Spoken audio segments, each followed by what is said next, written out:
Okay, so today is going to be a little chess overtime sort of episode where today's not the day I normally do it, and it's sort of part of a little series that's like chess sort of ruins everything because whenever I have free time or extra time, as much as I don't have these days much time at all, this is what I end up doing or wasting it on instead is this. So basically what's happened is I've been doing a lot of recorded sessions off stream where I play, and I've been going on a bad streak. So I got to like 1623 and went on a really good streak for a while, but then I ended up sort of tanking it now back to 1560, whatever. I'm going to try to make up some of that rating.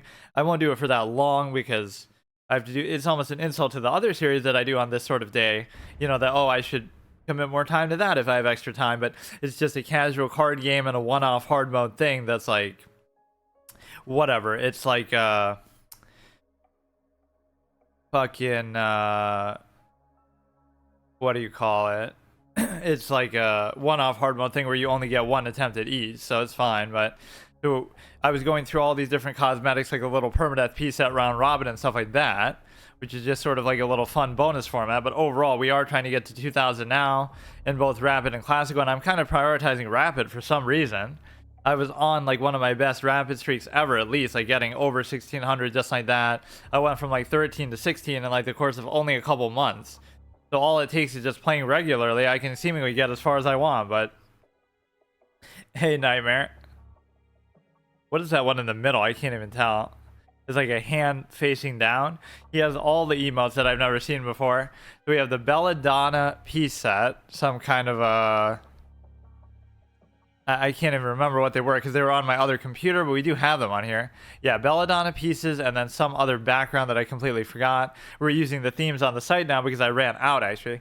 I might have to actually check on my other computer real quick. I can't remember now what it was. Oh, it's ICC, and it's the one that I always make fun of. Like, it makes you sound like you're talking about ICC, like the Internet Chess Club, but it's actually ICC, but it's not this one, is it? It's not the 3D board. It's like a regular board that's like... it requires some special thing, or like chess.com. So I actually won the last one. I would assume that means it's working, but I actually don't know. Right, what does it say you have to use? Belladonna, it's just the name of the set, whatever, which one I was on, because I'm kind of going in order. I don't know what it means outside of that. So here, it is a pretty nice set too. Okay, this is choose blue to activate, blue board. Just to be sure, I don't really understand. Some of these are really a pain to get to work. It's blue 3. It didn't say blue 3 though. It's confusing because you can't tell whether it's the one that's actually normally there or not. Or I guess the way to tell would be this. Right, it would change it from what it is now. Right, so this is the normal blue and this is the actual blue that we're using here. You got ICC Belladonna, so if I lose I have to change the next one there. You got netherite tools, nice. The netherite upgrade template wasn't hard to find. Well, you're using like wikis and stuff to cheat because you don't want to play the game blind, probably like everybody else, but unlike me. Okay, yeah, that was my real mistake with chess, that I tried to do the world's first blind playthrough, and you could do it. You would just have to live like 1,000 years to actually get anywhere with it. Alright, so here we're going to try to get back to 16. And it's almost like I should just do it till I lose one single game to motivate me to act. That's what I was doing with classical actually before. So you see the precipitous downfall that happens though. Like I was on such a good streak. I got to 1630, 1623, whatever. Like it doesn't seem like a big deal, but at least I was making progress. And then how does this happen? It's just like an effort thing. I get lazy. I get overconfident. You use the recipes, but outside of that, I didn't cheat. If I cheat, I delete the whole world. Well, to me that's cheating though, but that's just how I play stuff. Like if you look up anything at all ever, or if somebody tells you something. Like I've already cheated at chess, technically, to the extent that I, people have given advice over time, even if it's not like during games or whatever. It's not like it's helping me win a particular game, but overall, in the lifespan of playing it, people have given advice and helped just me get better overall, which is good, but it's also, I don't know, I don't like it. If it's in the game, it's not cheating. It's decided by the developers. Oh, is it? Yeah, even that I kind of dislike, where they added all the hints and tips and little tool tips to tell you stuff.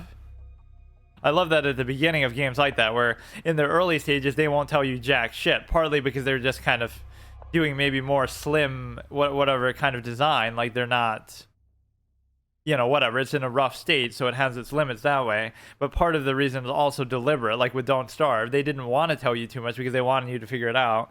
So I at least respect that principle. And then of course, if you do want to look it up, later, you can always just do that too. Now, I've been on a really rough streak, so I'm going to take it out on these clowns today. I don't get what happens, but I do get what happens. I even identify it as it happens. Wait, what? Wait, I just blundered that, but I... What? See, like, your brain is in one direction. Like, oh, you're trying to think, like, let me get the perfect bishop pair, but you can't do that. But I got away, so I'm already clowning it up. I'm even talking about how bad I'm doing, but I'm not realizing that I'm doing it even now. Always the fucking night. There's gonna be a point where you are going to use recipes because you would never... Yeah, but that's the whole fun of it, at least trying to figure out. Okay, so... I would rather not figure out and get stuck than to do that. But again, that's just my own preference. Doesn't mean that anybody normally should have to do it that way. This is kind of a little dangerous because, of course, if this moves and this is under attack too, I just kind of did that in the wrong order. Which, again, openings are pure memory. I was almost going to say memories are pure openings. But it's completely garbage how they work, but you can't avoid them. Like, who really enjoys opening theory? I don't think anybody would defend it on that level. You can go here and then he's forced to move it, but I don't know whether that's really a good move or not. I'm very passive with my pawns. Like, I'll get them where I want and then I won't do anything with them later. Like, I'll just leave it there. This is probably not good because I don't know what the point is, but because if he pushes that, then it turns into a whole... But he won't do it, I guess. See, he has to take because he won't do it. If he moves the knight, I can do that. And if he doesn't move the knight, then... I take it, right? So you can't... No, I guess you still could have done that. You still could have done it because then I would have took, but then you would have took, but then I would have took again. So that's arguably not good because you're giving him a second center pawn and I don't have one now, right? So my bloodlust to try to trade all the time is sometimes unfounded, often unfounded. Also just a trait of being lazy or a consequence of it because you're trying to... whatever, oversimplify everything all the time. You actually have the cheat section off in settings, so basically it's the fact that you're not... I know, I'm just joking because I always say that, like, if anything ever happens, whatever, I'm very, like, extreme about that just on a personal level, but I know. Like, if literally somebody tells me some minor little detail that doesn't even really help, that's still, for me, cheating. Or something stupid like that. Like, if somebody tells me... Even, like, if I don't know how to do something, they tell me, oh, it's in this general area. Like, oh, that's still... Or even, like, in story spoilers, I'm particular like that. Like, they're not really spoiling some major event. They're just telling me, oh, this guy's favorite color is green. But it's like, oh, fuck, that ruins the whole thing for me. I'm just anal about it. Mods funny off lose. Yeah, I don't even know how the game works, so it's not like I would know the difference, but... Okay, here you would be going in to try to attack the bishop. Yeah, I blundered my knight, so you can already tell what kind of dumb shit slump I'm in right now. That's not even really like the right one to trade either. He'll take, I'll take, he'll take, I'll still take. If he keeps going, I can't take... Like, you can see what a clown I am. Like, this is just full clown level of play. Like, what am I doing right now? I'm doing the same shit I always do, where it's just full-on trade fiesta. You're basically a very hardcore player. I mean, it doesn't even have to be hardcore. It's just more like... You know, I just want the experience to be my own thing, where, like, I'm not... Because it feels like they're doing all the work for you. Then if they tell you what to do, then it's just a matter of, you know, copy paste. People are super annoying about that, like with MMOs, like with WoW. They're always just like, oh, you know, just look up the thing to do. And it's like half the fun is trying to figure it out. Even if you don't, and even if it's not optimal, it's fine, you know. So this is good. I'll actually take this first, which will probably fuck me over somehow. Like, you see how as white, I basically play how I should play as black, where, like, you're so non-aggressive. attacking is not even on your mindset, and then yet I still complain about draws. But then again, it's like you resign yourself that you're not good enough at attacking, which is actually true. Okay, so now we're in not a bad spot, but that was like a very unnecessary sequence of trades that I did there. His king seems like in a little bit of a weird spot too, and he corrects it. I have some problem lately where like I'm not looking at stuff anymore. Right, like I've just stopped looking, and you might think, oh, I'm always like that, but I must have been doing something right. Right, when you get in such a good rhythm, it's just like, I don't know. Taking queen wasn't good because you give him the open file. That's true too. What if I die? Would you make another world? Yeah, I don't know if I'll do it permadeath or not. That'll have to be another thought. That would, if I do it like Arc, that would be how I would do it. In other words, I can't respawn, but it doesn't mean that if I die, the whole playthrough is over. So that seems like a fair way to do it. So it's not really true permadeath like I normally do, where like just one life and it's over, but that's kind of unrealistic in those kind of games. It's like you're so close to doing something here, but you just can't do anything. You'll go here and do some kind of dumb shit thing, so he could even go, no, he can't go there, so we'll go like that. He'll go here, and then he'll attack this, which doesn't even really still matter, but it does matter. Well, but see, the open file too is meaningless because you can just go here and say, ah, fuck it, I'm gonna bait for another trade, and then he has no choice but to, no, he could just move the bishop, I guess.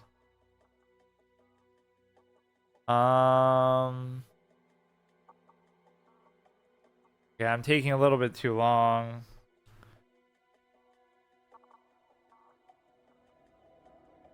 People always say, like, have a plan, you know, like, what's your plan in this position? Like, I have no fucking idea. I don't have a plan. Like, what am I?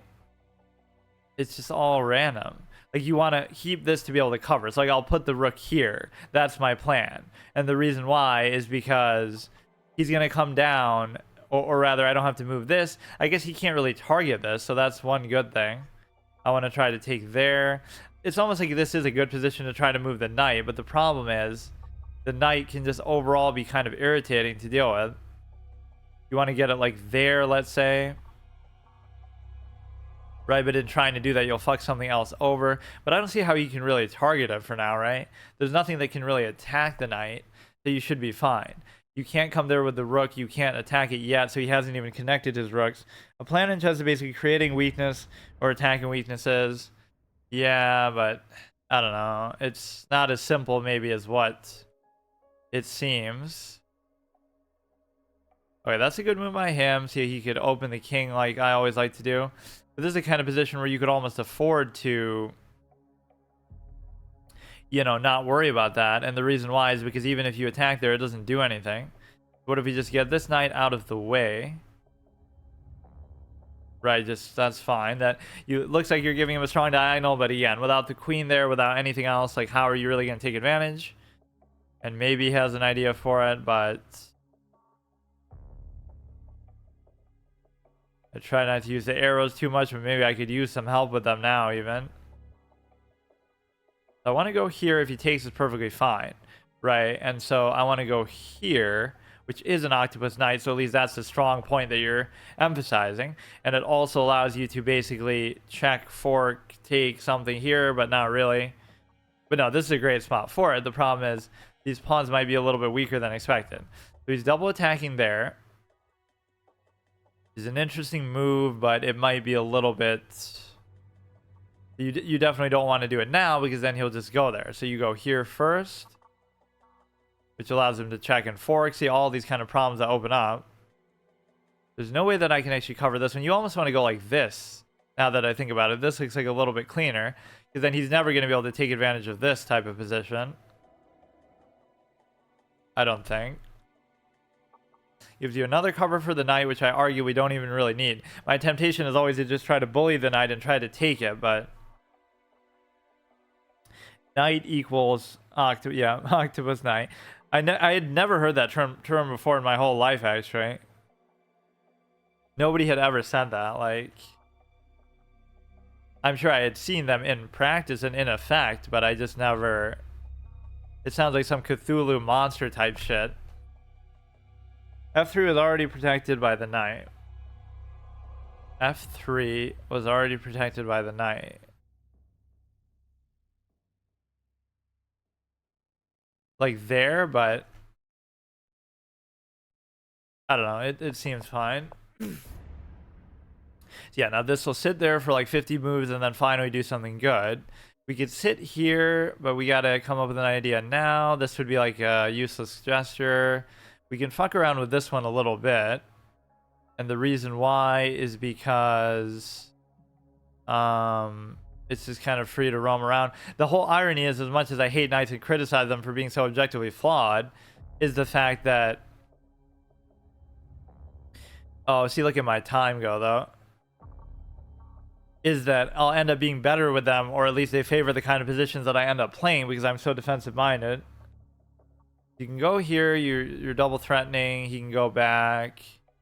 Everything is just so, like, self-explanatory. Like, nobody knows anything, really. Which is why I'm so frustrated with the ways that I lose, because it's not, like, a legitimate way. You're not really losing because... Whatever, it's just time, which is fair, but it's just dumb. He can't take there. I don't know what he can do.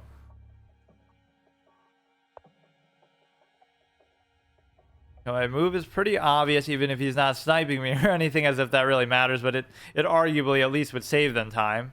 Eagle Eye. 3,400 games, which I can't even make fun of people for playing too many games now because I've done so many myself. Okay, just take the trade as if I wasn't doing that like already. And then here you get to take, but now...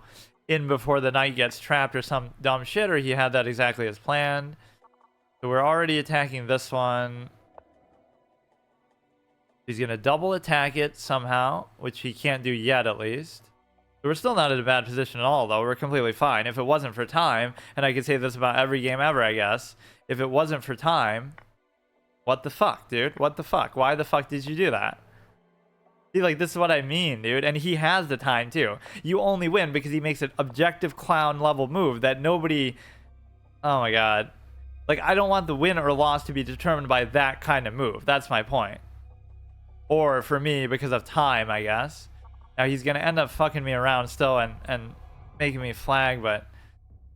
I don't know. You want to push it with reckless abandon, but it's just not going to happen, or you're going to end up doing like a de facto trade. What the fuck?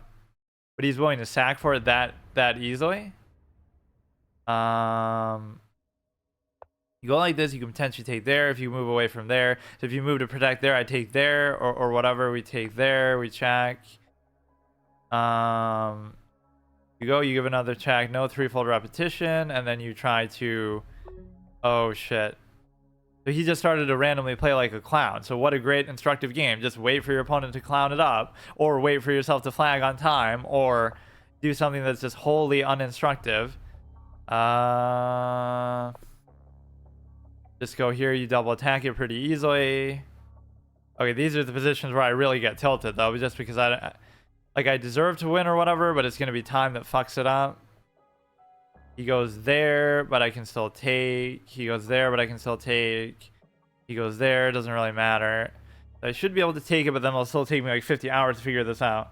I outplayed my enemy, more like they just threw. The Russell Westbrook quote, like, did I win or did my opponent lose? And it's always that my opponent loses, or even when I lose, it's always that I lose.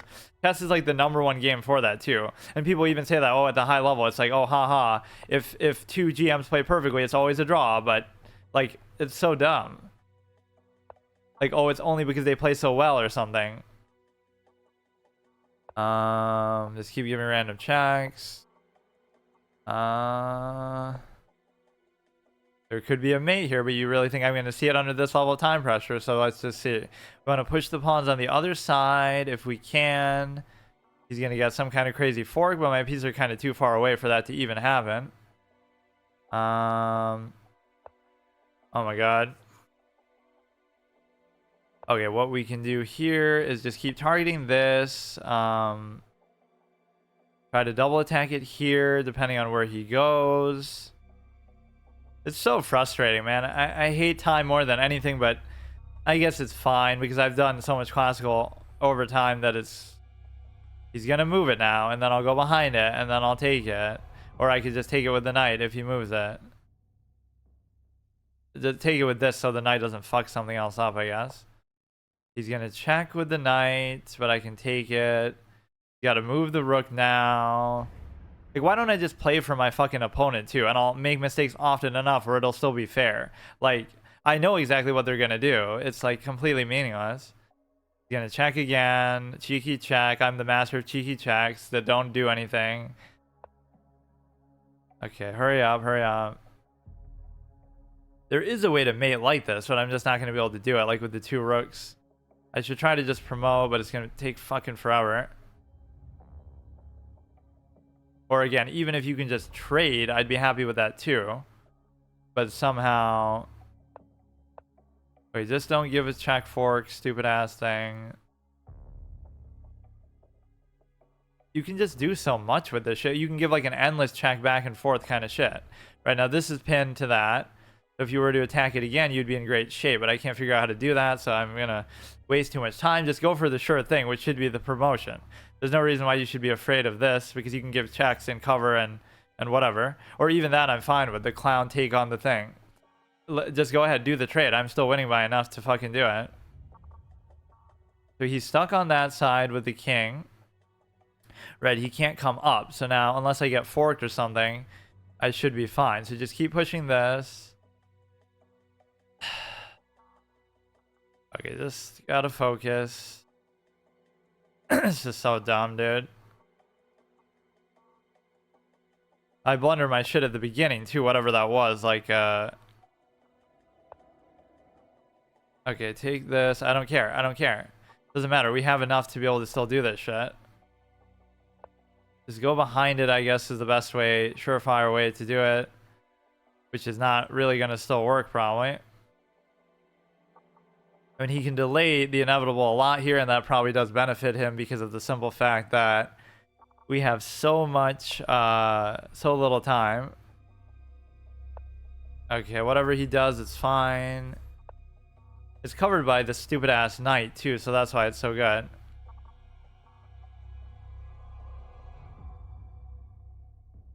At least his time's getting a little bit low, too, but it almost just doesn't matter. Covered by the knight. We're going to go ahead and switch this shit. He can't really attack the other one with the rook. We can come in with the third pawn, too, if I have to, bro. Like, whatever you want to do. I can't blame him for trying to do this, but... Maybe I should bring the king up as well. Bring the king, then try to rotate with the knight, and I should do something.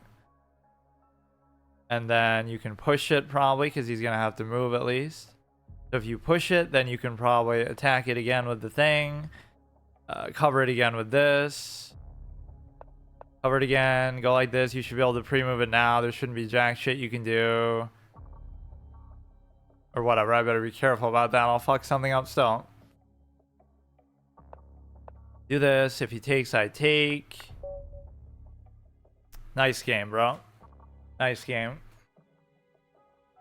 Outplayed your enemy. Fork. Play for checkmate.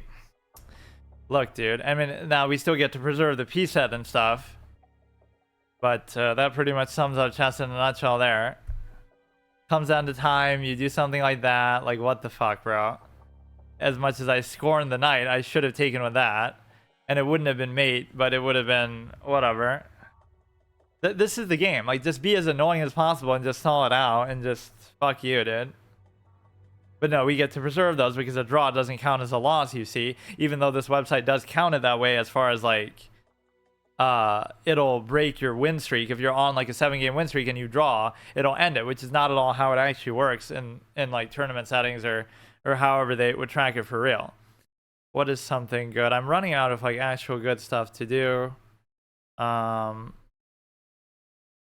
don't actually know. Or in fact, for some of these streams, great job, you annoyed your enemy. Yeah, but he out-annoyed me because he just fucking... Like, it's so... This is just why I don't even like chess, but I guess I should be the example that I'm talking about. Like, just don't make mistakes and then you'll never lose. Like, this. What the fuck is that? clearly this is years of study and experience and playing 3,000 games really paid off, because you can see a hanging piece that somebody, a 5-year-old, 1-year-old newborn kid could fucking see. Like, what the fuck is that? Like, what are you even doing? Why even play the game if you're gonna do that? Like, anybody can see that. There's nothing about rating, nothing about level, nothing. There's nothing to that move. It's a non-existent move. It does not happen in the game. Now, this blunder is at least a little more subtle. Whatever it is that you do, okay, you're taking this, but I don't understand why. Why is that bad? Oh, well, I have like some night blindness because night vision. I need night vision goggles, haha, so I understand how the knight moves. But I just often ignore what it does because it's such a nuisance of a fucking piece. But the point being that our trades were fine, and then he ends up just doing that, which is a complete clown move of the level. I'm gonna get banned for like talking shit about these people so much, but I'm doing it on my own stream, not on the site or whatever. But it's all in good fun because I call myself a clown too. So we get to keep this stuff again. Let me try to think of something else to some kind of instrumental thing. Or actually, this works pretty well usually. Rockstar doesn't always make soundtracks for their games, like how GTA 4 didn't have one at all, right? But when they do, they're one of the best soundtracks of all time. Demanded by defamation, banned for defamation. Which if I did that in chat, like on the chat here, that would happen. But you know, unless they're actually watching me on here and sniping me, but that's like outing themselves. They'll try to ban me for talking shit, but then they're outing themselves that they're sniping me, so they should get banned for that then. Right? Like, how would they know that I'm talking shit? But I like how it advertises it too. Like, that's cool and all, right? You'll get some viewers and stuff from that, but also it's like, oh, you're inviting them. Yeah, go ahead, snipe me, please. Here's my link right there. Like, at least if it, whatever, if you didn't show that, then they'd have to go out of their way or already know who you are, and it's much less likely. Here, it makes it so obvious. That kind of scared me. What the fuck was that? So here we kind of want to pin it down. I'm just always so much more comfortable as black. I don't know why it's such a big deal for me. I guess the expectation is lower too. Do you want to do this? Because whatever, I don't want to do it, but I end up not making very good use of it either. They will get banned for invading my privacy that I choose to give up though by streaming in the first place. Like that one chick who I made fun of so much. There's some streamer who streams like 24 hours a day, and it's like, oh, I don't show something because I'm worried about my privacy. Also, I stream 24 hours a day and every moment of my life with face cam and stuff. It's like, maybe privacy isn't your #1 priority. So it's like, I forget what she said. There's one thing she won't do for privacy, but she'll also do everything else despite privacy. Like, nobody's forcing you to do that. Just don't stream then if you're worried about your privacy, or just don't, you know what I mean? Don't fucking whatever. Don't stream 24 hours a day, or don't do face cam when you stream, or there's so many things you could consider. So if you take, then you take the queen. I don't know what this pawn structure is. Like, I don't get it. What am I doing with that? I just don't understand. You could go here, and then if I take, then you're in trouble already, because no, but then I could take with this, because if I well, it's trouble, but I guess I'll just deal with that. Because it's not like I really have to do that. I don't have to move this, and he can't attack it any other way, at least for now.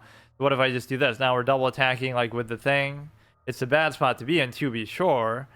But how does he take advantage? And I don't really see how. So I could just take with here, and then he can't even take at all. He's attacking there, double attacking. What if I just do this? This should be fine. He can move the knight, and then this won't be covered effectively. See, this is a bad threat that you're leaving kind of just sitting there. But I'm a bit of a clown, and I'm prone to do that. 20 hours a day equals 4 hours of sleep. They're basically watching someone. Yeah, she even shows herself sleeping. That's the whole beauty of it. Basically, someone live and grow, like recording a time lapse of plant growing. It's an interesting way of putting it. So now you're attacking there, double attacking. Doesn't really matter too much. Right, you can just go like this, close it off, I guess. a little bit confused about this positioning, but it's fine. So now here you gotta go. I like how they hyped up that so much in GTA 5 too. You get to choose the way you do your mission. You get to mop the floor, or you get to do...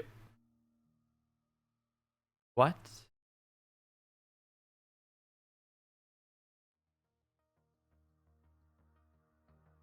Bro.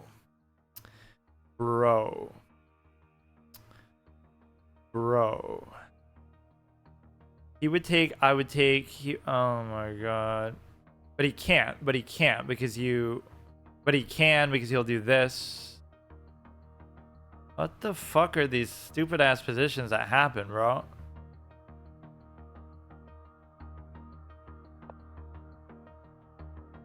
So he should take with the rook, and if he takes with the rook, then it forces my hand to do something else, I guess. So he takes, I take, then he takes, then I take.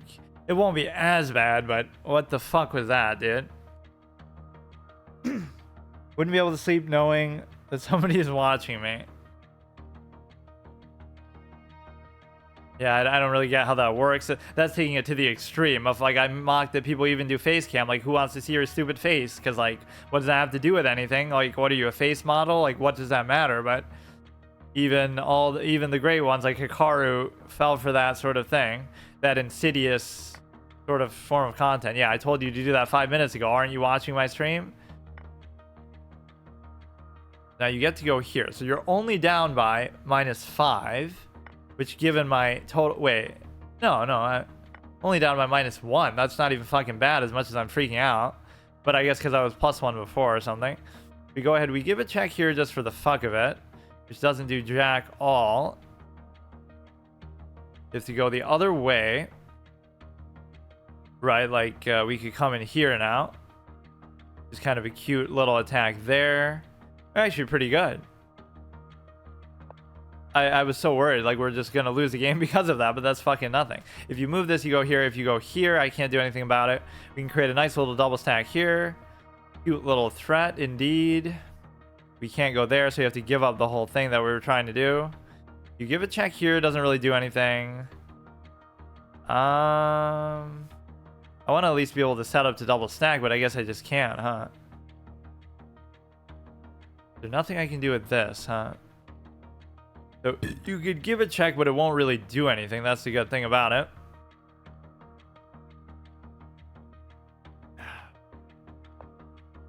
Okay, very cute. People try so hard to be cute, but it just doesn't do them any good. Like, what is that gonna do? Wow, I checked you. So crazy.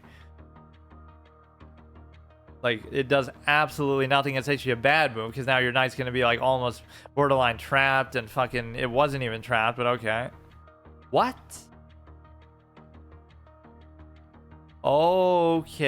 Okay. Are you serious right now?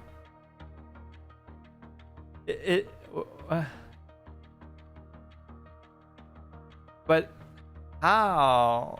I've been saying they're being cute, but I mean, that is very cute. That is beyond cute. Okay. And you might think, oh, you win the knight, but you don't, because you can just take with the knight. Okay, I give up. I'm not even gonna do this today. Fuck this. That was at least good, I guess, but... What the fuck are these moves that these people are making? Like who are these random people who are doing this? Like, why are you 1500 then? Like, obviously... Makes no fucking sense, man. It can't just be that, oh, that you're bad, because, like, I've seen how these people are. Like, this is not how they play. Dangerous position. I survived such a major mistake earlier, too, and now I'll come back again. Like, they're just very streaky as the... Okay, I give up, dude. I'm done. Like, I'm making obvious mistakes now, but some of that wasn't really so obvious. Like, what was the original position? Just kind of, like, leaving the queen there for... Leaving the queen there and so, dude, I don't want to even do this right now. Just fuck off. Although, again, you could probably have still squeezed out a draw because these people are such major clowns. Knight has proven to be an important piece. I don't know about this game, dude. Like, why do I even keep doing this when I know exactly the way it works, but I just hate studying so much that I'm just never going to do it. We go here. We got to change these now, so let's change the theme. Not the board theme, the background theme here. It'll be this one. Then we go to the next one after Belladonna, whatever the fuck it is. The Belladonna and ICC. Look how fucking many of these there are, too. Even though a lot of them don't work. Bronze pieces. Oh, that's pretty cool. And then the next one here. Some of them are kind of troll where they make it a little bit distracting. Like it's a bunch of Twitch streamers' faces or something stupid like that. ICC board light. Chess.com. So I assume there's a certain one that you have to use to get that to work. Which is sometimes a little bit confusing to figure out. Light. Which of course it'll show a lot of other random things, but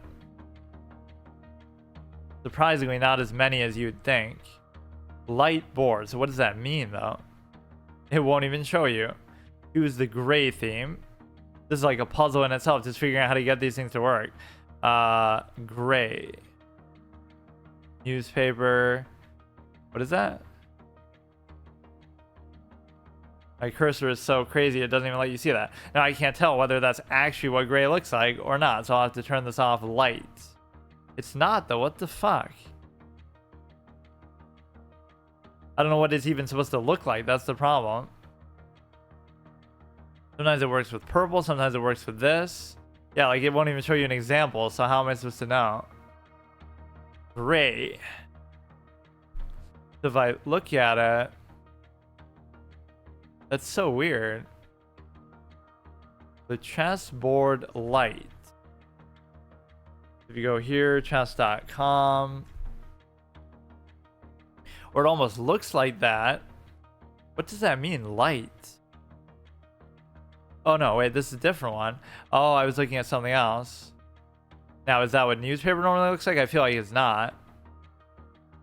Oh, okay, that one actually works. Holy shit, this is sometimes really irritating to get to work. So what is our rating now? It's like 15, 60, whatever. I think this sort of represents, though, the normal life experience of people who play chess. It's like you're trying to pretend like it's something that it's not. Just like it's not a normal game that you play in like some sort of enjoyable, reasonable way. It's like a job, workload, study, clown fiesta that you just have to treat like that. Okay, I'll be back in a second. Yeah, I altered this art so it's a little bit different now. Instead of saying the AFK thing, it's actually Road to 2000. Wow, what an amazing upgrade for my chess art. But the real upgrade was the other one that I've shown off. The what do you call it? The permadeath piece set thing, which I'm doing at a very slow pace. Or not permadeath pieces. I mean permadeath bot challenge thing. See, my standard with studying was always, I said, like, I'll study the day that I play my absolute best consistently and then I'm still losing. But that rarely has happened. I was almost at that stretch, I feel like, recently, right? Because you got to think about it. I almost want to see, like, can you see, like, your whole history of wins and losses for, like, all time? I must have had a stretch where, like, I was almost going undefeated for, like, a month or something. Because how else would you go from 13 to 16 like that? Right, and higher. Not, again, not even that that's such a high rating, but just that level of... And again, I shouldn't have been 13 because that was just the result of me tanking, kind of like what I'm doing now. But there must have been something that I was doing there. Or like just even look at the graph, right? In 3 months, you go from 1364 to 1620, whatever. It doesn't even show it at the peak, but whatever, 1617. Right, so that's a pretty good stretch. That's from January to March, so like in 2 months. So there's something obviously that you're doing right there. And so if I was still at that level, but basically the point is I'll never do it. I could get to literally 2000 like doing this and I still wouldn't fucking study because I just hate it. That's kind of what I'm showing, but at least I want to play at that level regardless whether I do it or not. Where you're just at least consistent, you're not making obvious mistakes. You're not sort of greeting for trades, even though I'm kind of still doing it there. We can do it here and then you make a decision. If he brings the bishop, you take it. If he brings the knight, you just don't do anything because it sucks and you leave it pinned. And you could always take it later. That's the whole beauty of it. This isn't really a good move. In fact, I won't even do it. But you can't pin this down anymore. So what you can do is... This is quite a beautiful set, actually. You can go here, but you don't want to go here, or I don't know whether I want to go here or not. I mean, arguably, you would say knights are maybe more beginner friendly, even though they're not at all, because they're so confusing and stupid. But the way that you might be able to rationalize that is, well, it's because you won't miss the long diagonals and things like that, right? You'll be more like, whatever. It's more short range and things like that. So now here we get to consider, again, I'm always going for like these dumb trade opportunities. So if he moves the knight, I could double take, or I could like fork, right? So you can't move the knight there. But the thing is, you don't really have to move the knight there. You can just leave it. And you're even covered by the other knight. In fact, that would have been a good way to, whatever. I think I don't really want to do it there. But it's going to end up being worse if I don't, maybe. No, I was thinking about putting it there, which is why I didn't go double push the pawn. Like, the opening is over, everything is fine, but now the diagonal is what I question. Like, how good is this diagonal really going to be? And I just don't know. I'm just going to do it. Yeah, I have no effort that I put into that, like where you're not really putting any thought. You're just doing it because it'll make it easier for you. I don't know. I can't overcome that tendency. I really am bad about that. And most of my worst moves, not that that was really too bad, but most of my worst moves come from, like, I'll offer up a trade. You know, I'll just move something into trading vicinity when there's nothing else going on. And it's just like an empty move like that. And then it leads to some sort of blunder or other idea. Because I'm just exerting my energy to try to trade. They're exerting their energy to actually try to find something better. So he's going to go there and he can give a check, but he would want it to be the other way if you're going to mate. And even then you couldn't do it because the knight is there. And even if you took the knight, I could take back and still cover that square. So that threat is not as good as what it really seems. You double stack there, which seems completely pointless. I get my nice little V-shape aesthetic structure, which holds up even against 2,000 players at times, but my brain does not, or my calculation has not been there. I want to create the perfect example of like the chess player that I'm talking about, like where it doesn't even matter how good you are, but it matters how you're good, like the way that you're good in. So I don't want to know openings and things like that. It's really deliberate what I've done, but I've just been too bad at it. Like, if you are good in only the ways I'm talking about, but there's no way to really even prove that then. People wouldn't believe you. Right, and especially as much time as I've spent, it doesn't really work that way either. I can't really do that, or I guess I could, but I'll create like some kind of double stack, triple stack. I don't fucking know what I'm doing. Like, I don't know what I should be trying to do. Like, let's leave it up to him, but the only thing I see is he's going to try to reverse the position of those and then just mate there, which you can't even still do very reliably. If there was one thing I should study, it really should be attacking, because I'm pretty good at defending for what it's worth, even though I have had my ups and downs here. Generally speaking, I can take positions and just kind of exhaustively drag them out and piss people off the same way that like that last guy did to me, and then I end up losing on time or something, or it ended up being a draw. The one before that, like, it was a stalemate because of whatever the fuck lack of time. So everything is fine with this position. There's no problem. This is a fine pawn structure, I guess. We have the open file here, but again, in a situation like this, is it really even that good? And the answer is probably not. You know, this doesn't matter. That's the thing about this position that's notable, right? It's an irrelevant position that doesn't matter, because you go here, and I could not only take, but I could also, whatever. It's just not important. You know, this could occur, and I'm a little bit nervous about it, but I can't figure out how to do anything with it, so I just don't get it. Right, the only scary thing is if you reverse the position of those two, but even then, it's not a big deal. Okay, that's just a normal trade. Now, you could go here, take the open file. Doesn't really matter. I can just move. I don't know which way I'd really want to move, but you still can't really do anything with that, because now, should I take or should I let him take? If he goes there, it's not really too big of a deal. if I let him take, it is a big deal because whatever, it would fuck up the pawns, it seems like. Now if he takes, I take back. He can take again, but he can't because of the knight.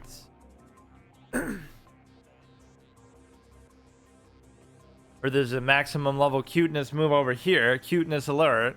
If he takes, I take, and then if he takes, then I take. How about that?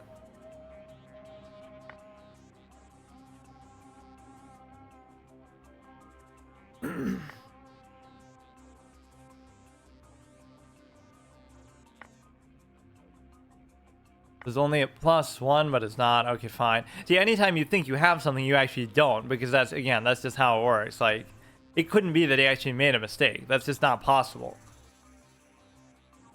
Just players don't make mistakes. So fuck it. Don't even try. That could have fucked me up worse. Like, I should have been able to see that, sure, but like, why even bother? Just assume that there's nothing there, because there never is. That's really the perspective that I start to have after a while, because it's just frustrating.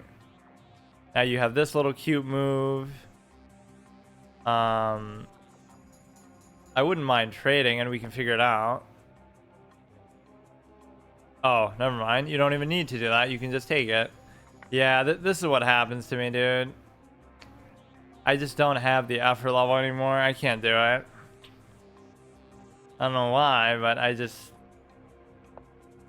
It's a combination of either overconfidence and just laziness, which is a very deadly combination. Like, I'm just offering up the trade. Like, just please get it over with, dude. I don't even want to play anymore. This is so stupid, man.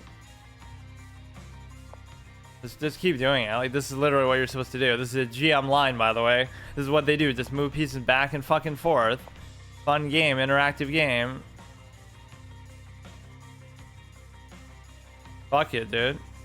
Wherever you go, I can attack the queen. Haha, you can't escape. Even I could go here, because even if you take, I take with the knight. Yeah, fuck it, bro. I'll just keep doing it. Fuck, give me 3-fold repetition. I don't care. You're higher rated than me. I'll still get rating from this, and you'll probably lose it like the dumb clown that you are.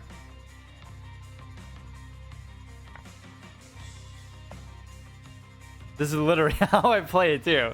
Like, what the fuck? I'm a master of endgames. Look how scared he is. Like, what would a good player do now? Some crazy movement sequence with the pawns that doesn't even make any sense.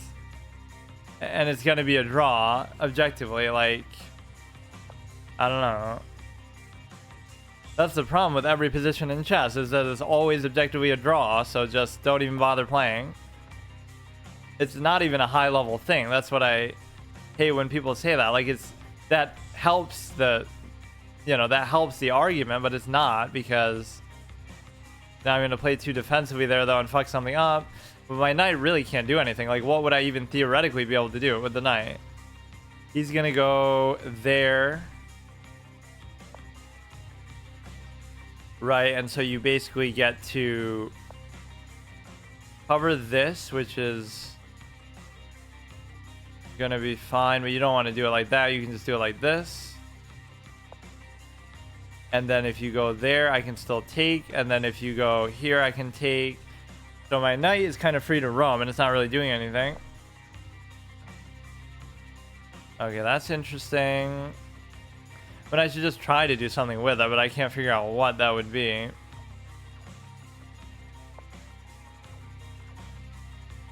Hard to have a plan for it, because again, it's just this is a drawn position. I mean, I wasn't wrong for moving back and forth like a clown and trying to do that, because I don't know.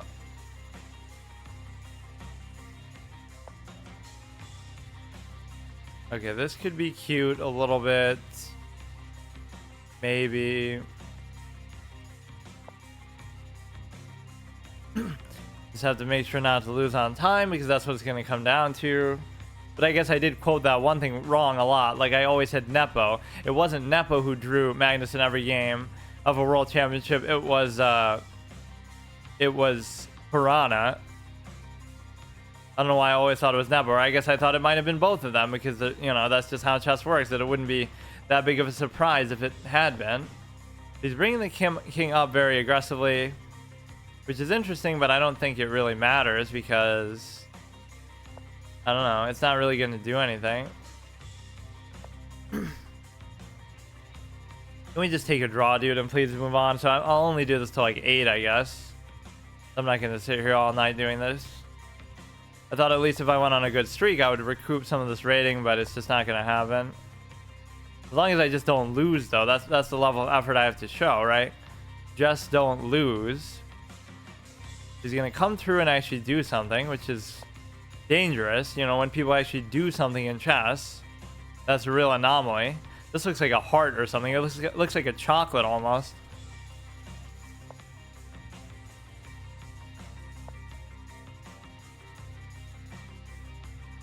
Okay. He's moving those. I don't know what the big deal would be. You can go like this, but I can easily go back. Whatever. I mean, he's sure moving his pawns, but like, what does it do?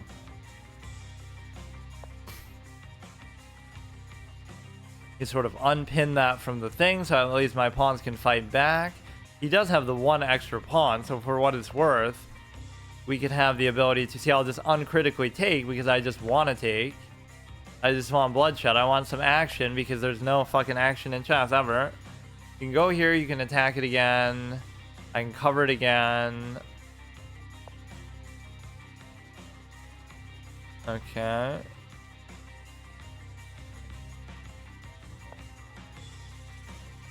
What does it do, though? What does it do? The king's not even pinned to that, so you could theoretically move it at least. So now, whatever the knight does could be interesting. Because you don't need the cover of both of them now. Right, you have the cover of the rook. But even if you were to trade off everything, like the one pawn isn't going to make the difference, right? You would not think it would be that big of a deal. This is an interesting spot because you are also covering that for what it's worth. And there shouldn't be a way to really punish that too much. Just give a whole bunch of random checks. So, I mean, look, dude, this is a good level opponent. What more can you ask for? I'll just keep giving random checks and eventually it'll actually get me in trouble. Or not. He takes, I take. He takes, I still take.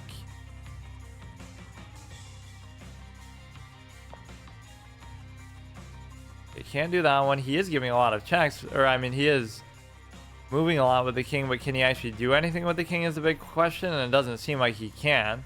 Shouldn't we get, like, at least a 50-move rule or some shit like that? Where there'll be some theoretical mate in some high-level game that's like, you have to go 49 moves into the 50-move rule, and then you have to deliberately sack a piece just to keep the game going, and then you win later, right? It'll be like some crazy thing like that. So if the king does get in close, that could be dangerous. And of course, I'm not putting up much resistance to try to stop it. I'm just almost assuming it's not going to happen. I mean, you can kind of see that it should be a draw, but I can't blame you for trying for something else against a clown like me, who is clearly at the lowest point now that I've been in a while because I was on a good streak. Okay, go like this. Go like this, dude. Isn't this fun? Isn't this just the best game ever? That this is happening at a 1600 level, and you could say it's partly because of our choices or our whatever, but it's really not, because this is just the way that the game often does work, right? Innately, objectively. Okay. Okay. I mean, I'm glad at least it got an outcome out of it. I'm actually happy with that.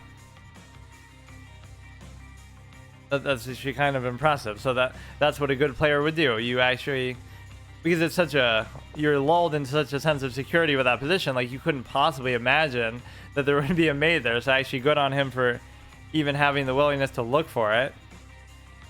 That sure proves me wrong, that like if you actually just use your fucking eyes, you could probably have told that. But I thought I had done the same thing like a million times. So did I not make that same blunder like over and over? Like, what was different now? Why couldn't you have done it before?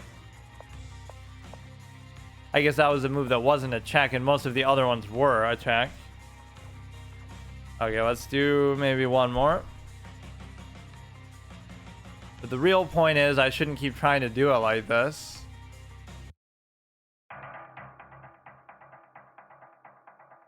But again, I hate that that would even be the reasoning, that people would always say that, though, even in the beginning, like, because they obviously don't even like the game and they just want to treat it like it's work or something, so they don't even enjoy it. So they'll say, oh, you should just study it when you're playing it for the first time. That's the biggest insult. That's how you know, it's just not the game. Even people who claim to like it or who are good at it would say that. That's such a disgusting thing, that you would tell somebody to study it, not even because, oh, they're so bad or something. That goes without saying. They should be bad, because I do love that checkers board. Chess.com brown. I mean, we've used the chess.com set enough. What is this even supposed to be? Is this supposed to be a board or what? It's certainly not brown, the set, so what the fuck is it?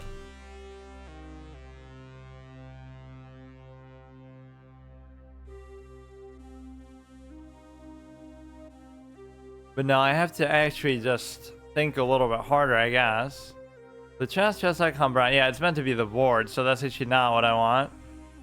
We want the next set here. Or maybe I'll go till I lose then with this next set or whatever, so I don't mind doing more than one then, but this is pretty fucking dog shit what I'm doing. Where is it? Belladonna, checkers, chess.com green, also this board, chess arena pieces. Okay, that looks pretty cute. And then we get whatever the next board is after the, I kind of forgot what it was now. Chess board, we were at like the light one, I think. Right, light green, which probably just requires another weird coloration to it, or a different one as a base. And this will show all kinds of other shit like for Roblox and stuff. But I'm surprised how few things actually do show up. Use the purple board, okay. That's good. Okay, let's just go with this until I lose then. Which probably won't take long.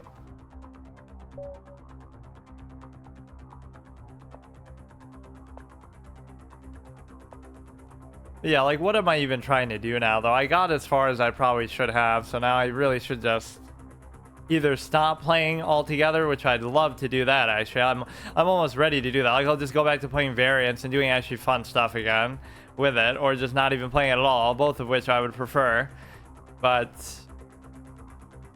or studying, because that's the only other option you really have.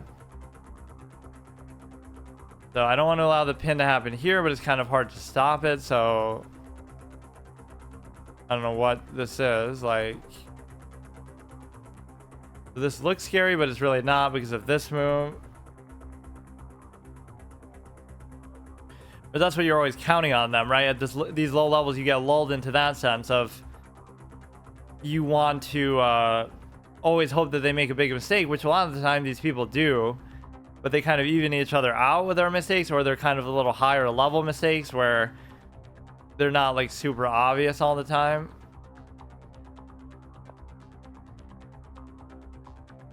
Like, they'll blunder, but it'll be a blunder that takes them from winning to drawing or something like that. It won't be like just hanging a piece. It'll require you to take advantage of it in actually the proper way. So you'll move this into an attack on this, right, that would let you take it. So at the very least you can do this. And now he would take, I would take, he would take, I would still take.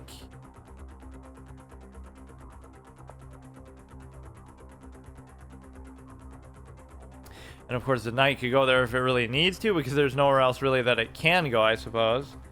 You want to go bring this out, or you want to go here, do a cheeky threat on the queen. The white ones are almost too white, though, where you almost can't see them. So that's a certain level of challenge or blindfold element that we have here. Maybe it just doesn't work well with the board, but no, it seems like they're a little bit just too much. The 1525, not bad. Here he could obviously just I would take, he would take, I would take, he would still take.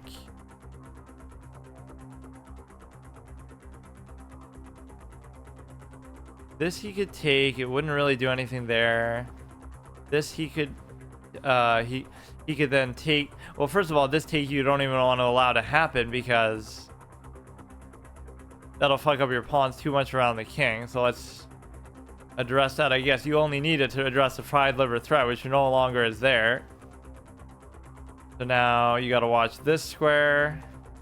This doesn't really cover anything or do anything too useful. It's just kind of there. You get out of the way.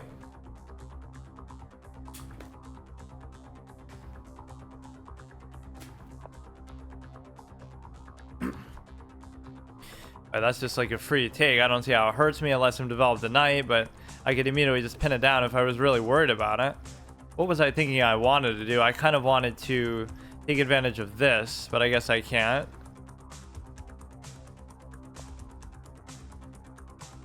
I guess I'm okay with that, or maybe I'm not, because you'd much rather trade for the thing, for the bishop. Right, these are going to start to become a little bit dangerous here.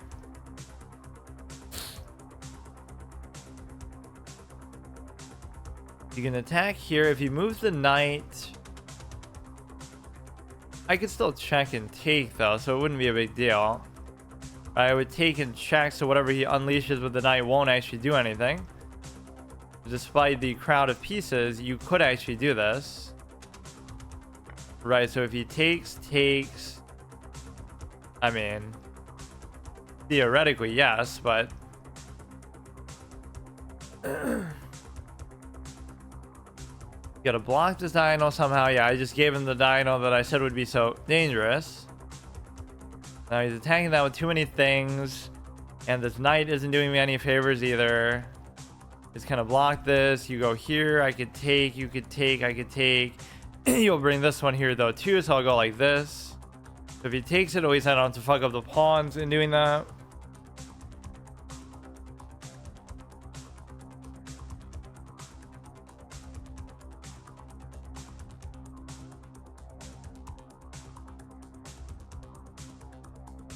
Over 1,000 games played, which is at the mocking level that I would probably talk about, where it's just like, imagine playing that many.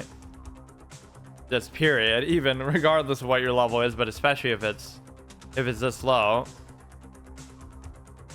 And it doesn't feel like I have really improved that much. Like, most of it is just the same tendency, but at least if you can get yourself to concentrate a little bit or something, right, at least play at a more consistent level. But that's the whole sad part, is that my trademark would be that, like, just, you know, do the best you possibly can even without that, but I just haven't done that, so it makes it look kind of incomplete. If he takes, then if he takes, but he would have enough to have taken more. This would be a fork. In fact, it might still be a fork because, no, but he can take with the stupid ass knight, or with the bishop. If I go here, it is a fork. Like, he takes, but he'll just take. What if you go here first? So then if he takes, it's not gonna cancel out the fork. But no, even here it doesn't matter because he can take with the queen too, or something. He would take, I would take. Oh, he's got way too much on there. But he'll take the knight, and so you're gonna kind of lose this anyway. But I guess I probably shouldn't have done that, or I can't figure out really what to do with it.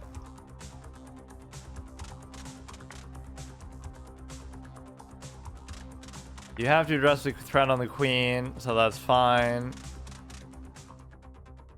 You can easily take it. I mean, there's nothing I could do there, really. Prevents you from maybe taking this, at least, I guess, which I won't really be able to cover very easily either. I mean, it's an unprotected fork, because you can just fucking take it. Like, what's the big deal? But no, I gave him a very dangerous diagonal that I didn't have to do.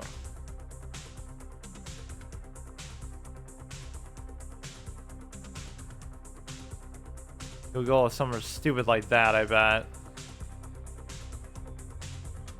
You have this threat, which I don't like, but nothing I can really do about it.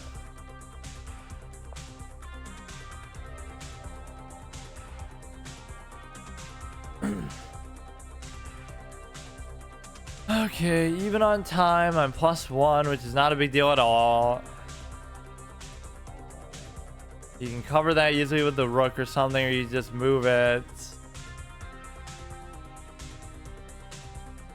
Yeah, I can't tell if I play better off stream generally because, oh, they're not sniping me anymore, or because I'm still talking, like it's a recorded session, so it's not like that's a factor. So what else could do it?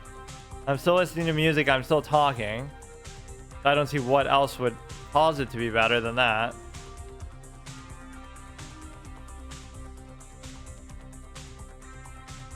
This seems like a cute move, but it just won't be somehow.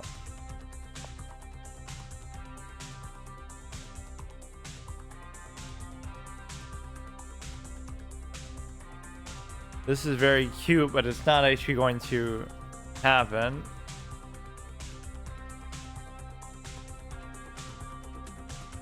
Like, what if he just brings the bishop and then he does something? I don't know.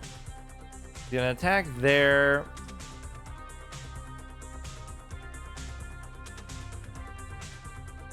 So the thing with that is that you get to basically force the knight out. And if you force the knight out, then you actually take the queen, which is so good.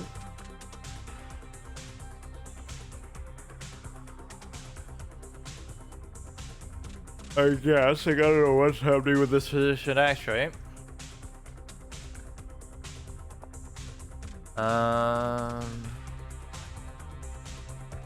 Whatever this is fine, actually.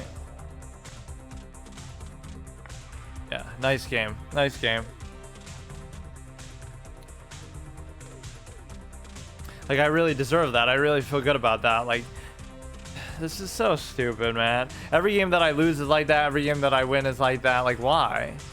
I thought we were getting out of that point, or I guess I was starting to get out of that point, but now we fucking regress to deserving this fate. Like, really, I'd rather you beat me, but beat me in a way that is actually good. I guess I'll do a couple more, but I don't want to fucking ruin my other categories that I have to do. But no, if I keep winning, I'll do it for now.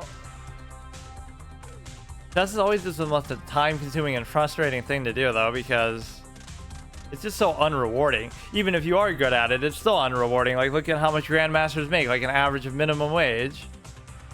Let me react. Anna Cramling, this is my friend's video, reacts to how much less grandmasters make than her, or something like that, right? Fuck, I can't even find that. He's getting buried by the algorithm.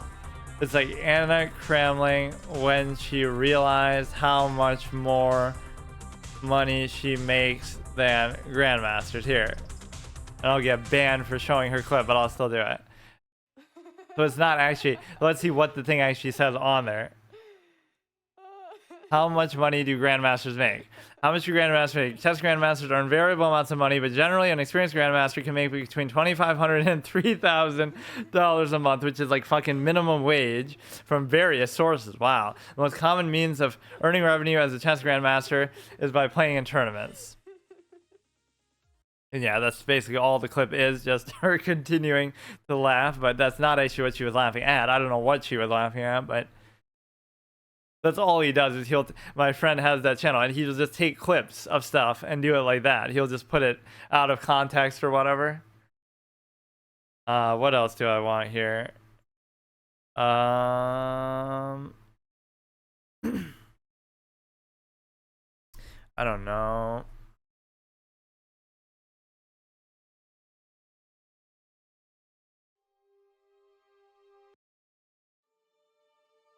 Probably heard some of these way too much, whether it be in this context or actually just from playing the game or whatever. Okay, go like this. I mean, these pieces are a little bit difficult to see, but it's okay. We win that one. Let's just go on a good streak here. I don't care. Yeah, that's perfectly fine. They look okay on the darker squares, I guess, but it's still poses some problems. You should have seen some of the ones that I had to fucking use, because if anything that doesn't make it unplayable, right, if it's not like just missing a piece or blindfold or something like that, then I'm still using it. So there was one that actually made the board shake. It was like some kind of a motion sickness warning caliber shit. So this you want to cover, this you want to do, but I guess first we'll do this because he isn't posing either of those threats, like the pin or the thing, whatever, some way to push out the knight. If I go here, he can easily take, so I don't know. I never know how to deal with that, actually. Right, if they do this first, then it kind of fucks me all up.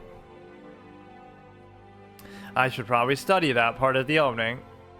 Okay, so we can go here instead and then try to just reorient the position of everything. There's probably something I'm still forgetting about, which is probably the, let's just remember the pin idea.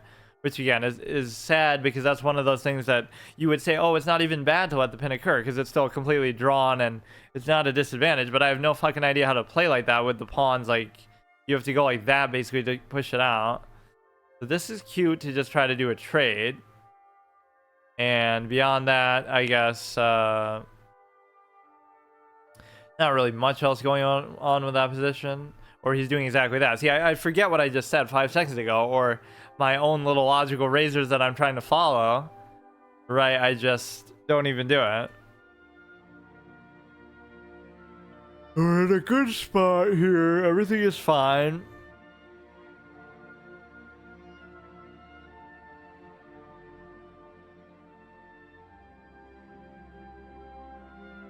Isn't that sad though? Chess is gonna go down as like my most played game of all time, even over WoW and stuff. I don't know exactly when that would actually happen, but it might have already happened actually. But I did play a fuckload of WoW, obviously. Okay, so here what you actually did is you trapped yourself in for a trade, to the extent that now the bishop can't escape it, just because of what you did with the fucking knight, as usual, just getting in the way like the clown piece that it is. Right, so you're able to now...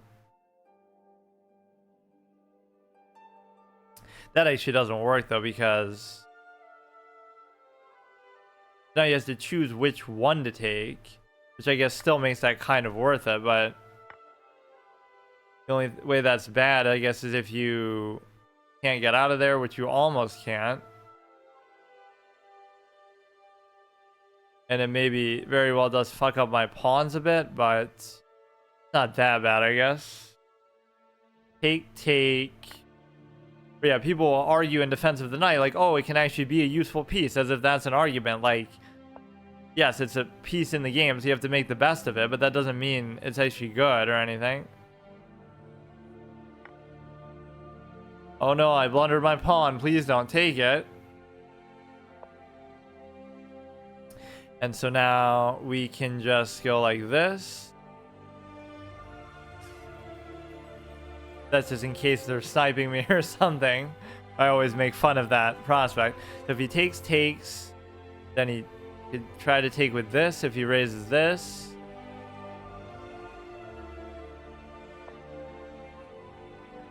What can you do here? You can just... Probably should move something like this out of the way, but then again, you want this to be kind of more present than what it is in a place that's actually... That fucking knight just can't do anything though. So some of these are in like an awkward spot that I won't be able to do anything about. You know, you want to acquiesce to the knight, but then you can't do anything because... You know, maybe the bishop's in a good spot here, even though I can almost guarantee you it's not. It's just... I don't understand what else to do with that. Like, it's completely in just a weird spot that it can't get out of. You can't go here, otherwise he takes that. Otherwise, this might be a good spot for it. This would be good, but then the knight is just going to be a fucking liability. Oh my god. Whatever, I'll do this and I'll worry about the bishop later. In the worst case, we just have to do it like this with the pawn.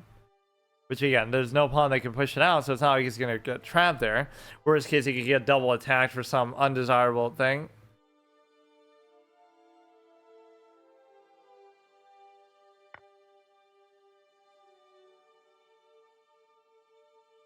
What?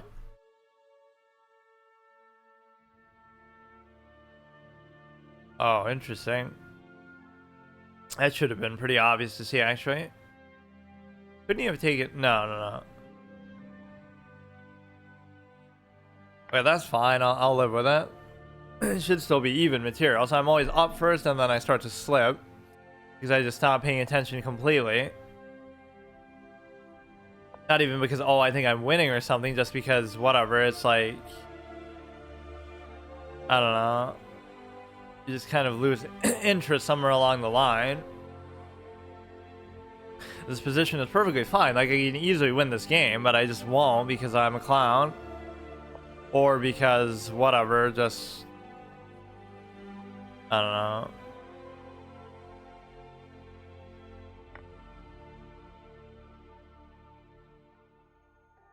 Can it happen again? It just happened like the game before, right? That I won. That's the only way that you win games. Is that people literally blunder their fucking queen or something. You shouldn't try to overdo it and do too much here. Let's just go back. And then he's threatening here. I don't see what the knight move really does. That's cute, I guess, but it doesn't really matter.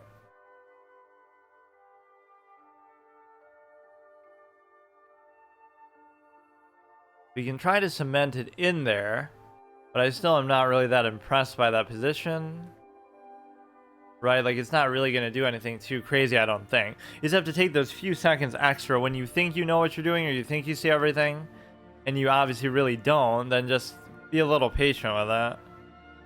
Which, it's interesting that I like classical so much, but then I'm so impatient at the same time. This is why I often still do badly in it or whatever, but at least then I can accept the nature of it's a little better because, I don't know, it doesn't feel right any other way. It's just... It's meant to be a slow, drawn-out, monotonous, obnoxious kind of game. And so at least just embrace that. Don't try to hide from it and cover up with bullet and blitz and actually make it seem like a real-time, exciting type of game. So here you get to not really do much of anything at all. So let's put it here, I guess. You'll go there, I guess, maybe, or something. This one's not covered, or it actually is covered. And now here's where we get to witness my beautiful attacking ideas, by which I mean literally fucking nothing. Or just let them come to you, I guess more. Let them just make mistakes and give it to you. You gotta at least just be aware of all these things. Like, just keep double checking. You have the ideas in your head of what the strengths and weaknesses of this position could be. This is actually perfectly fine too, because you get to double trade. Right, you'll still take the queen too. You're +2. This could be an octopus knight perch actually to land on. And so the only thing missing is the fact of the stupid ass knight there. You shouldn't really let him come into a square like this though either. But maybe it's fine. I don't know. All you have to do is like just don't blunder pawns or anything like that. And if you can do that, then you should be in good shape. But now this is going to favor him in the end because, you know, again, this is just me being lazy. There's no real reason to actually do that. Right, like why did I do that? Just because I want to get it over with or I want to have a nightmare end game? Because see, it looks all intuitive and stuff, but it's just not because you're going to... Like, I knew that was going to happen, but I still wanted it to happen. So we'll lose the... Whatever advantage we might have had, we'll end up losing it just because... Whatever. So it wasn't necessarily a draw, but now you gotta actually, you know what I often do in these positions is I rely on the king because I realize how shitty the knight can be. So then I just bring in the king, even whether it's one knight in the end game or multiple or whatever. Now, if you give a check, it's not a big deal. Possibly you could even trap the knight in there somehow. Now this would either be a passed pawn or he trades and then it's fine. And then that could give me an octopus knight, good position here. That would be pretty well worth it. So I'm not really worried about it, but again, we could have taken a win and turned it into a draw. Or maybe it was somehow a draw anyway, but it probably wasn't actually. The only weak pawn that you could even target is there. Right, so it shouldn't be that big of a deal. Not that he couldn't trade for this, but then you are giving a pass pawn at least.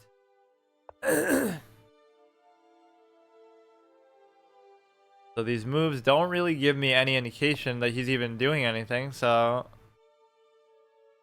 Yeah, there should be no way that you can lose this game, except maybe on time, for the simple fact that you're able to, at least keeping the king out of there, I guess, a little bit. But he would take, I would take... I don't know what else to tell you there, like...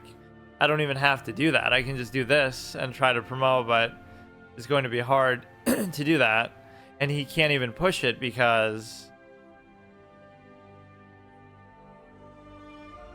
he can't even, or no, he could just take it, couldn't he? Or I mean, I could even just take it too, right? But if I go here, you can take it.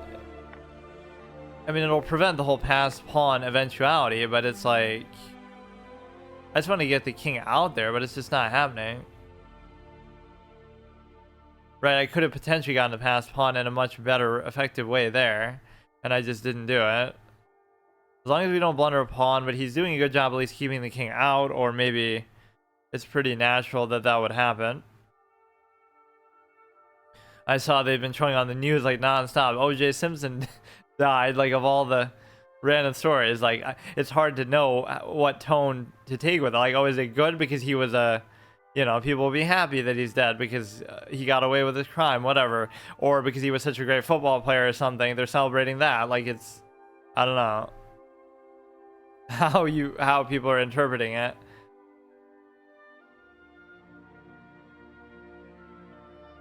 You could try to make a path for promotion here, but it's actually just not going to happen, so it's okay.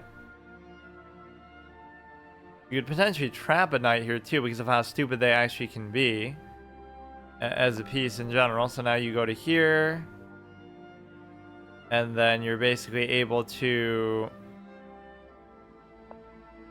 you know, maybe try to do this. It should actually happen here. That would be kind of beautiful. Then we would have the extra knight. So regardless of anything, this should be gone. So fuck the pawn. Or he would give me a pass pawn then still in the process. So if he does that, then it's kind of worth it. The thing is, you have to have the king there, though. See, I'm not doing it the right way. If you just... I don't know.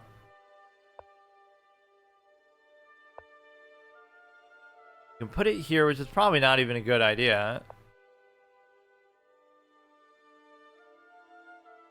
Take. I would take, he would take, I would take. Can't take, check, take. Be at least a pawn that you take. So we do have a passed pawn. Now, whether you're supposed to win because of that or not, I can't really say because it doesn't seem particularly noteworthy to me. So if he doesn't take, we have a cute little thing, because if he takes, then I take, and then check, and then I can still take, right? So potentially you're trading. Okay, this should always simplify things a lot. So I almost have to let the knights cancel each other out maybe, and then just do it with the king because of how garbage the knight actually is as a piece, because you can clearly see that that tends to be the case. So just keep the king out of there. I can't believe I'm even trying to do this because it's going to fuck over the whole rest of my thing because of time. So that you can just let him take, I guess. Right, there's no reason why I should take that. And the knight would actually cover both squares, right? Like, gets to the point though where he could just trade the knight for the pawn and it'll still be a draw. So I almost shouldn't even worry about it. Right, like, you got to just win off the king opposition idea or something, but you can't really even do that because you... I don't know what's going to happen. Okay, this is the main thing we want to do. Just get the king through there, and then his king can't do anything. But I'm too low on time. Or he'll just keep moving the knight around so that he doesn't have to move the king. So that might be a little bit difficult to figure out. So you want to give the check. I thought I almost just blundered it. Give the check, take the pawn. Give the check again. Go to here, try to block its movement. He tries to do that. If he gives a check, that's the only thing I'm not really accounting for as much. But you should still be okay. So now you should probably win, but again, it's gonna... If you can trade the knight for 2 pawns, that's what you got to stop him from doing. Right? Keep that sort of trade out of arm's reach. And I'd be happy with the draw, but now we're not going to get one because I'm just committing to this whole thing and it's not going to work out too well. He would take, I would take, and then he can't take. We're pushing him all the way there, and the knight, if nothing else, is going to prevent a stalemate from happening. Right, because he can always just still move it.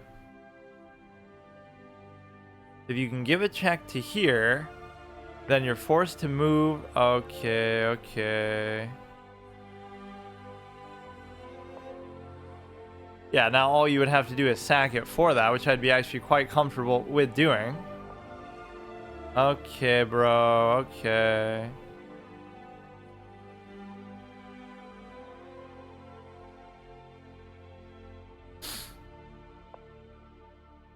Give a check here. And then we gotta push the thing out of its promotion sphere, which I can't figure out actually how to do that at all. I really can't figure it out, so we might get a 3-fold repetition or something. I just can't figure out how to move this piece.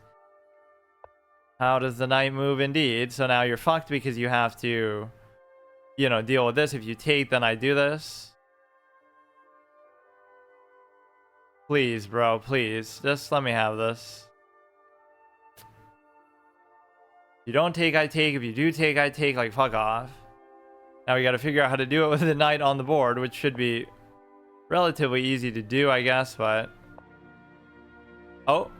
Whoops, See, they give you too much credit. Like, they wouldn't expect you to fuck up something like that. And before we give up a royal fork, because the knight is fucking things up at least a little bit. Or you know what you can kind of do to help that is this. So then you can...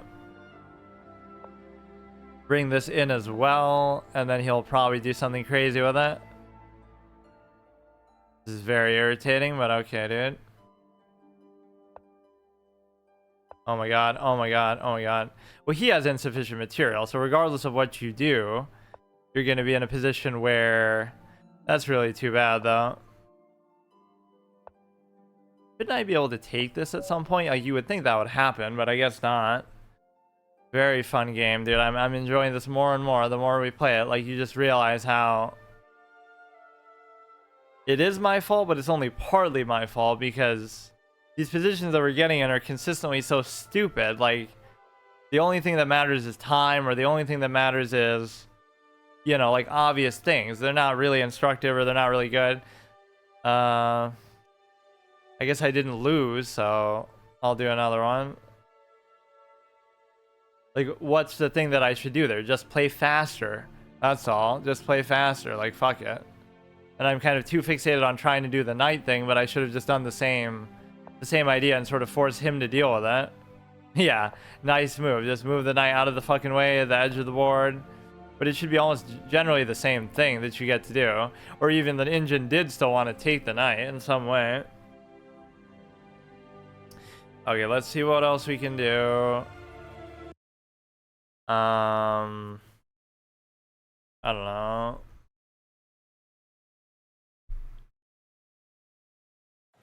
Marcus is a connoisseur. Yeah, let's do another one. We'll just go till we lose with the set, which maybe will go on forever. So I'm actually fine. I'm willing to even do that. As we've done before. Ruined other categories, ruined everything.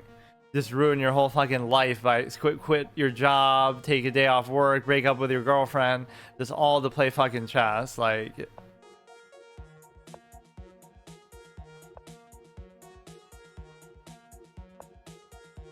but then at least be good at it if you're gonna do that. This will at least explain my bad moves. Like, oh, I'm so blind because the pieces are actually so fucking bright that I can't see them.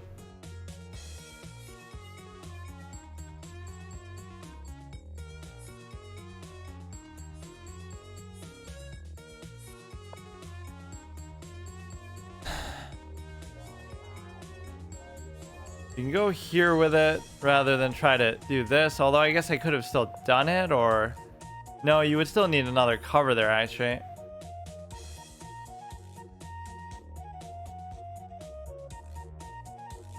That prevents the thing from actually moving. This makes it bad, so if he takes this, then I can't actually do anything because it leads to a situation where this has to cover it, so I don't really want it there. But I don't know where the other one is meant to go. Like, the whole principle with knights is you never need two of them, even for people who are proponents of them, right? You want like an What?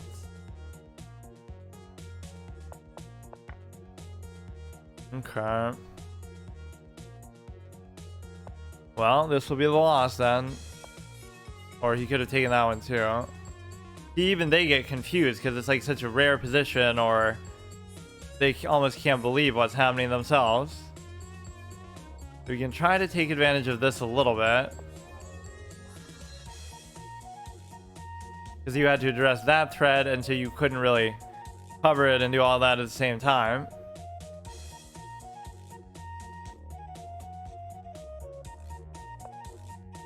So he comes here. This is fine. This you can't really do because he'll just double take. He would take, I would take, he would take, I would still take.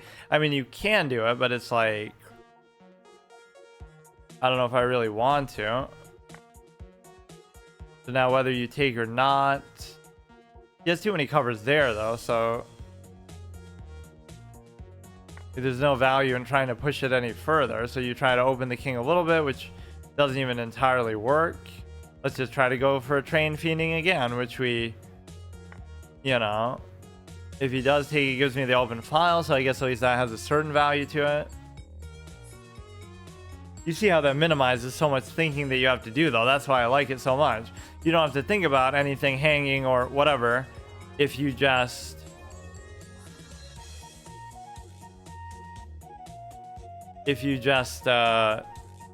just trade it off in the first place. Which again, as black, probably is a pretty good idea to do even at a higher level. Or maybe an especially, because they just want to mirror moves and try to bait for draws and try to, you know, do stuff like that. So it makes sense. But as white, you should almost never do that.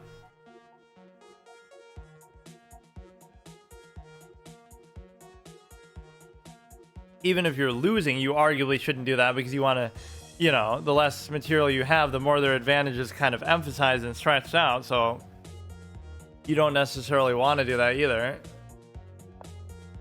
So he declines the trade like a good player would do. You can't decline this one because you're pinned down to the king. You see how I just fixate on that so much, right? It's the only thing. So when you talk about having a plan or a strategy, that is my thing. And it can get you as far as at least 1600. So anyone who's not, you know, on here at least, anyone who's not 1600 can't say shit about that at least. Now, aren't I double attacking it? So that would have been good, but the only reason why it's not good is because of the stupid ass fucking knight, or obviously you can just do that too. We can move that away, give up the open file. He has kind of a scary light square diagonal. Mine isn't half bad myself, but it's just not really going to materialize in anything either. That's fine, I guess. What does that really do even?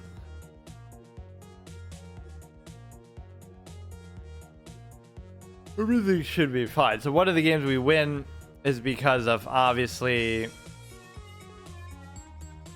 One of the games we win is because of the simple fact of... Well, that doesn't really work though now, does it? If I go there, he would just take. Then if I take, then he takes, then I take. So would that have even done anything?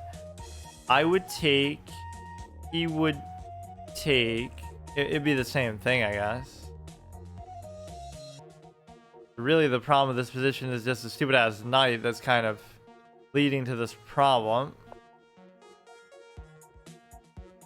We're baiting the same trade that we wanted to go for before. So if not, you just have to move the queen. You have to keep it attached to the knight. I mean, to the rook.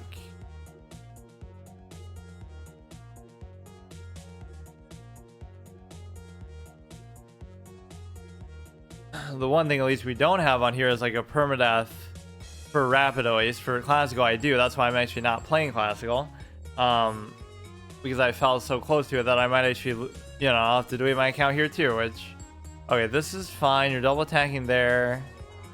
Actually really not all that fine, but you'd have to cover it with a knight, but the problem is the knights don't work that way, like a proper good piece, you know what I mean? So that does pose some problems for sure. You have two knights right there in your fucking face, but neither of them can do anything. And of course my queen is also limited in its capabilities here.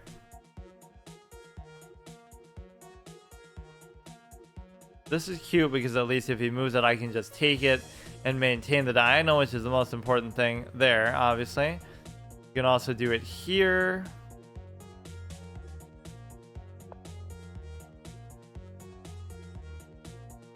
But no, the real disappointment with that is just the inability to actually do anything with the knight.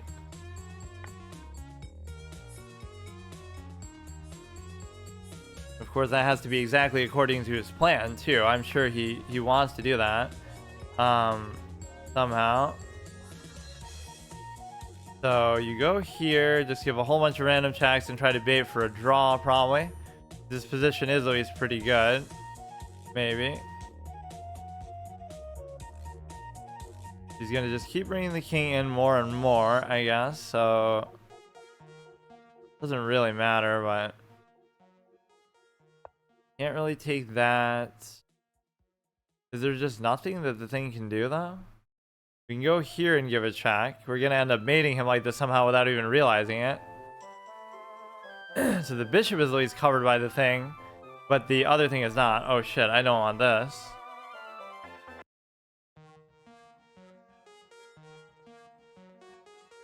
Okay, you give a check there.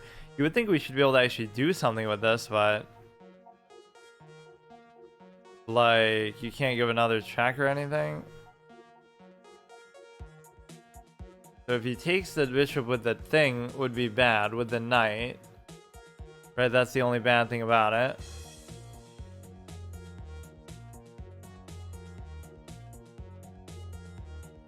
This knight can't move, so only the other knight could potentially move. We shouldn't be able to do anything though still.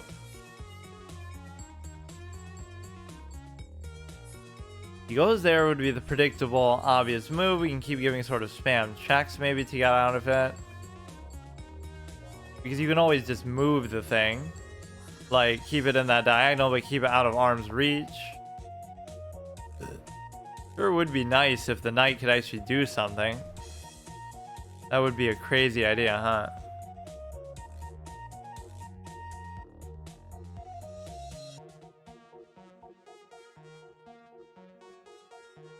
Or if I could even trade it off or something.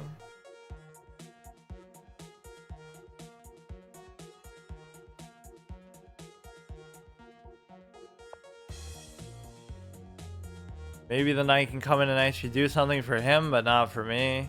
I mean, these are pretty bad spots for the knights, don't get me wrong, but couldn't there be something here? Like, even if I can just like, even just try to trade it or something. It's pretty unbelievable, isn't it?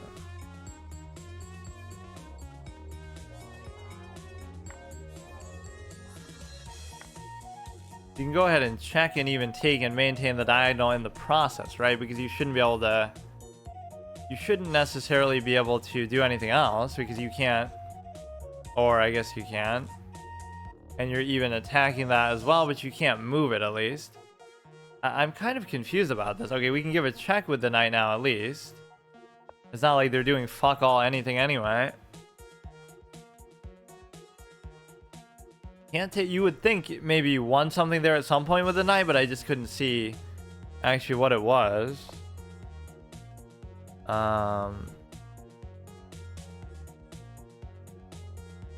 This one can actually move now and everything too.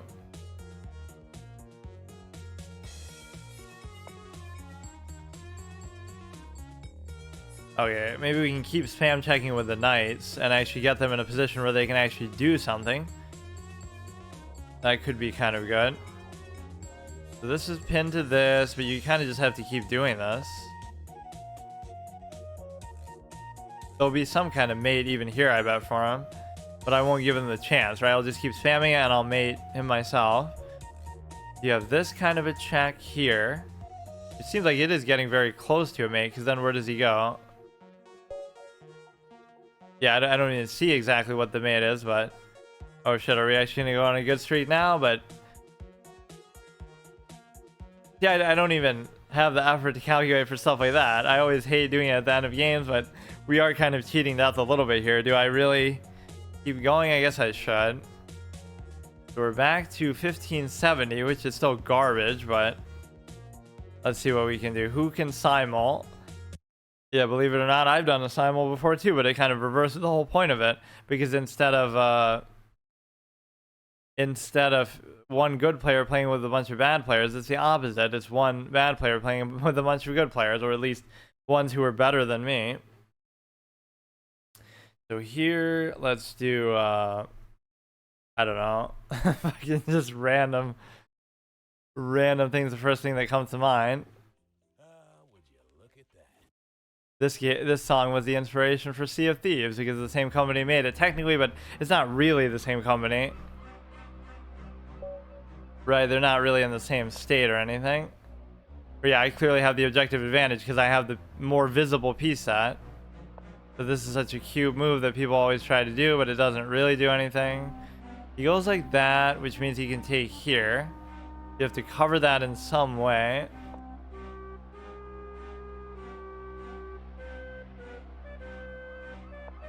You can always like punish this actually, because he's so...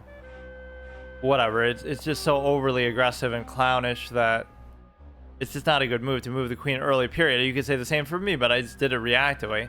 And this is always the move I try to do to shut that down, but I guess it's not technically the correct one. There's actually something else you're supposed to do. Or even here, you're supposed to, like, I don't know. This is kind of greedy because, like, oh, you're trying to go for the attack and actually take it. But I feel like for some reason that's wrong, but I don't see why. Uh-oh. Like, I know it's not right, but I still want to do it.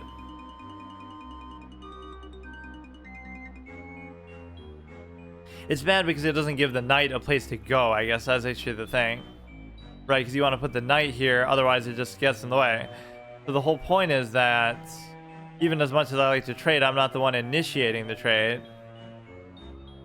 Right, and I still don't even have to do it. That's the thing.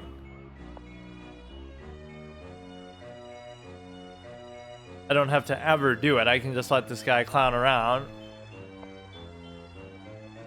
But yeah, imagine if I skip. Maybe that is what actually happened. Maybe I skipped or missed an episode of PvZ Heroes 1 week, and that's why I didn't get Bad Moon Rising.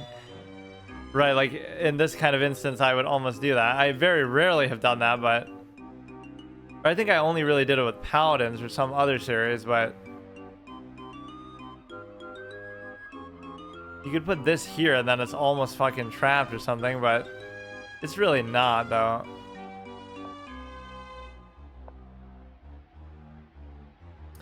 Or is it?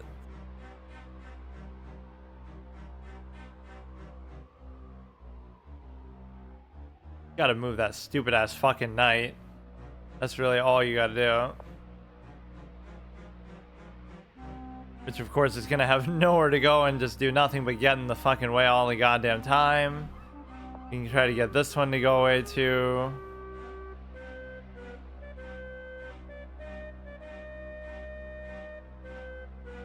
Boy, what a piece.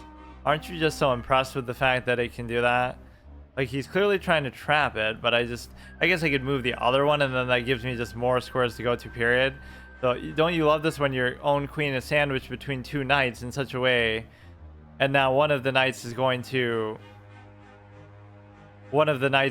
going to get taken as well as a result of that, because you're going to move the other one. How does this even make any sense?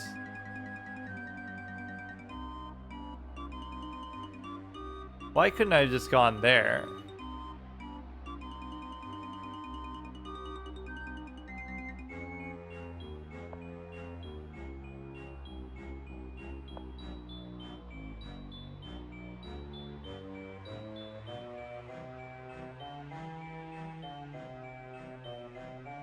Not like you can't still keep sidestepping this clown behavior, but then you'll end up taking there, but it won't necessarily be a fork or anything.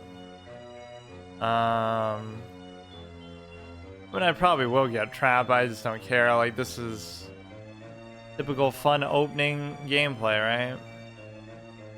I mean, you even have to do something with this, but then I'll have to address that. Okay, let's just do it, because then I can always trap the knight later. Right, we won't let him off the back rank. I heard you like trapping pieces, but actually we can't even do that necessarily.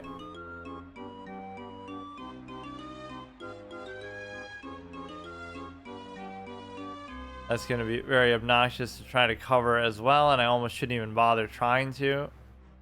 But then again, I guess there's no harm in trying to do it.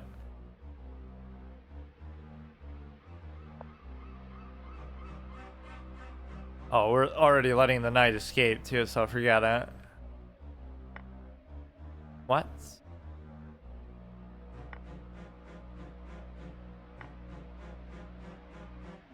Well, that's weird. Why did he even do it like that? He could have potentially saved his knight. Or I guess he still won a pawn effectively, but that wasn't too meaningful. Now all you have to do is like go like this, right? But then he'll still get a pawn out of it too, so he'll still be +2, I guess.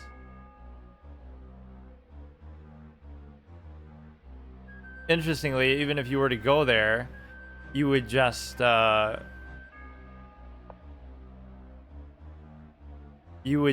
even be able to take it, because if I take, then you take that. No, I guess not. You just go here, so you will win that back, but I just didn't want to think about whatever that stupid position was. So I get punished for moving my queen early, even though it was because of him that I did it, because he moved his queen, so I just did it to counter it. Right, but then I somehow get punished for it. Yeah, -2 is not insurmountable, but it is still frustrating.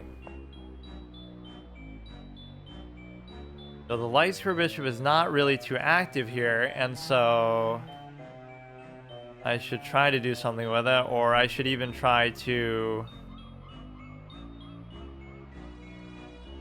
I don't know.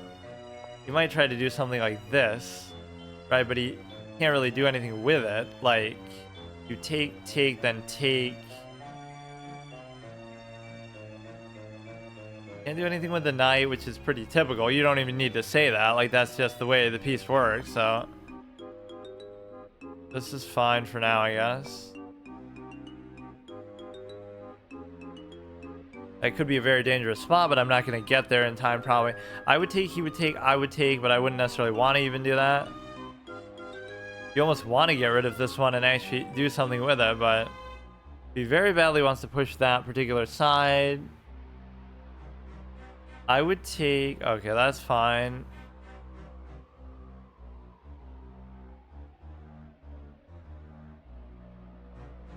Too bad that my knights, once again... I mean, at some point it's my fault for how I use them, I guess, or fail to use them, but you have to question their inherent value at times, too. See, there'll be some crazy thing, like if you sack and then go here, then you can just somehow mate, but it's unlikely with this much shit on the board that you can do that. Or I'd be happy with trading, but somehow here I don't even really want to.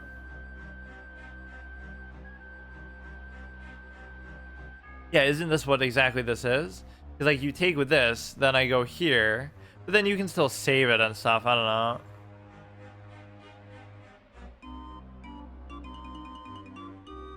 I don't know what to do. The trade is possible, but I don't really want to do it. Or even if I do it, I should do it with the cover. I should do it with a different cover. You can just go here and see what happens, like. But then this won't be covered either. I don't know, I guess I'll just do this, but I don't know why.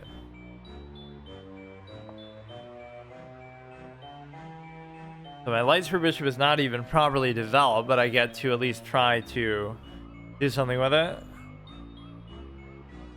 I would take... He would take, I would take. He wouldn't even be able to take. Why don't I just let him do that? If he pushes, it's fine. If he takes, it's fine. Doesn't really seem that bad, but he wanted that really badly. We can even take with this.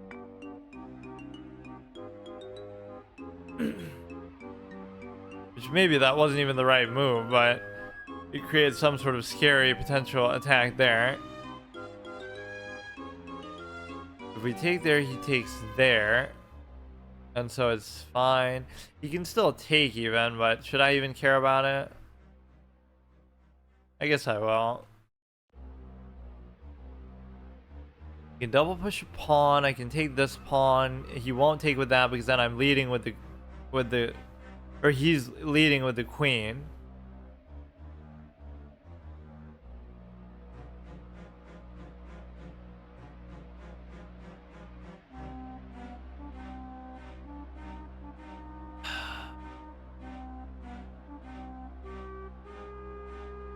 Maybe that's the whole irony, that most people would study or know offensive stuff off the bat, so then I would know if I study, I need to study attacking. Other people would need to study defending or doing what I'm doing maybe more naturally. It's just like, I don't know, everybody's gonna have their own whatever specialty and what they're good at or what appeals to them, but it just seems like I've almost done it backwards, where I've tried to avoid that so much. You take, he takes. There's no reason not to take. This is still fine because now you're not double attacking or anything crazy. You can go ahead and try to do it like this. I don't see what other thing he's posing. Threat, you go like this, it's fine.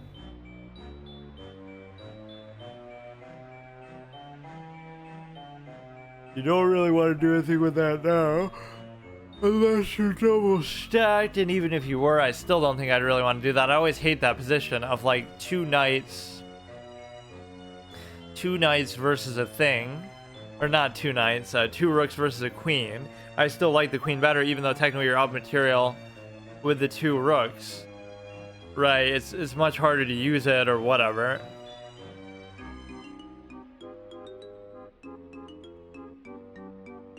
I think that's one thing I've been proven right on a lot. Not that objectively at the highest level it's not good, but at this low level you see that happen so many times. Where somebody will have the two rooks for the queen, right, and you end up winning, or they end up fucking it up because they can't figure out exactly how to do it. He's threatening there, which is interesting.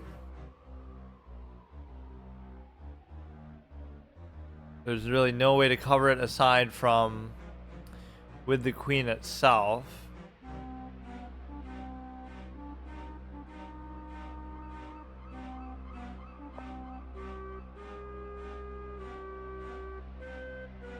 Which we've danced around trading opportunities here a number of times. Like, I just have refused to even want to do it, or... Okay, so you can't take with this one because then you just lose the rook.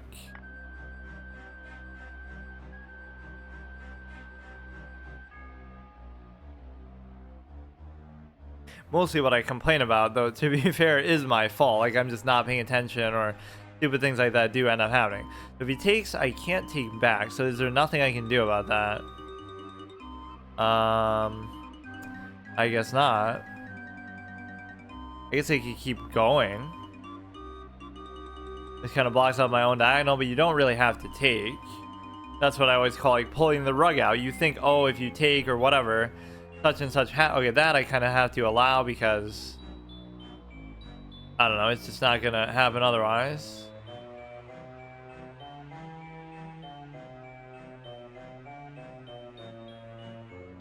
There's nothing crazy that I can see that he can really threaten here or anything. Give a check, not really a big deal.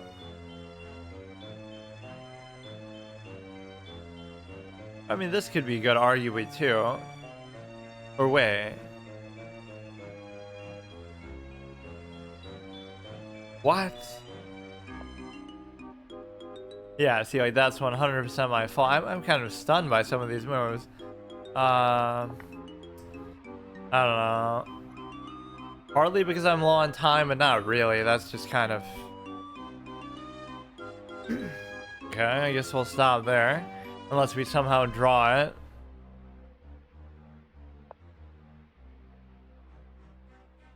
Attacking there, you can check again. It still doesn't matter, like, just... You can't do it. He would take, I would take, he would take, I would still take, so we can just be as annoying as possible with the knight.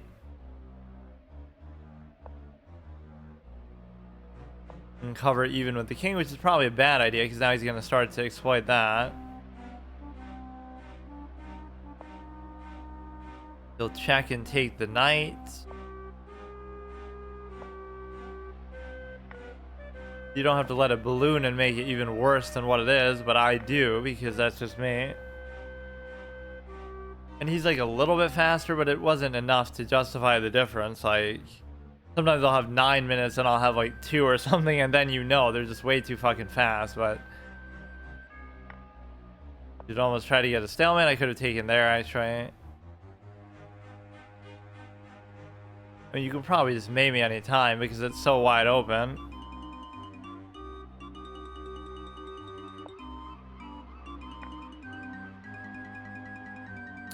I don't know, something weird happens to me psychologically though, like I don't get it. I can do well for so long and then... Like, how does that happen so consistently too? Like, that happened in classical at some point too, not even because I'm lower on it now, but just...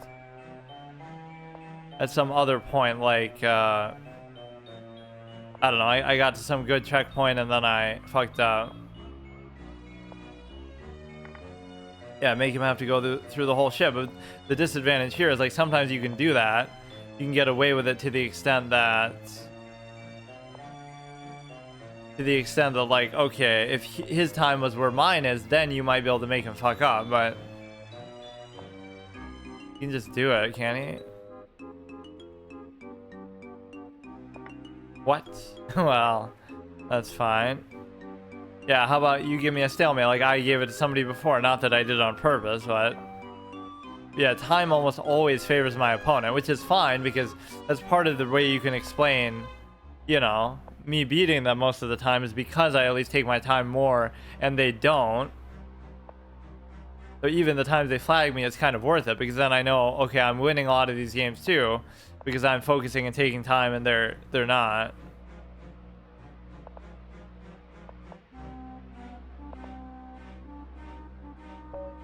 Okay, so we're still pretty much where we started, so let's just leave it at that.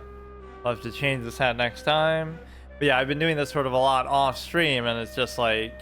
We did get pretty far with it, though, but I don't know what to do with this anymore because it's just getting kind of irritating, and we can just kind of keep going back and forth. Even if I do get back there, it's like, at what point do I finally decide to start studying and... I don't know, like it's more than just analyzing your games and stuff. Like I'll actually have to study for real for the first time like ever because I've really never done that. I still don't know basic things like openings and sure I might know them reactively, but I wouldn't be able to tell you the name or whatever, what you're really trying to do with it, which is shocking to me that people at such a low rating actually do that.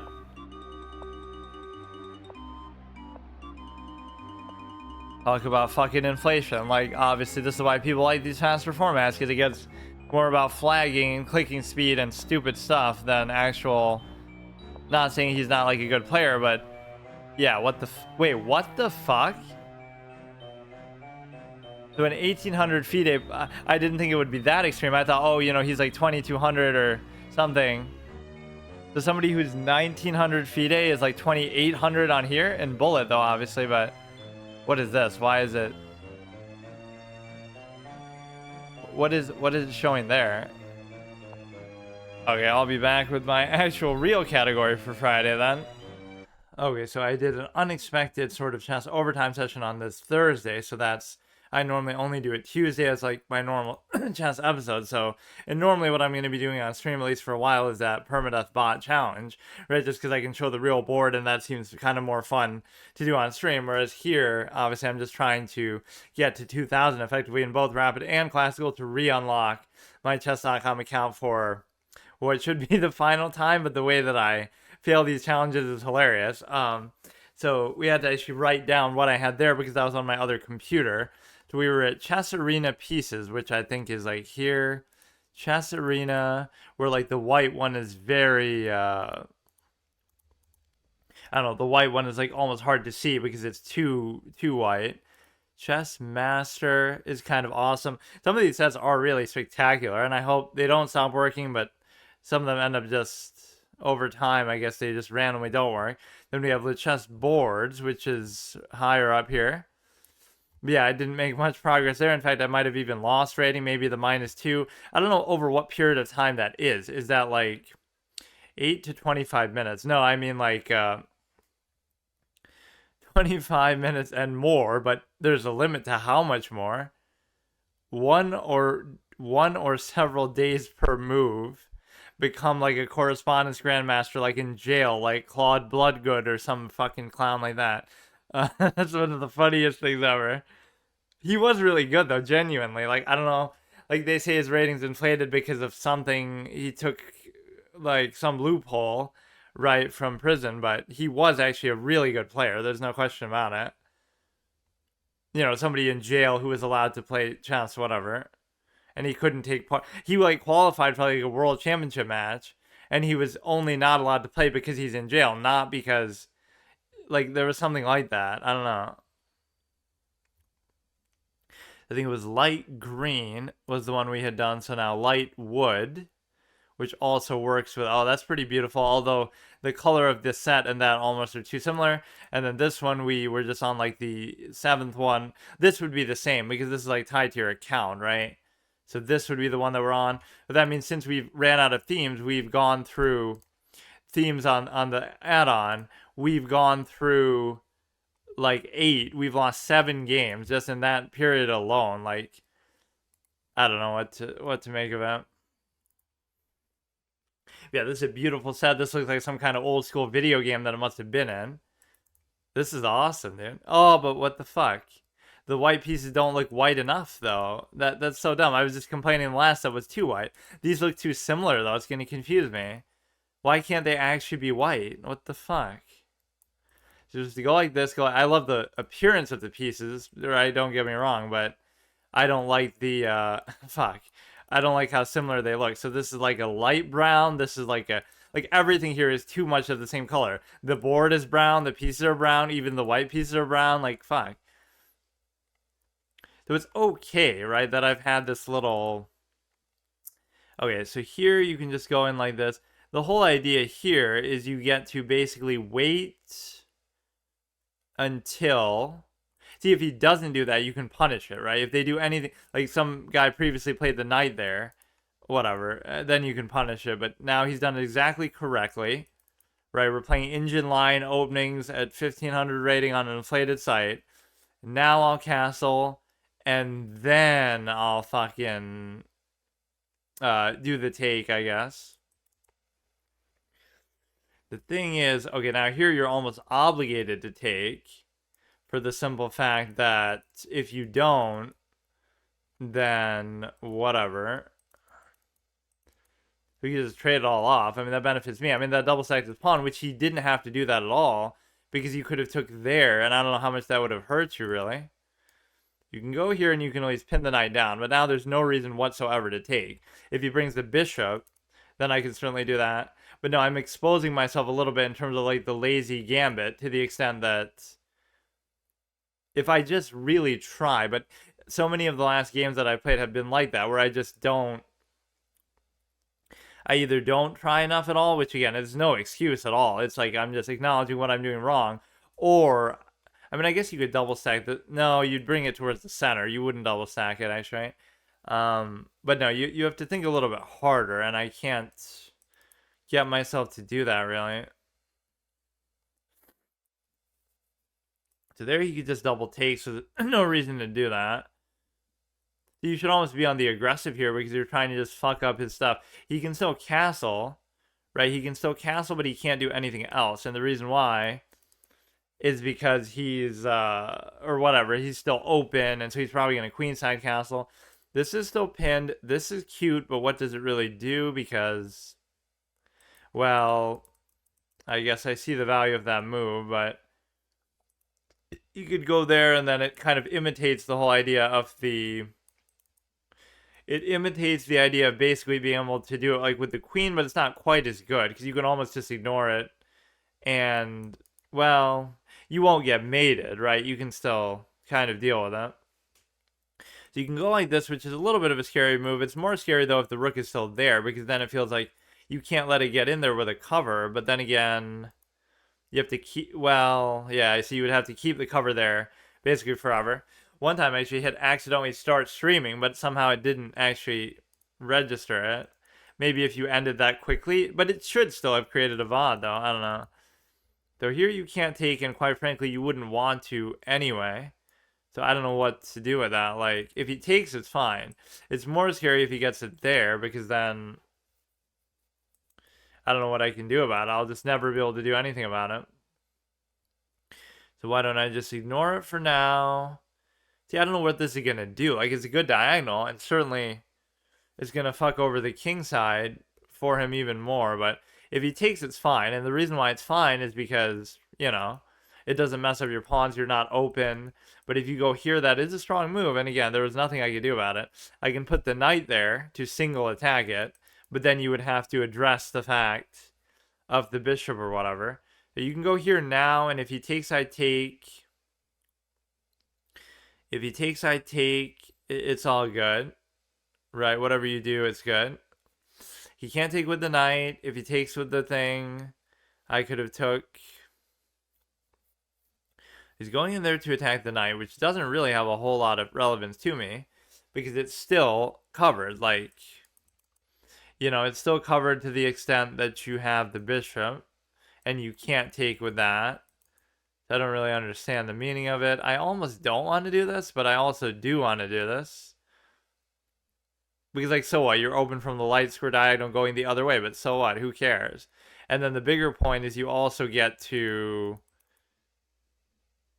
whatever. Like, he's still going to stay in that diagonal, so it doesn't really matter.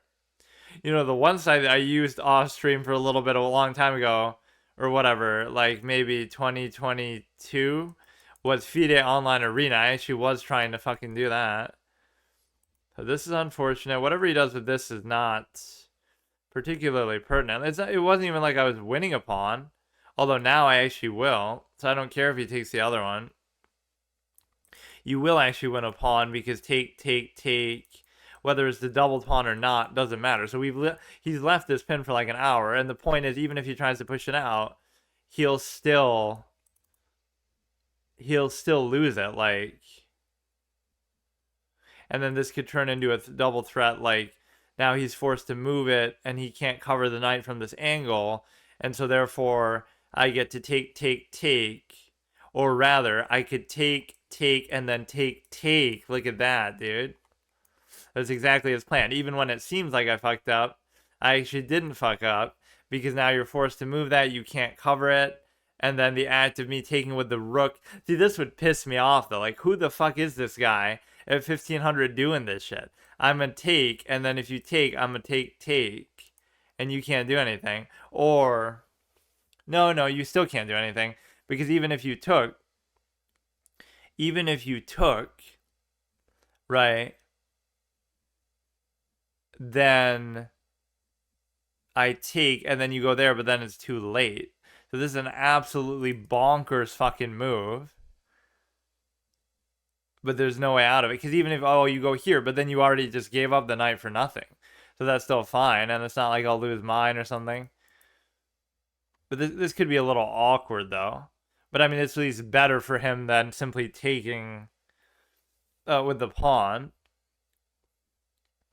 But then you have, like, some kind of unleash, but you really don't.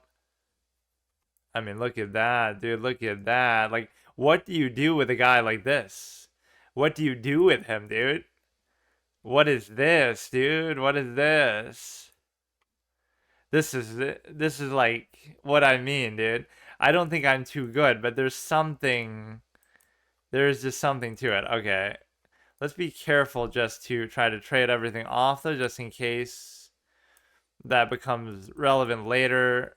And the reason why, if he goes there, then okay, he's kind of doing me a favor. He could have maybe made that awkward. My worst moves are always when I try to trade, and it's often when I'm up that does indeed happen. Right, and you just get lazy at this stage in general. Like, you just don't want to think about it. Which I can understand, but it's one thing, like, okay, you want to be a little lazy. I don't want to think too much, as Hikaru said, like, in a higher level context. But it's different for me. Like, it's the sole reason why I struggle so much. Like, it's completely, this seems like a bad thing to do, to put so many things in the same place here. The dark service, but you can just take it, you know what I mean? Like, there's nothing in the way here. So you're +5, modest advantage. You go like this. He just takes, so I don't know why I would do that. Let's go here. I don't know exactly why or what purpose we have for the knight. Let's try to get it out of the way, and then we can do some kind of sexy unleash. Just to try to take the bishop as well. Doesn't it feel like he's outclassed? Like, again, he's not, I don't know what he is, but I'd like to try. See, here's where we just get lazy and sloppy. But like, why should I have to think so hard? That's really the psychology behind it. It's just, and I'm not defending it. I'm just observing it.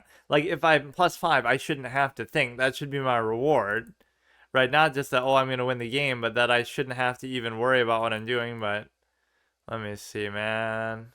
Because like, this is just irritating, and I'm known for doing that kind of thing too, to be fair. But like, what do you want me to do? See, now I'll trade down the rook for the bishop just to expedite the shit out of this. You're attacking there. Like, are you fucking serious, bro? Or like, I'll take another trade, and then you'll go there, and then I'll be screwed. But thankfully, the knight does come through for me. He would take, I would take, he would take, I would still take. If I take, then this is still covered for the take. But no, you see how that could have been a colossal fuck up? Even though you're winning, it's like you're forcing trades so in such a cocksure manner that you cannot think clearly. It really is a form of like immaturity almost with the game. You give a check here, that should allow you to recuperate in any way to safety, but you see how it just kind of drags on, and of course that's partly my struggle, that I am so bad at attacking, like, kind of generally. Now, it would open the fact that he can, like, double take that or something. Right, he could double take, and I wouldn't... No, but I would be able to take, so it's like... You're like, only +1 from that, right? Never mind the fact that I took that. I mean, the overall encounter, I guess, was like that. Yeah, that one pawn sure saved your dumbass, huh? Now, my rook is nowhere near him, so there's no way he should get a stalemate no matter what. Okay. I like how they play it out, though, too. I mean, it's good practice, but imagine in a tournament setting or at a high level, I don't have the discipline to do that. Like, even if it's classical, I guess then at least I can take my time and I don't have to worry about that, but it's like... that's why I'm doing that bot permanent challenge, actually, because I'm sitting there doing correspondence stuff. I'm moving the pieces on the board. I'm getting super immersed, like it really matters. Whereas these ones don't feel like they matter quite as much. They matter because of the piece set. They matter because of the arbitrary rating. But there is something to it. I love this one. If only the pieces were a little bit. I should do like a custom piece set tier list ranking or something. Clown. That should be my thing. How can you do that? You just put a clown in your name. Is that like a flair, or like, really, how do you do that? I guess just when you put your username in. The whole online experience is pretty much a clown show because, dude, there was an 1800 FIDE player I was looking at. I think that was on my stream session yesterday. Yeah, it was yesterday. It wasn't Thursday, it was Friday. 1800 FIDE, and he's 2800 in bullet or something. Like, so it's one of two things. Either he's cheating, or the act of playing online is completely fucking stupid, as everybody already knows, because Hikaru overcomes Fabiana Karana. Oh, that's not a current. I thought that was in like the current tournament. That was some other old one. Let's look at my YouTube suggested stuff. I'll use my webcam to show this. I did get another one for this setup, just in case I want to use it. The battle for number one seed in the West. Yeah, the Nuggets lost to the fucking Spurs, though. I'm kind of running out of music to do here. We've been listening to a lot of Jack Stauber type stuff. I don't know, or I end up listening to the same stuff over and over. Apex Twin. Don't know what this is. You just need like a quiet on set clown documentary. There's a moment, I watched a little bit of that. There's a moment that cracked me the shit up where they're talking about a kid who wore like a big nose, like a Pinocchio type nose, and he was sneezing on somebody. So they tried to analogize that to, oh, it's kind of sexual or something, innuendo. Like, what the fuck, bro? That's like reaching. And to do that in the first episode, in like the first 30 minutes, you're really reaching for it. So 1585. I just want to get back to 16 here, but again, I set these arbitrary goals that don't have any meaning really behind them. You got to stop the pin. I lost like one game in that, right, yesterday or whatever, just by allowing a pin to happen or something like that. That's all it can take because it throws you off. It's not even objectively bad. It's just more like it bothers me, and you're not going to know exactly how to play that. So now he'll move the knight and then take the thing, but I don't really see how he can do that without. He won't be threatening it anymore than if he does do that. So we're ready to castle, but see, it's always interesting when black is a step ahead with that. Like, now you can do the 6 for 6, which I've actually been doing this. Maybe this is why I've been losing. I actually do the 6 for 6 a lot, like where if it means getting rid of one knight, I mean, I'm all for it. You know, even this is like a bait trade type of move that's not good. You should wait till you do this first and then do it. And the reason why, but he won't give me the chance. That's the thing.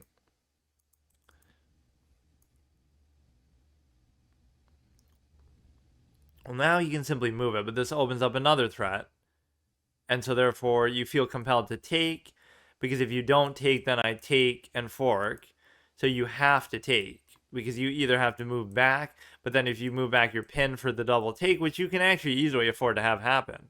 That's why a lot of these threats are just like non-existent. It seems like something's going on, but this is why in the opening you shouldn't even try to do anything, which I really don't try to do anything, but now this discourages the development of his bishop, but it's not that hard to rectify that. So see, we traded off one knight, which is fine. But unfortunately, we traded it for a knight itself. I would rather trade it for a trade a knight for a bishop is even more ideal. So let's try to make room for the bishop here. Generally, other than that, I don't see anything. My biggest problem isn't my inability to see stuff. It's my unwillingness to look. That's the deeper existential part of this.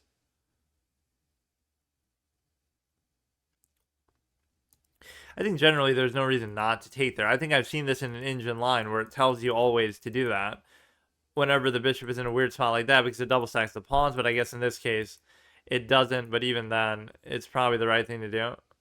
This song is kind of annoying actually. Fuck. I don't know where exactly I'd want to end up putting it then. Like, you put it here, you put it there, you put this there. This is like sort of the ideal pawn structure for the bishop pair because one bishop goes there potentially covering this line, one bishop is here covering that line, but I guess it's not covered itself. This is actually perfectly fine because, well, I mean, I can't say no to that, but you are covering that, but it's kind of awkward because you're like, it's awkward to the extent that you're able to have it sort of double stacked and stuff. The one problem I have is that I haven't castled at all here. And you have this weird position of the of the whatever. Like you can't take because he's already pinning it down. He would take, I would take, he would take, I would take, he would still take. It's almost like you have to do this then. He would take, I would take, he would take, I would take, he would take, I would still take. But now he'll bring like what a fucking, he'll bring a fucking, oh my god. It would successfully have meant trading everything off at least, but just the fact that I wasn't castled that it does me in here. He would take, I would take, he would take, I would take, he would take, I would take, he would still take. So I just have to accept the fact that that's going to happen because there's nothing more I can do to ever cover it. You could try to pull the rug out and keep pushing it, but it's not going to work. Let's do this side, and then we'll try to sneak. We'll try to do a sneak take like that, but it doesn't actually really matter. So he's +1, and that's not going to change, but at least we'll trade an adequate amount. But if you end up winning because of something like this, then I'd be pretty impressed because it's like, you know, it's just one pawn, so it's not that big of a deal. The bigger problem here is don't let that sort of, I don't know, I'd be pretty confident in my ability to still do this because of the fact that I blame the song, dude. It's distracting me. All right, we go to here. We can give a meaningless check. Just to, like, he could have pushed that, and then I'm worried about that unleash kind of thing. So much of this low-level play is like, what do you think of your opponent? Like, do you think they're going to make an obvious mistake? Because if you don't think that, then it turns into a drawish clown fiesta as well, where, I don't know, like, it's very hard to judge that, I guess. This one should have been easy pickings, but this isn't. And so, I don't know what to do here at all, right? Like, he's played well, he's played fast, he's obviously faster than me. See, it's one pawn, though. You don't lose because of one pawn. Not at this rating, not at high rating, lower rating, any. One pawn doesn't do it, unless it's like a really strong pass pawn, which it's not. He doesn't have the pass pawn here. I just get sort of a little irritated and dejected somehow, but he can't do anything with this, so he moves it there. And then we get to basically, I wanted to try to target this one, but I just can't. But see, that was just like a lazy move because it doesn't actually do anything. You can leave it here just forever. The problem is this one still won't be covered. So it begs the question as to what is even the point of that. Like, is that really even a good spot for it? I don't know.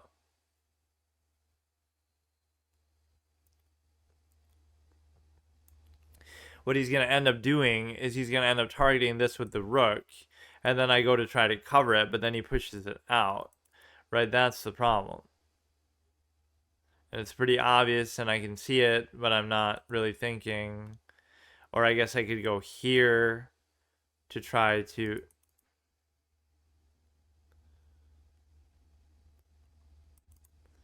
I could go here to try to do it.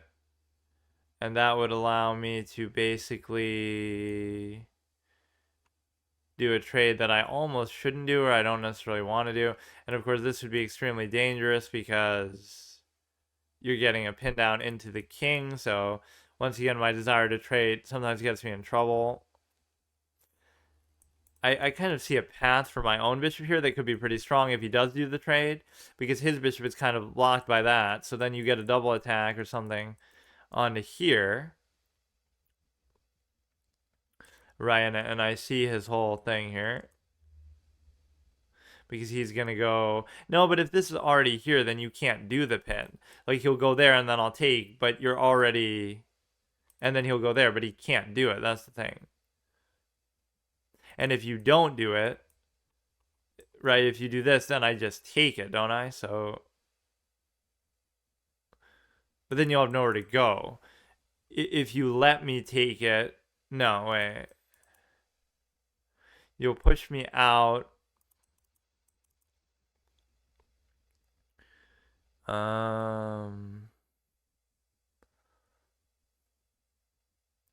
Wasn't actually as good as what I thought, I guess.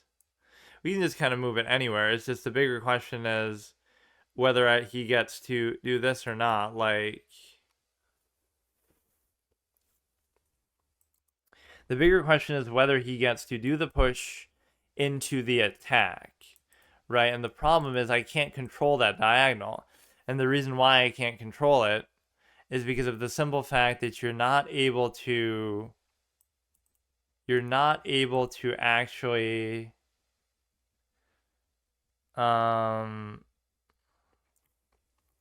he goes there and then I just have to move again. So how does that help me, right?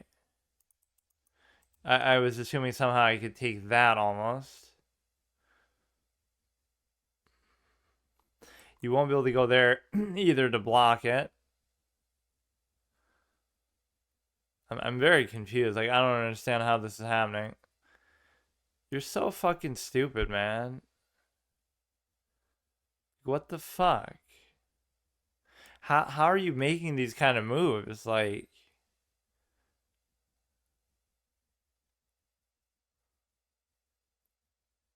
so you bring the thing here.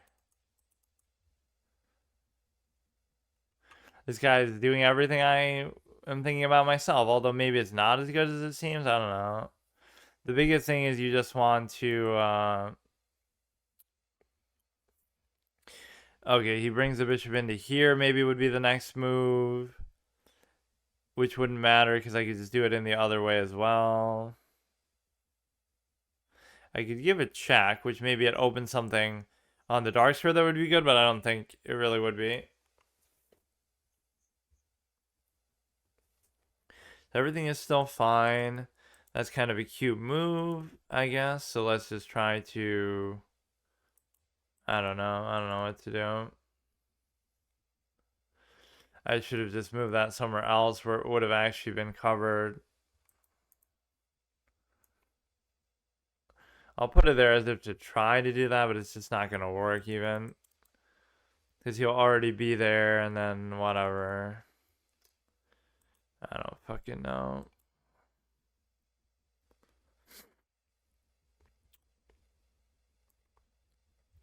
I don't get it, man. I just don't get it. He'll just go and try to take that one too. Which at least that might be worth it because then you get to take this one. So, or you could have even just done that from the beginning then. And now if he tries to push it out, you could always take it.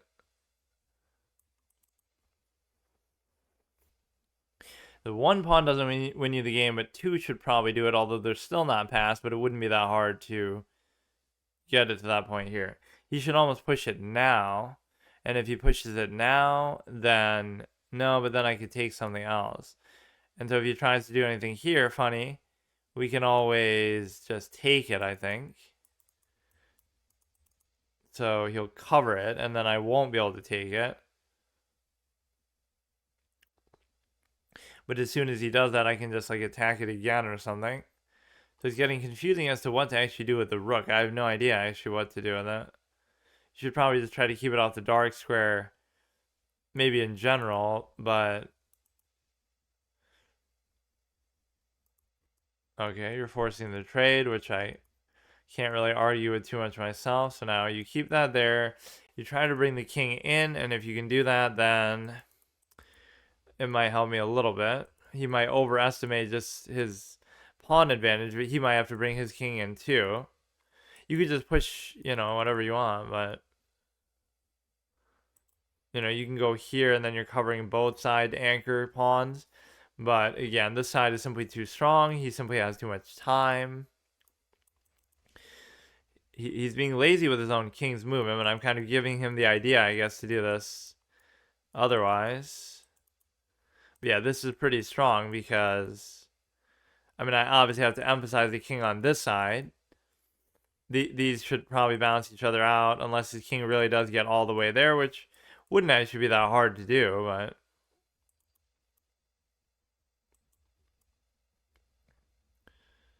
I don't know, like, let's just keep going. We're trying to go in that way. He'll push it there, and then I won't necessarily be able to take. Right, that'll be the problem with it. He'll push it to there. Push it there and I can't take.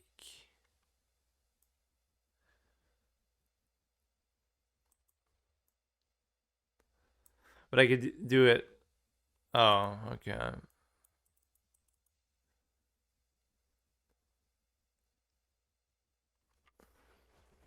Well, I mean, look, dude. Look, he's a good player, I guess. I don't know what to tell you. He's a good player. Try to give some checks or something. I don't fucking know what I'm doing anymore. That's pretty remarkable. It's like he played at an unbelievably good level, so that's fine. There's nothing I can really do about it. And the speed at which they do it is pretty spectacular as well. You can try to eat up the other side, which would end up being worth it. You can see how annoying you can at least be, though. Like, is that not a good thing that I did there?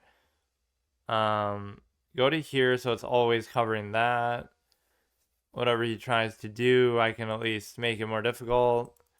But with only 30 seconds left, I can't imagine what I would actually do here.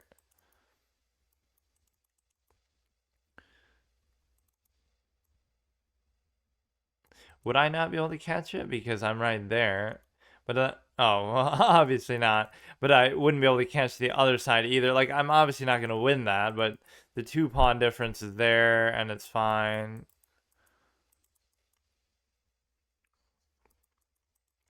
Those are the only pre-moves you should feel comfortable making if it's a capture that would require a particular piece to capture it. But even then, if multiple pieces can capture it, then you can still fuck yourself over because, oh no, they took with the wrong thing. And then I, wouldn't have done it then. Please give me a stalemate, dude. This is insane, though. Like, my mental state of doing this. Like, I don't know. I don't know what I can do. Like, how does this happen? How are they, like, this good?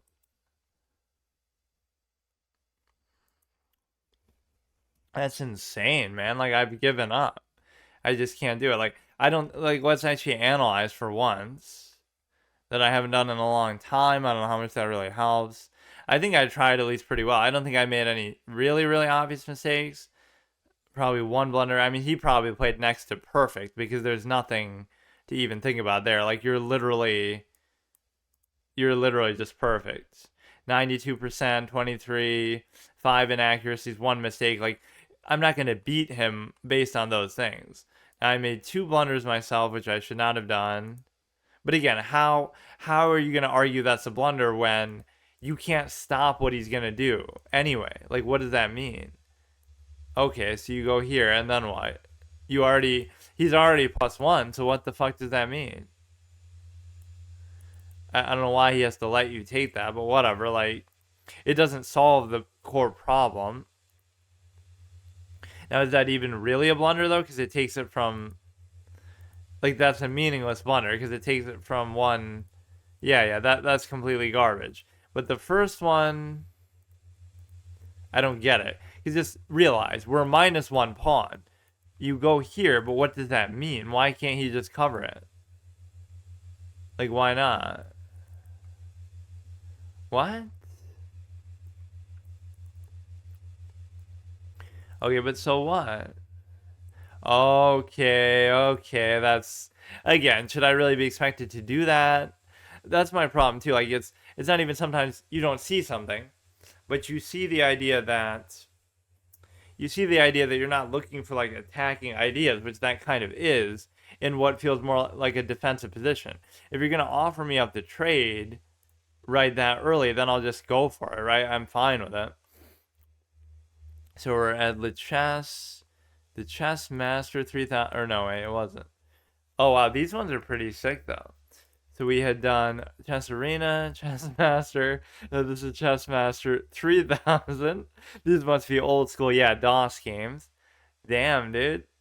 No, that one has a certain charm to it. This one is actually awesome. The only problem is the colors are too similar. You're not making white and black look different enough. Now all of a sudden they made black look red. They finally got the white thing corrected, but now they fucked this up. So now we forgot what this one was. The chessboard, The light wood, it must have been. Maple chessboard. This is like the title one. Like this is what you think of actually. This coloration is exactly what I think of with like either a real board in real life or whatever. And then we change the theme. This at least getting a little bit easier to do because whatever, like these ones always work and they're kind of like right there. Most of these I don't really like that much, but I said like once I run out of these, then I'll start using like random images. I'll start using like my own thumbnails from like my channel. So let's see what we can do here and just, I don't know, my time in. Oh, but they're a little blurry. See, that one didn't seem blurry, even though it kind of was pixelated. That looked cleaner somehow than this one. Like these were supposed to be better because this is like 3,000 versus 2,000, but that one actually was more impressive somehow. They were like kind of more compact pieces. These pieces are maybe trying to do too much or something. It's still a nice set, but they look better from a distance actually. So you should be able to castle. I'm kind of too predictable with that though too. Like because I never queenside castle, you can sometimes throw people off, especially better players. I found like they don't like it when you queenside castle because as much as they studied and everything, they haven't studied or whatever. They aren't as familiar with the idea of attacking that. That's one of my favorite lines ever. All these 2,000 rated players that I almost do make fun of, as much as I'm honored to have come into contact with them and whatever. It's like they'll say these things that show either a lack of awareness of something or just it's just kind of funny. It's like,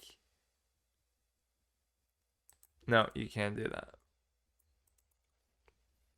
I'm not familiar with this variation. Now this is me as like a 1200 garbage player who doesn't know what the fuck they're doing random shit just because. And they're saying it and they're taking it like seriously. Oh, I don't know this one, as if I've studied it or as if I know what I'm doing. Like, you don't know it, but and in fact I fucked up because, damn it. I could have easily taken there, and now he'll use that to cover it. But then, even then, I don't fucking know. Yeah, even then, you can dick it around. You can dick it around because if you dick it around, then you can take this instead, but then I'll take a rook. So you almost have to deal with that one. And then we can take this, and then whatever he takes with, I should still be able to take this, right? Fuck you. Man, I think that objectively was winning a pawn too. Like it wasn't like some kind of a. He'll go like there or something. That's so irritating, man. Like even when I have something, I don't take advantage of it or whatever. But no, we wanted to do other things in this sort of setup too, like, adult only type things that you wouldn't normally do on stream or be able to do on stream. So we're double attacking there, but now he can easily just keep bringing covers for it. It's not a big deal. He can bring the queen, I'll bring the rook, like it's just fine. He can bring the knight, like who cares? He brings the knight, I can take the knight. Whatever. We're doing fine though. 1622. Like, you gotta realize how hard this is to do. It's virtually impossible if you haven't studied, which that's my own little criteria or whatever that I just didn't want to study, but it is pretty hard to get here if you don't, obviously. I just end up listening to like the same fucking song over and over, like a million times.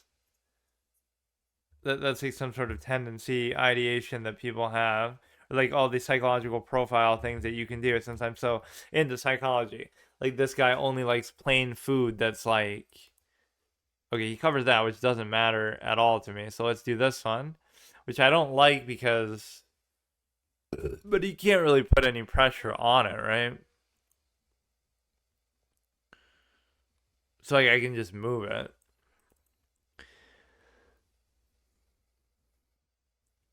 But no, like listen to the same song over and over. You like instrumental music over music with vocals. You hate to study things. You like things in a raw sense, like you like to play games blind, things like that. And then you also like to basically, you like simple foods, like with 1 or 2 ingredients, not too many, kind of thing. So this is still covered, so it's not like it would even really matter that way. And you can easily just move it away. Like, where could you move it? You'd move it here, and I'd have to address it. And so therefore you'd be able to take, but what would be the worst that would happen there? You would just fuck up my pawns a little bit. Because I have the bishop here, so why would I want to give it up? At least without getting rid of his bishop in the process. This is still covered, so it almost doesn't matter. Maybe we had... no, I don't know. You'd almost do moves like this now, because he doesn't have the darks for bishop, so you can just cement that in there, and he can't take, but that allows him to see, like, I'm aware... This is the problem with talking, I guess. It's not that it's distracting, it's that you kind of backbite yourself a little bit, where you can do whatever you want to do, but you have to actually do it. That's the thing. You can't just have the ability to do it. I don't know how to explain it. Let's do this one. You have to put forward that constant, consistent level of effort. That's what I mean. I'm doing it like in pretense. Like, oh, like I could see that if I wanted to, but like, what else am I doing then? Like, I'm not doing it for show. So what you can do here is you can basically just... he can move the knight somewhere, right? And then he's like, oh, he's targeting the bishop for a trade. That's undesirable trade. You could move this even further, but I almost don't even want to. But I almost... if I take it, allow him to undouble. If he takes it, doesn't allow him to undouble. I don't know. There's nothing crazy that I really see. Like, what? I don't know. We could do this, and we could just keep going with it. Right, because this is going to be the anchor pawn that ends up covering it. This pawn structure for him doesn't look very good, although for me, I'm always too passive and don't push them far enough. This pawn is covered, doesn't really seem to matter. It'll be like a take, something fucking clown. So under this circumstance, where I mean, I guess he's only down a pawn, but under this circumstance, this guy would have the balls to say, well, I'm going to try to sack a piece. Now he could go here and then try to force me to move, but we could still cover it. If he takes, I need another cover. You can calculate a lot faster than you can talk, though, at least. That's why even Hikaru does take, but even that's way beyond, not even a fucking fraction of what he's actually doing in his head or what any of these people do. I'd be more than happy to simply take there.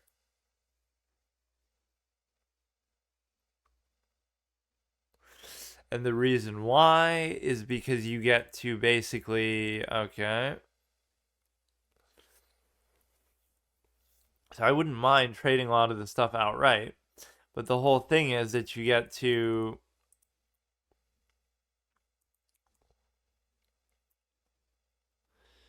this is an Octopus Knight-esque position that also takes there. So that's a generally good thing. I'm worried about what the implication of what the knight here can do is. And I don't know what actually it is going to do, meaning this knight here on f4.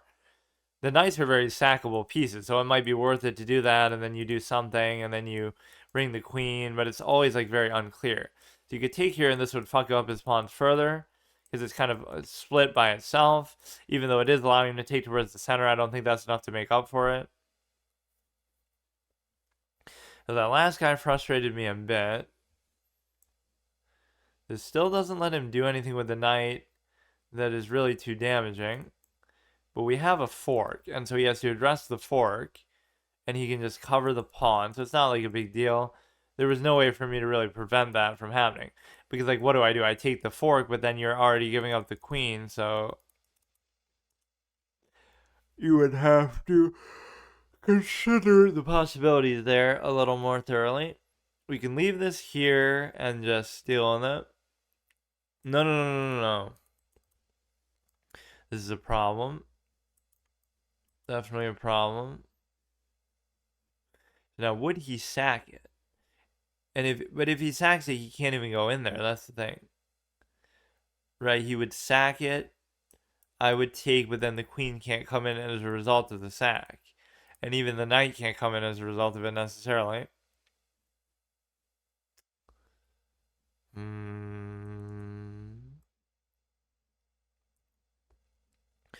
where does he go with that stupid ass knight? You could take there and open the king would be the one good thing you can do.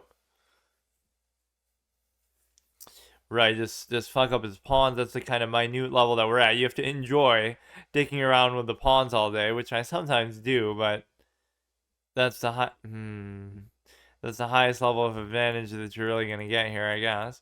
So you're gonna try to take there, and there's nothing I can do to stop it. So that's kind of a good move, I guess.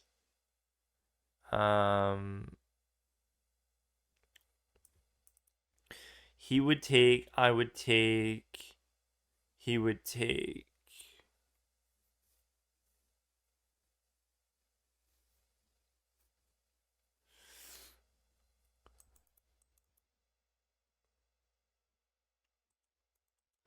That was a good thing by him. I can't really argue with its value.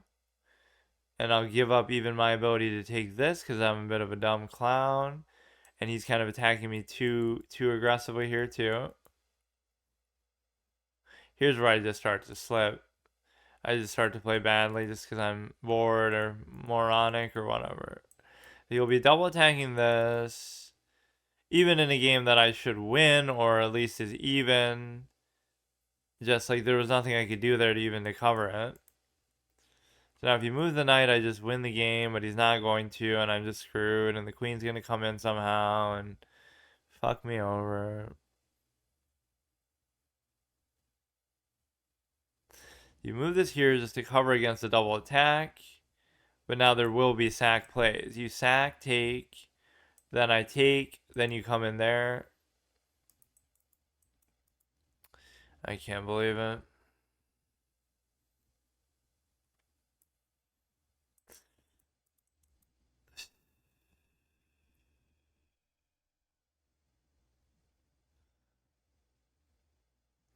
This would prevent the double attack, but nothing will prevent the sack.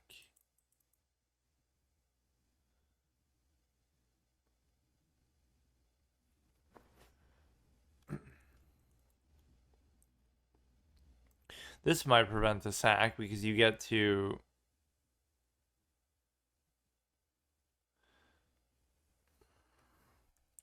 take it with the queen, so that's actually good, but then you can still do the double take opportunity.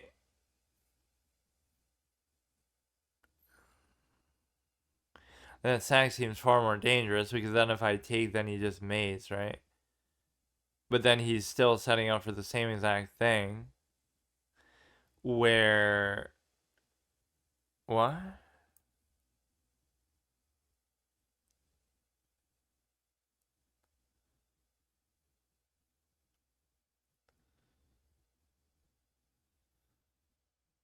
What?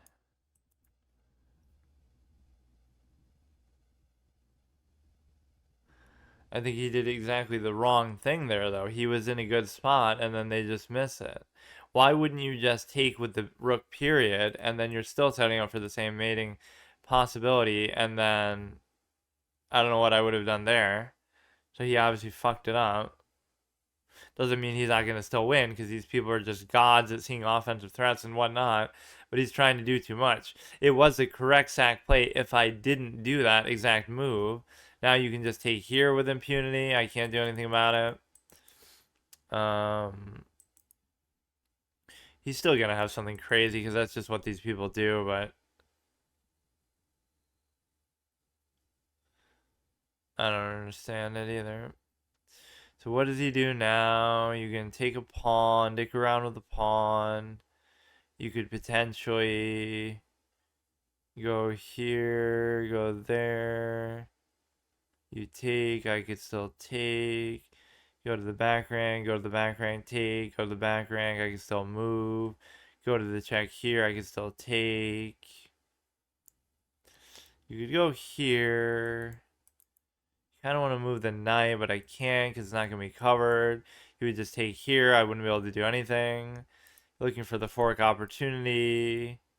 Would be like there, but I can't even get there. You try to take this dinky pawn. Doesn't really do anything. I just don't know. You could go here, but it wouldn't really do anything. That's the thing. This is a bad idea because he'll just check. Okay, okay.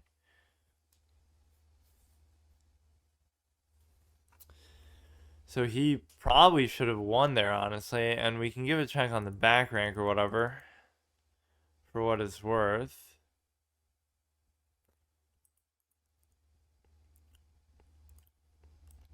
Maybe that's all we should do is just keep giving checks. If I could do it for a trade, I'd be pretty happy with that, but I just don't know what's going to happen here. So he's going to give a check with the thing.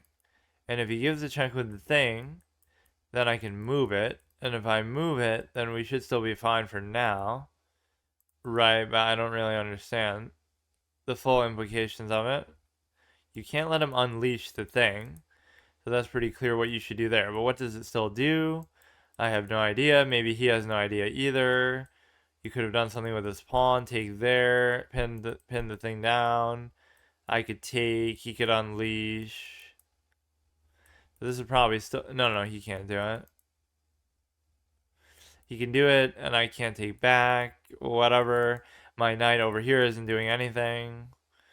You can bring it here, but he takes. You can bring it here. I don't see anything crazy. If I could just trade the queen, this is the value of a trade. Like, if you could just do it, it'd be worth it, but... Just hope that he fucks up. I don't know what to tell you. He checks.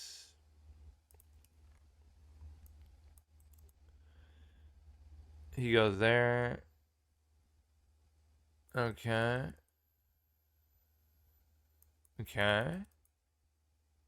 What are you gonna get? A threefold repetition? When you're about to fucking mate me like a million times and you're too much of a dumb clown to figure it out? You go to here. I take. Can't do it. You're threatening here. Doesn't really matter.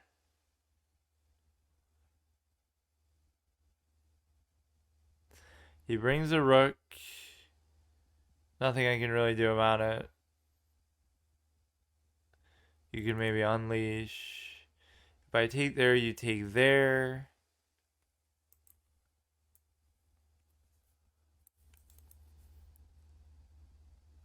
It's worth it even to sack. Like, if I have the extra material, we may as well just do it. Like, just do it. I don't care. Then we go here, and it's... Okay. Now, even if he pushes the thing out, but he's pushing it out and attacking again, he would take... I would take... He would take... Okay. Okay. Okay.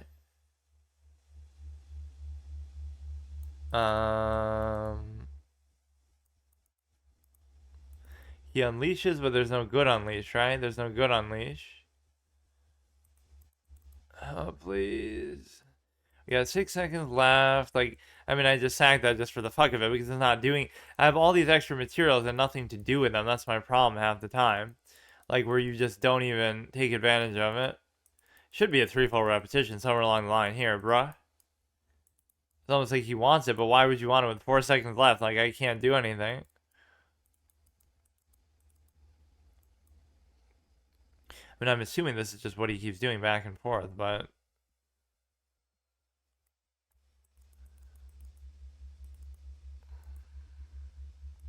I don't know. I mean, I can't pre-move if he's going to keep doing like this. I could have took the queen for free. What the fuck? It wouldn't have mattered, though, because I'm still not going to have time. He takes, I take. I'm fine with that. I'm fine with that. It doesn't even matter. Like, if you can just move quickly... Okay, I'm done, man. I can't play this game anymore. There's nothing to be learned from it. I don't know. It's so dumb. It's just always because of time or something else. He had a really good opportunity earlier in the game, though. I don't know why I'm even doing this. Like, this goes against my whole philosophy. Like, either I shouldn't do it or I should understand the way that it actually works, which I do, and just study for copious amounts of time. You make a couple blunders back to back. Like, I don't fucking understand the position. Like, what is the position? What am I supposed to do with it? I don't get it. He blunders there. I don't take it. Like, what is it then? What is it? What is it? What does it do? What does it do? Explain to me what that move does. Explain it. Tell me what it does. Tell me what it does. I'm waiting for the answer. Anything it does? Does it move? Is it doing anything? Is it mobile? Is it active? Is it doing anything ever in its life? You do this, okay? Where is the movement? Where is the value of that move? Where do you see it? Is there anywhere that you see it? Because I don't see it. Ah, yes, of course. You were just a sack like okay, there we go. Finally, it comes into play in any meaningful way. The point is that you're gonna get a draw. That's why those sacks are actually justified, right? Like it's just non-stop checks, and so that's perfectly fine. So let's move on to the next one. I'll do like one more, but I'm pretty much just done with this whole experience. Like, there's no point in doing it. Like, sure, I got as far as 1623. Doesn't really matter, but I'm saying like you can get as far as you want, so I don't really care that much, and we'll just make it easier for myself, I guess. Chess World, which is just like a shrunken down version of this almost. But yeah, those ones were pretty sick. Then the board, I almost just forgot what it was. It was like maple, marble, impossible. It's possible it works with a particular thing that is not what I'm using right now. Marble, clean marble, cool green, Lachor. No, not that one. I guess I could just try, but then it's gonna be hard to even tell what would make sense to be marble. It's not that one. It's not that one. It's not. I don't know what other ones typically work with it.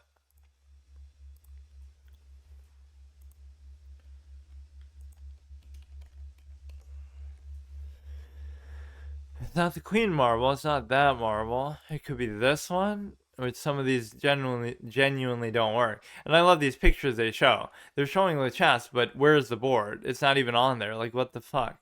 Some of these ones from 2015 maybe just don't work. So we'll try, move on to the next one.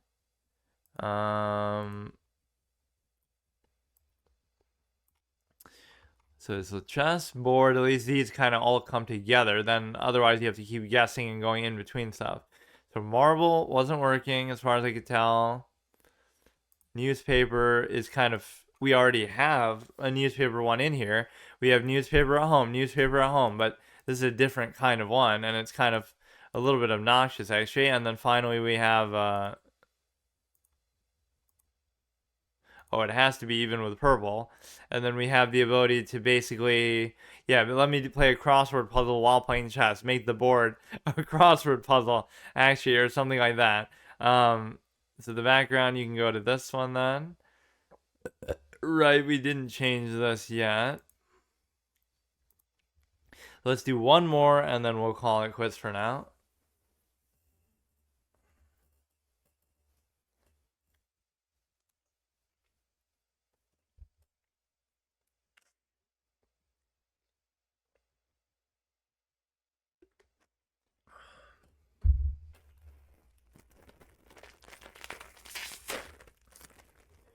Eat like a little fucking Uncrustable while doing it, why not? ASMR mukbang Uncrustable while playing 1500 rated chess. 1981, this guy's older than me. So this is perfectly fine, and we get to do a scholar's mate. Just hope that he falls for it.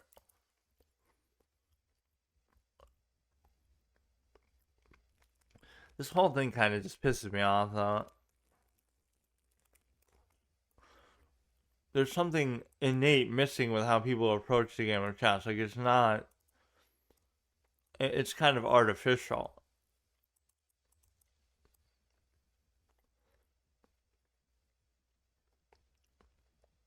They want to feel like they're better than what they are or something like that, but now this knight is in a total fucked up position.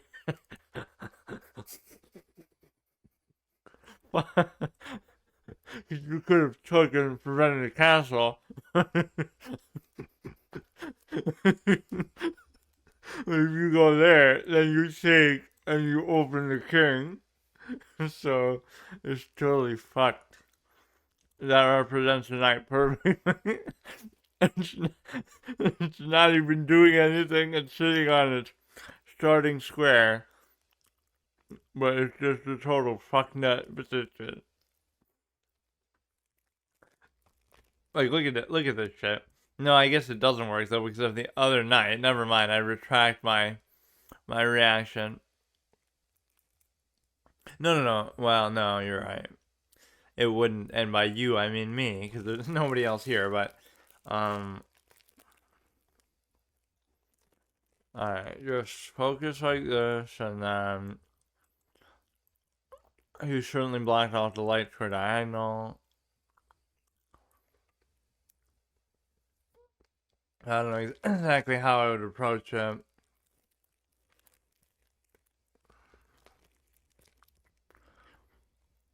If you move the knight, I can take that, remove the castle.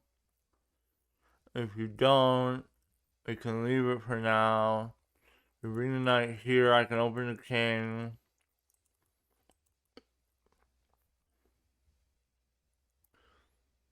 If he takes, I take. What are you gonna do here? I'll try to open these lights for pawns a little bit. I don't know exactly how though. He brings it to there. If you go here, you can take.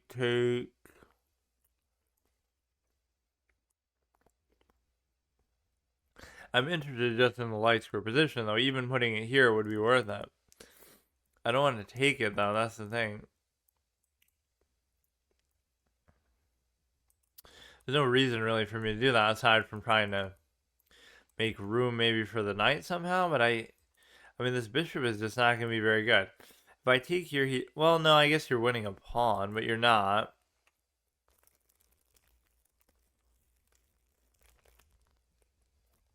Go like this. He takes, I take.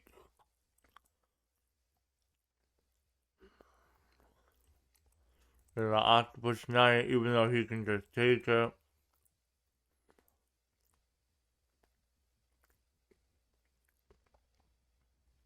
It would be giving him pass pawn. Damn it, everything is reactive. Like, I want to take, but I have to let him be the one to initiate it because otherwise it doesn't work.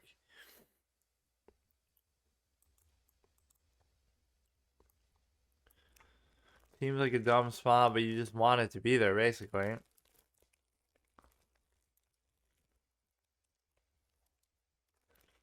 Couldn't he have taken there and just been fine? Because it wasn't covered.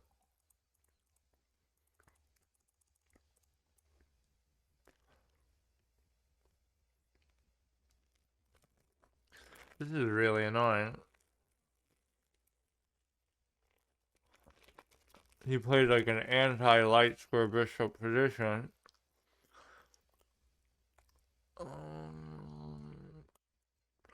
Yeah, this is still good because you get a pass pawn, but you're not going to be able to cover it, right?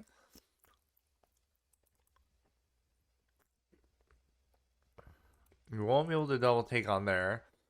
The knight is just completely useless. You could take there now, finally, if you could get through there, but you can't.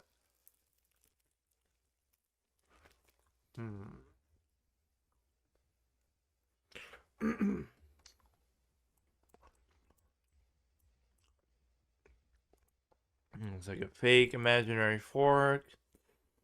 I don't see why not do this, though. He can attack the thing with the queen. He didn't even do it, but see, people are letting you get away with too many things now. So what you can do now is you can try to Develop the knight, but he can still take it with that.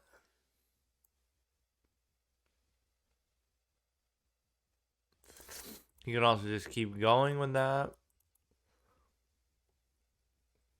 So through his immense skill and strategy, he's gotten a passed pawn, even though I would assume, or multiple now, it would stand to reason that he doesn't know what the fuck he's actually doing. But it's okay.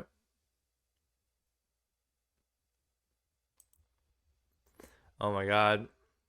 This position is so fucking busted right now.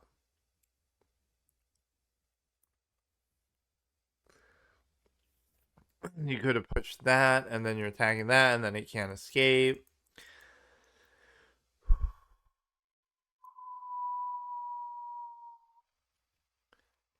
And this is incredible.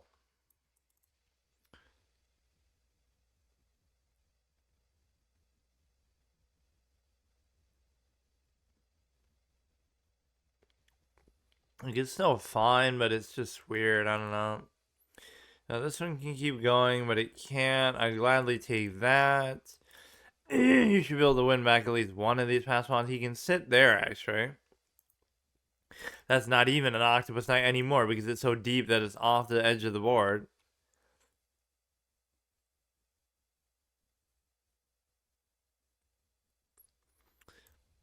Just do it, man. That wasn't going to be very useful anyway, that stupid ass fucking piece. And so what you can do here is you can basically... Oh my god. Go here. I don't know what I'm even doing. If he raises, I can take. You need like another potential taker for you. I would take, you would take, I would still take.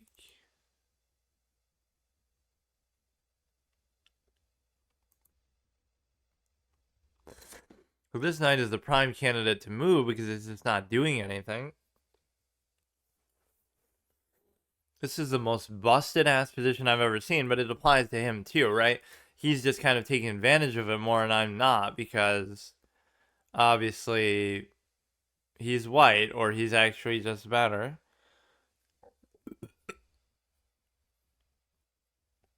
I don't really even care about the rating. It's just, you know, it's the same thing that I always do that is just disappointing.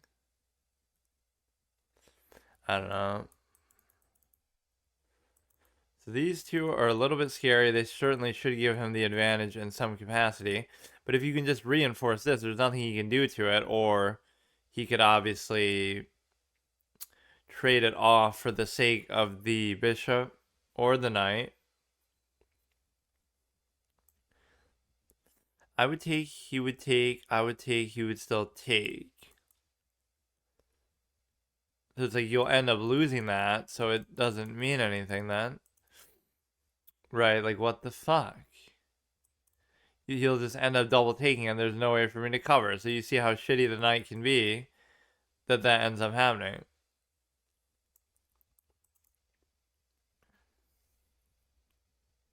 He's still not really winning in terms of that, but this is one of those more advanced type of positions where that might actually be the case of go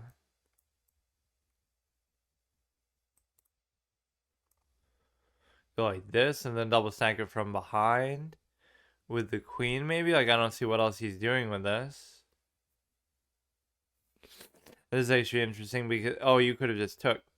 You could have just took because of the thing of the pin. That would have been perfect because then you'd also be triple attacking this one and everything. So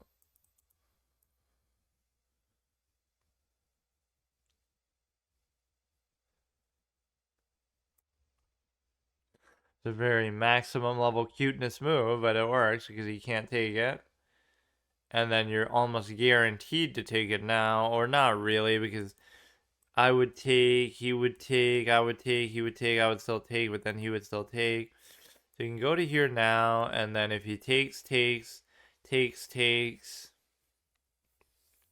he still could have covered it, theoretically, because You could have brought the queen back, and it seems like, oh no, you're pitting it to the king, but I'm not going to take advantage of that really either. Now, I can't actually move the bishop. That's the one problem. But I would just take his bishop, I guess. Right, if the position remains the same. Or he could even still put the queen there, like now if I take, he takes, but it doesn't make sense, really. That's an interesting proposition of a move, but it shouldn't really still matter because you get to basically give up an attacker on there, and we're still covering, so whatever you do now, I would take, he would take, and then I'd have to double stack. He would take, I would take, he would take, I would still take. That one was quite the turnaround with respect to him having the two connected passed pawns, but then we still get something sort of out of it, I guess. Create a double stack here. I don't know. It would be quite a strong double stack, in fact, because, oh no, we trade the queen for 2 rooks, but then we also made his dumbass because, that's it. This is what I mean. This is what happens when you give a low-rated player an advantage. It's like they don't know what they're doing with it, myself included, obviously. They don't know how to take advantage. So we create the rarely seen triple stack, and as I always say, it's even more rarely actually good. Like now, well, I guess my extra attacker wouldn't matter as much, but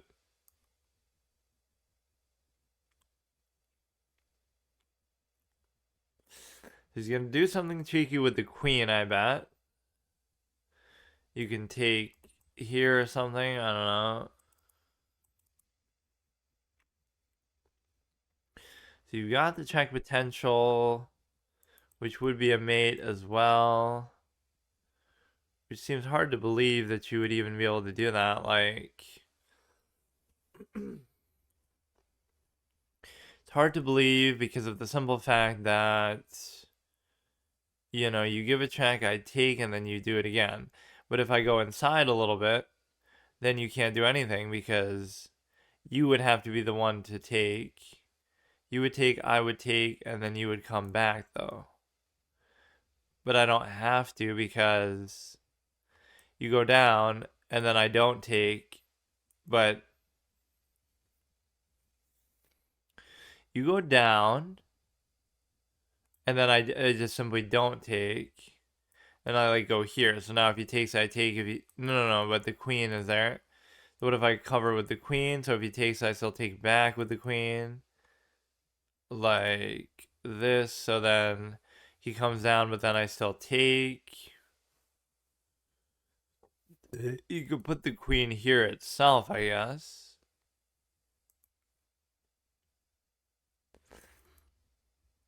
But now you lose the thing. You lose the cover of the thing. You lose the cover of the thing, which allows you to basically...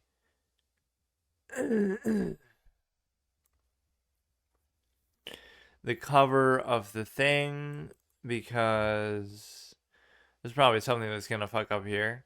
But see, you'd have to go back, and then I can't take with the queen because then he'll take the rook. But the thing here is you can't mate me because if you check, then I go here, but then you go there, but it's the same piece. So now you're losing the, it's not going to be mate because you have to cover this with the other rook.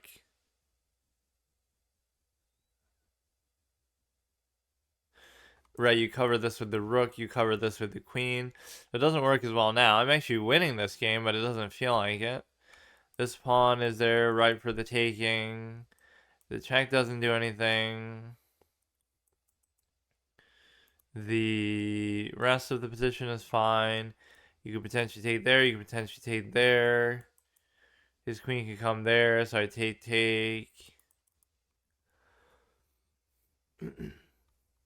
So now you gotta watch that, but there's not really that big of a desire to, it doesn't matter. Now if he goes down, I'd simply take. If he takes with the queen, I take. If he comes down, I take. You can just move it somewhere else, though, so he doesn't take if I take this. Okay, okay. He's gonna try to come there.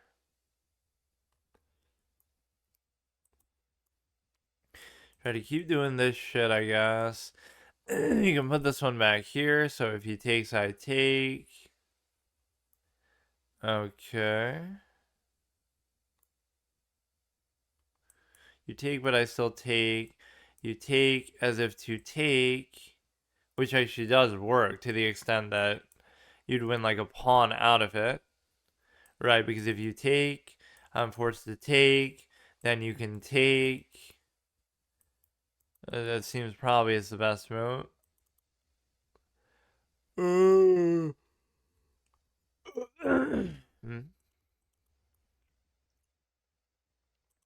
What is it now? Should I just give up on the defensive position here because I feel like this is dumb? He's got to address the threat, so whatever his threat is has to come second. Not that I'm ever going to get anywhere with this shit anyway, but he goes here, I go here, you can just mate, but you can't even do it. Fuck. You almost could do it if you just... But he can't even do it, so what does he do? He can't even do it because of the simple fact that... You go here, but you can't. You go back there, but you can't. See, I underestimate even my own threat that I'm posing. Like, that might just be an unpreventable thing because this is pinned. The king can't go anywhere. You just mate. Should be able to almost pre-move it. Whatever he does. But see, if I did pre-move it, he could go there. So I pre-move mate, but then he takes it. Right, like he's sacking his piece, but he wouldn't know, or I wouldn't know if I pre-moved it. That's why you can't pre-move.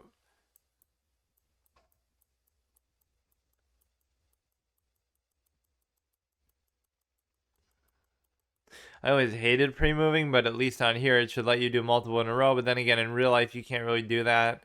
And so, I don't fucking know, it's stupid. So that should just be a straight on mate, which again, even as I do it, I don't necessarily see it. It just show you like a past history, like because it keeps track of this, of like who your most played or whatever, like your biggest scores are against, like who have I played the most times out of random matches? What's my record against them? And stuff like that. Well, that is pretty crazy because you get to, really that's a forced mate. That's one that is actually, you know, probably pretty obvious, but I'm not very good at looking for stuff like that. It's just not my nature, or I normally underestimate it, things like that. Yeah, this was not a very good session either. I end up actually probably just losing a certain amount.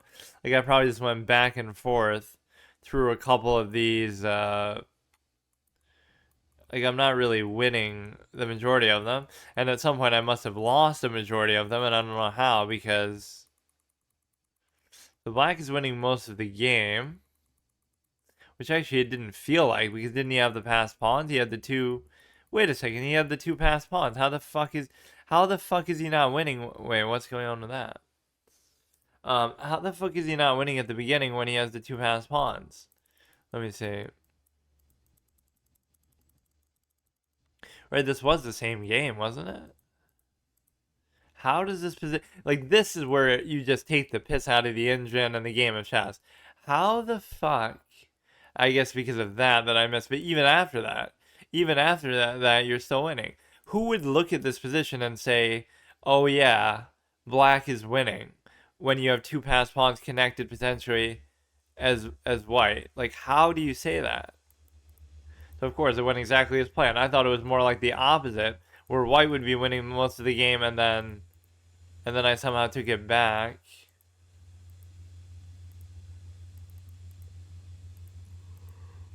What should take with the rook? So no, I was dominating coast to coast. Couldn't you tell? Couldn't you tell based on that position? Like, what the fuck?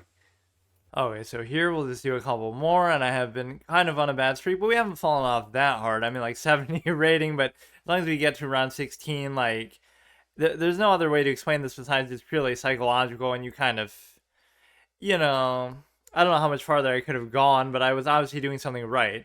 So as the candidate sort of heats up, maybe I should do another sort of prediction. Going into the candidates, I didn't really say who was going to win, right? I didn't really have a strong opinion. But at least between Prague and Gukesh, I thought Gukesh was the stronger one, and maybe I've been proven a little bit right there, but they are both pretty close. So as it winds down to an end, it's basically between Gukesh and Jan. It seems like we'll be the main ones. Hikaru's always on the outside looking in. Maybe if he didn't stream, right? I know it's easy to say that, but maybe then he would actually be the favorite himself. But basically, I'm going to still say Jan is going to win, and that's hard for me to say because I predicted, obviously, whoever wins the candidates, regardless, right at the very beginning, before it even started, whoever wins that is going to be the champion because they're going to beat Ding. Because Ding got kind of lucky the last time and choked and, somehow survived choking because Jan choked as well. So the awkward predicament it puts me in is, yes, I think Jan will get there because think about it. He's been to the last two. He played Magnus and lost, then he played Ding and lost. So like he's been there at least. So you might diminish that and say, well, he lost, and I even was diminishing that, but like the other guys haven't even been there. He's been there twice in a row. So why shouldn't he be the favorite? So I'm predicting that he'll get there and he'll win this time, as he should have last time. Even as stupid as that was, like he still has less a history of choking than Ding, but I mean, it is just pure overconfidence on his part. People say that about Hikaru too, like after win he'll get overconfident. Like Hikaru should be leading everybody. You know why? Because he lost to Vidit twice, and he's a good player, sure, but like you should not be losing twice to him. You could either draw or you could have even won. Like that's not the toughest opponent here that you're facing, so right, that is a little bit strange. So we won the last one actually, right, which is pretty nice, and so we get to continue this particular set and see how far we can get with it. Right, at least I'm pretty sure I didn't change anything here. I don't see how I could have. If you go here, so somewhere along the line I've been getting even lazier than usual. And again, it doesn't matter at this level, but it's sort of the whole philosophy that I go in with, like if you're doing this now, you're never going to get anywhere, right? You have to go above and beyond and go the extra mile instead of, oh, I'm going to do the bare minimum and hope that that's enough. And it usually is enough, but you're sort of learning it the wrong way just because you can get away with it. But then again, you're not going to know everything and see everything either. So you kind of have to make the best of what you can and play to your strengths. You know what I mean? Like you're not going to be able to do everything either exactly the right way. So there are certain concessions you have to make, right? You can't think like, oh, I did this wrong, so I have to change my whole style of play, or I have to study every little thing. Like, you have to just get by on playing and just like, okay, what do I like to do? What sort of suits me? Like, for example, why can't you do this move? You're doing like the fried liver 6 for 6. There's no reason to really do it, right? But there's a lot of things like that that I just do, right? It's this insidious tendency, like, let's just trade, let's just do what we can. And I know the whole time that that's how I am, but I still, because it serves me so well to an extent. But like now, you can do it. And what can you do? He'll just have to move back, or he'll feel like he's wasting a move. You can't take this regardless because so he's almost obligated to go back or to cover it somehow. Right, although even if he covers it with the queen, you could go like this, so then I would take, he would take, wait, that's not even worth it though. I would take, he would take, or he couldn't take. So he goes there. I almost would prefer it the other way, like if I just, why not just take with the knight if you have the option? Right, that's still a more preferable trade. Because again, you have a bishop pair, at least potential. You don't have a knight pair because there's no such thing in the game of chess as a knight pair. Like, they just don't exist, or there's no real synergy ever between them. Now, did I somehow... Dude, this I don't even understand. Like, I don't get this position. Like,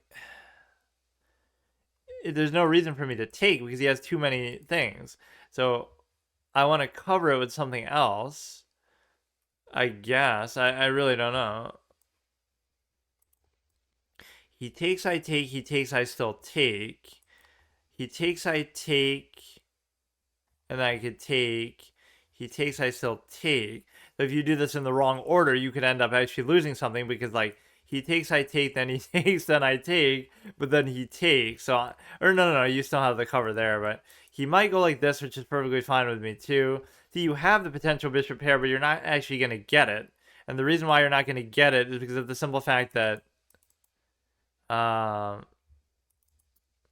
because of the simple fact that your pawns are all fucked up and stuff. I almost want to do that, but I can't do it. See, these are the kind of mistakes that you make. You want to unpin that, but you can't do it. I want to move this, but I can't do it. Like, there's so many things. I guess I can just do this now because it's not covered, so he's obligated to take it first. Right, like what would a 2000 crazy rated player do in this situation? You would still have to trade. It doesn't matter how good or cheeky you think you are. You maybe wouldn't be in this position in the first place, but it's not like you're losing it. It's just, oh, that might be what they do. See, again, something you could easily see, but that you just don't want to. You just don't care enough, or again, you're going for these sort of initiated trades that you're just trying to do stuff that you don't have to do. I don't know, like you're your own worst enemy. That's the way that it works. Like there's nothing that's different. Like I must have gone on. I could look back and see. Like I must have gone on an insane streak for a while. Right? No provisional boost, nothing like that.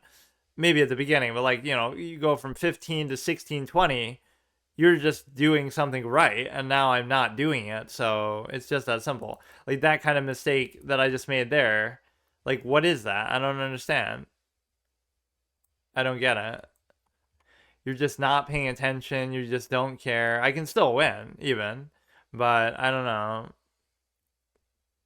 And that's the problem with the game like chess too. Is if you play it the right way, it's boring, right? The better you are and the more correctly you play, you're ultimately working towards a very unsatisfying goal, which is just like, oh, we're going to, the better you are, the more draws you'll get, and you work your whole life, study for 20 years to make minimum wage as a GM, and to get a majority of draws, not to get a majority of wins. Like, what's the point, dude?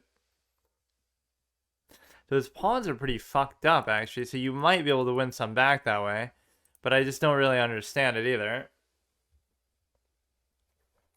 That would have almost helped him, undouble that way, but we have the diagonal that you could possibly want, so I don't understand what to do with this, but I want to get the king out of that area, just with respect to the,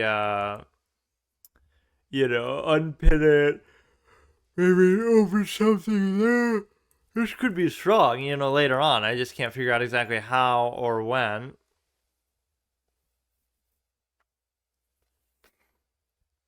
Yeah, that laziness is what will sink you in. I didn't realize, because my whole philosophy is predicated on, just calculate. Just do, you still don't need to know openings. You still don't need to do anything. You still don't need to study.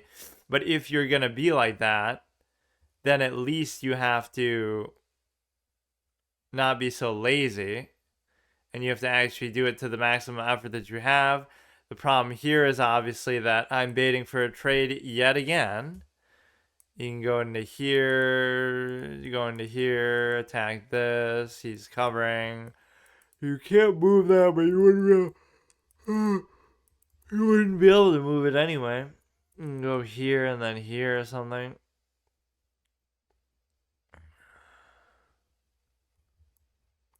You could just literally sit here. I don't see the point of it really, but what if we just go there? He'll be obligated to push the pawn, but if he pushes it to attack, I can still take. But then he'll just take my own stupid thing. Now he's double attacking this, so you see how I just walk into something that's totally unnecessary, and now I'm screwed. Like, why would I do that, Why would you... Like, it's not good, but yet you still do it. I don't know. So you can hit it there, then you're almost obligated, double take, which arguably that wouldn't even be so bad if you'd be like -2 or something, but because you're already -2, now you're -4. So you could have lived with it, but and now you could still have a chance because these people fuck up so much, but yeah, I've just given up even trying. Like, whatever amount of effort I had is just gone. I don't know why.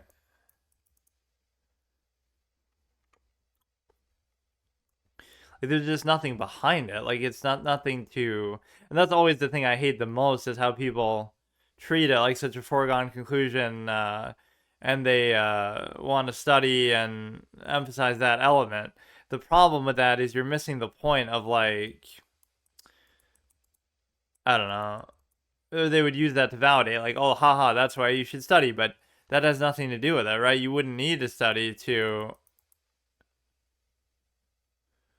just see obvious things like that. So that's my feeling that, like, oh, I still shouldn't study until you really truly have to, or until you really max out every game. I'm playing the best I possibly can. I'm not losing the obvious stuff that I can see or that I could calculate for, and then show me that then I have my permission to study when you've calculated to your fullest.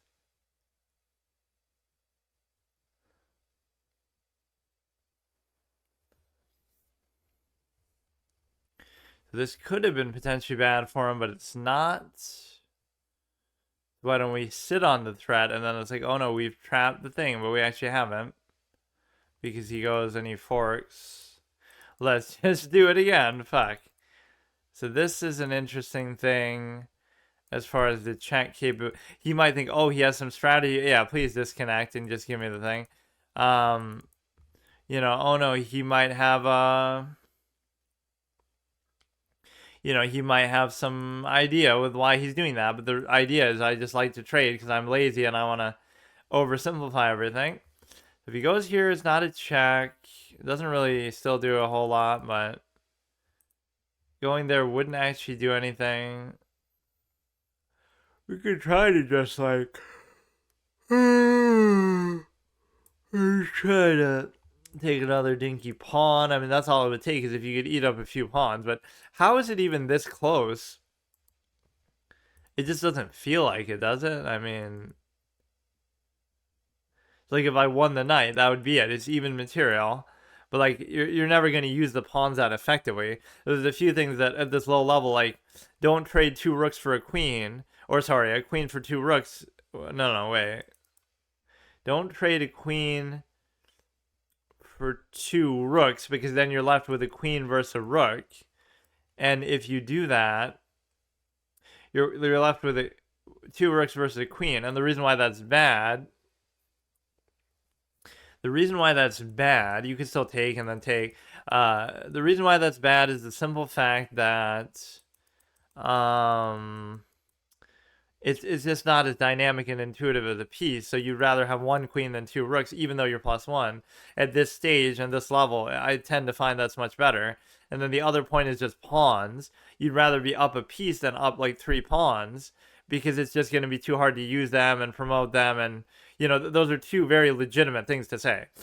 If you're a low-rated player, don't trade the queen for 2 rooks and end up with 2 rooks yourself versus a queen for them. And why don't you do that?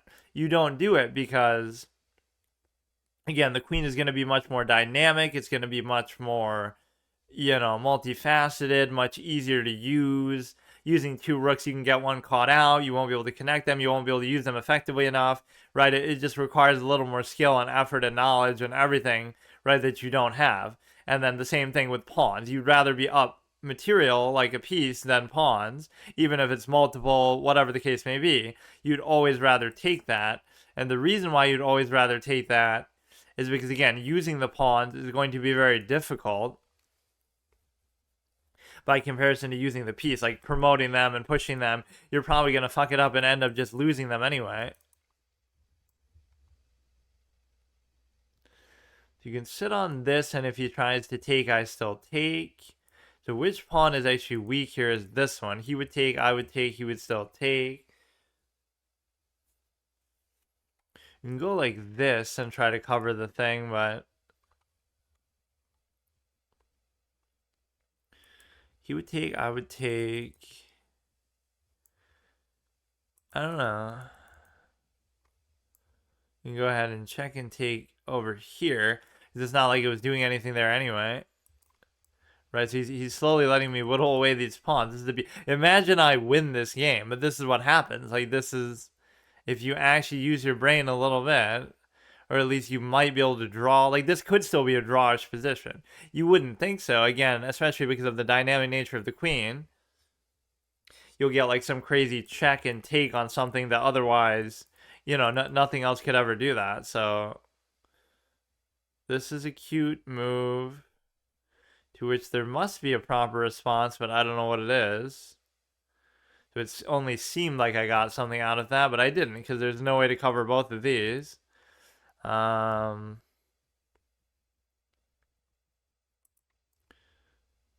don't know what the point of this position is, really. Because now you're going to be screwed. Once he takes that, you won't be able to cover this one either. So, what the fuck?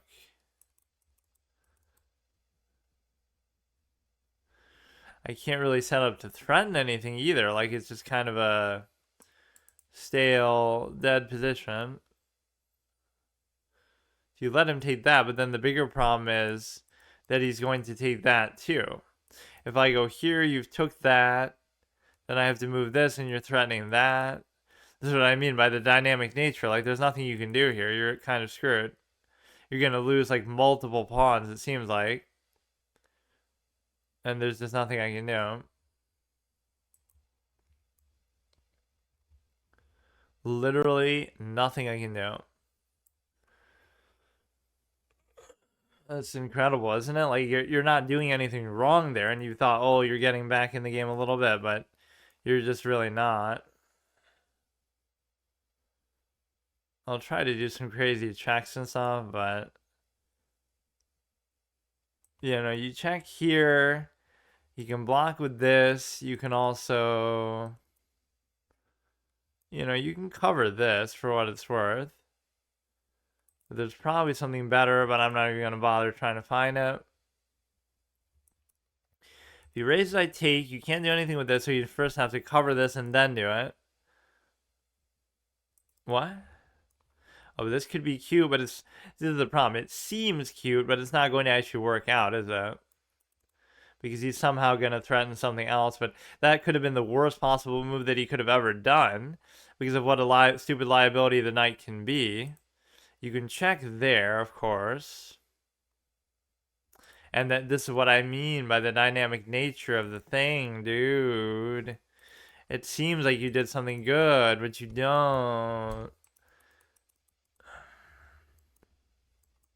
This guy is such a clown to also get like a fucking stalemate or something.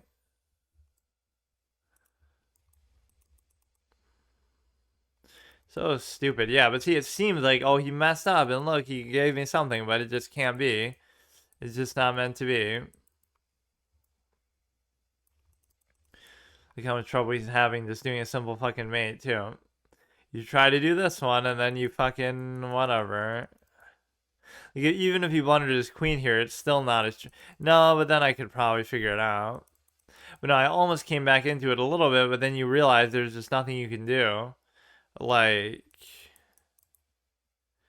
I don't know. There's quite a disparity of rating too, like 100, but it doesn't matter. Because again, it's not my opponent who's beating me, it's me who's beating me. It's just completely meaningless. Like, there's nothing you can do. There's just nothing you can do here. If you just play like that, there's nothing. You're just walking into a fork, you're just trying to trade. It serves me well to an extent, and I think I was still doing it during, you know, the whole stretch where I was climbing, but it's just not the same. You have to be a little more disciplined or do something a little bit better, I guess. I don't know. I really make these guys days though, huh? Like, I just kind of look how stupid they are though too. Like, he just doesn't get it. Any check that you give is gonna allow me to actually take the knight. So I hope the guy fucking flags like the dumb shit clown that he is, but I just can't even do it anymore. That's my problem. I just literally cannot do it. something mentally just happens and I just can't play anymore. Like I literally, like I basically just gave up. I can't play. I'm just done.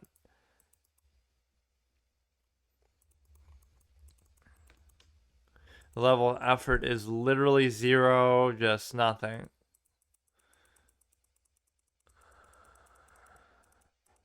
Try to get this pseudo promotion thing going. And if you can do that, then either that or a stalemate sort of position. He seems to really be struggling with just simply mating with the queen and the knight.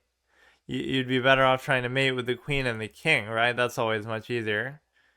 Like, he's putting so much thought into it, bruh. Although I'm kind of making it maybe too easy now. He just goes there or something.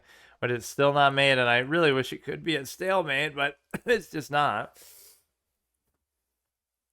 He's going to do it. They always clutch it with like 1 second left. He's that slow. He's that worried, but he'll still clutch it out. He'll still do it. Or maybe not. Fuck this guy, man. What a dumb clown. Like, this is what I mean, bro.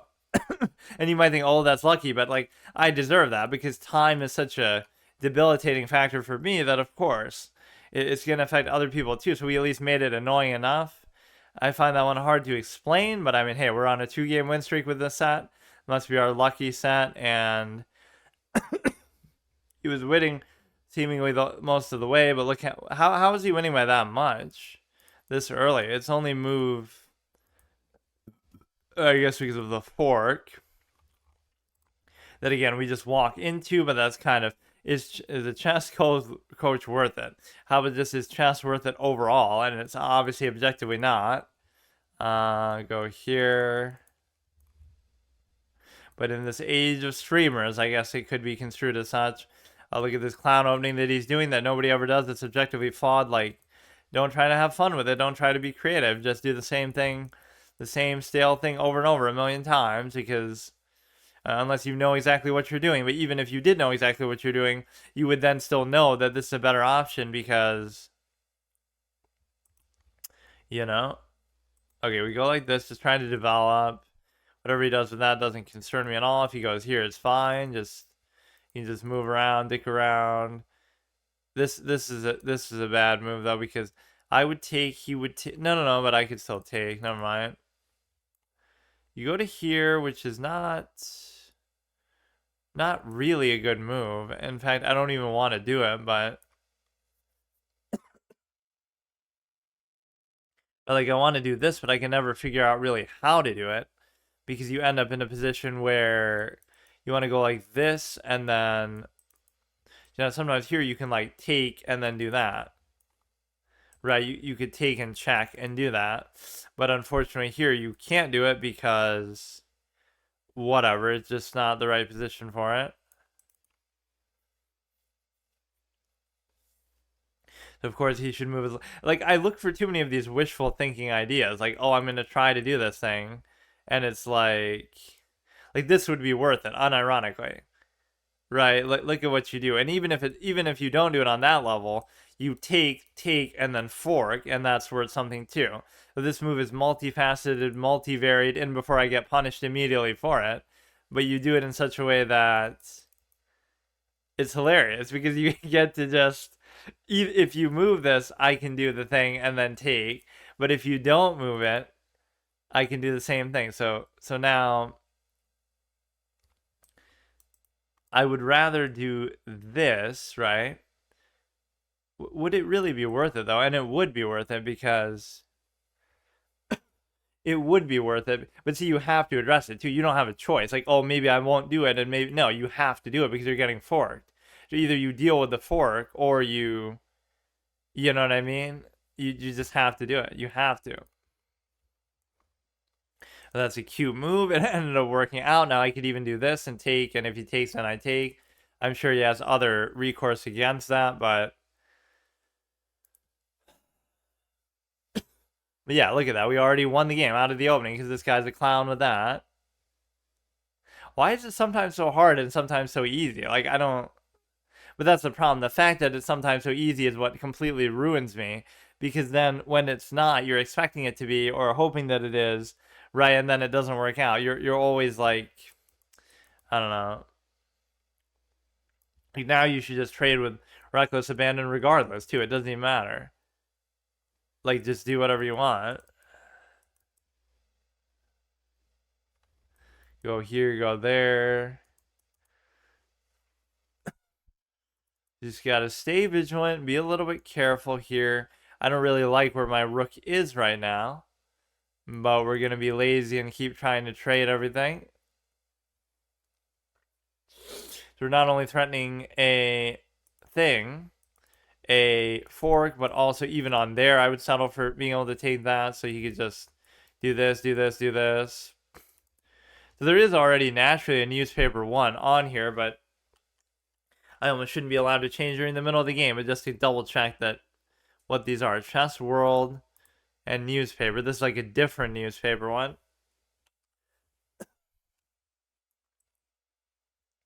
Okay, so I can't do anything with that, and I shouldn't really be trying to push this either. Right, like everything is fine. So I just have to be patient and deliberate with my decision making here. Don't do anything crazy. Just relax, just take it easy. But this is where I become very passive too, so when I try to attack, things go wrong. When I'm too passive, things go wrong. This would be a great thing to be able to do, but he's not going to let me do it. Is the problem. Uh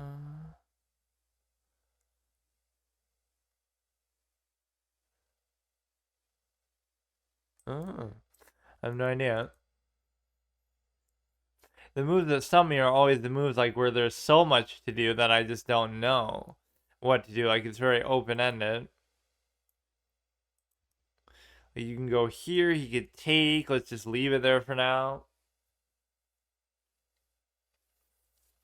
The bishop is covering. You can check there, but you obviously can't right now.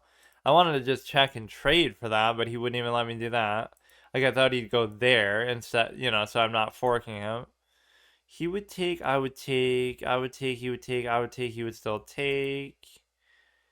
Like again, as much as I like to trade everything all the time, maybe this isn't the right time to do it, or even this is kind of a good thing to do.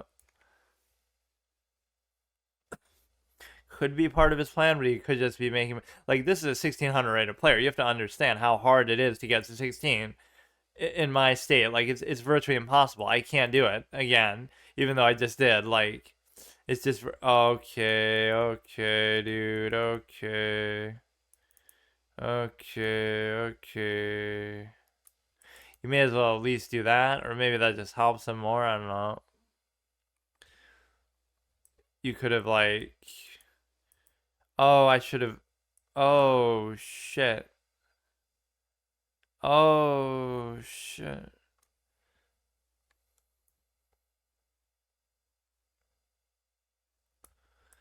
Okay, so I'm still +2, and the meaning of this is that you get to trade queens, and then I should be down material because what the fuck is going on? It's like he's acting like maybe he's worse than what he like. He had chances to come back into there too, but he just didn't do it. I'm so confused, even what's happening right now. He could take, and then I can't take back, but I can take with the queen. Take with the queen. He could. But no, my level of play goes plummeting either when I'm doing well overall, in terms of like, oh, I've hit a new record, 1623, whatever, or when I'm doing well even in the course of an individual game too, like whatever. So this covers this against that, this covers this, but you shouldn't really be playing like this either. You go here, he takes, I still take. Like I'm kind of just too complacent with this too. He's gonna somehow mate me or do some dumb shit. Like why not just trade there? I guess because then he could take the knight for free, which would I'd still be fine. But like this is where I get just so I don't know. So that's at least one good reason not to trade, I guess. Now this would be perfectly fine because you get to If he takes, okay. If he takes, I could still take. The problem here is you're just going to be in like a weird spot. Because like if he moves that, I can just take. But if he doesn't, I can't really do anything about it. I could do like this. He can't like unleash it into anything good, like a check or something. You go like this, and then he goes like this, and then I can't do anything.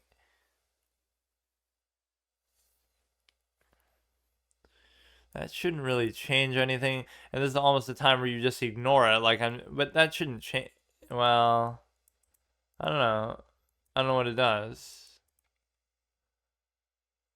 If he goes there, I take. You go into here, and then you're gonna. I think this feels maybe a little safer, but I'm not 100% sure. You still can't unleash into like a check or something. You take, I still take. So you almost maybe want to cover that or do something. If I go here, you could take. So maybe that's part of the reasoning behind it. Like, I don't know. All you'd have to do is like double attack this. Like even if I just move this and then do this, right? That in itself would be good. But the problem is that, you know, he could always just do that sort of thing too. But I guess that's still it wouldn't solve the problem, but he could always go like this too. But then again, the trade would obviously benefit me. I can give like a random check with the thing here. With the let's just do that. When in doubt, just give random checks and just give random whatever. So if he moves the stupid ass thing, I take the queen. If he doesn't, I might be able to do something with it too. Attack the queen. I can't blame him for trying to make it difficult, like we just saw in that last game. What that sort of thing means, because you get to. I would have loved to do that. If he checks on the back rank here too, he would just win the game. Right, that's the problem with it as well. So we almost want to come back. So fucking stupid, man. Like, you just. I don't know. It's just gonna be annoying, I bet. He goes down, I go there, he goes there. It's just gonna be dumb. We just go back like this. He's not even attacking the other thing.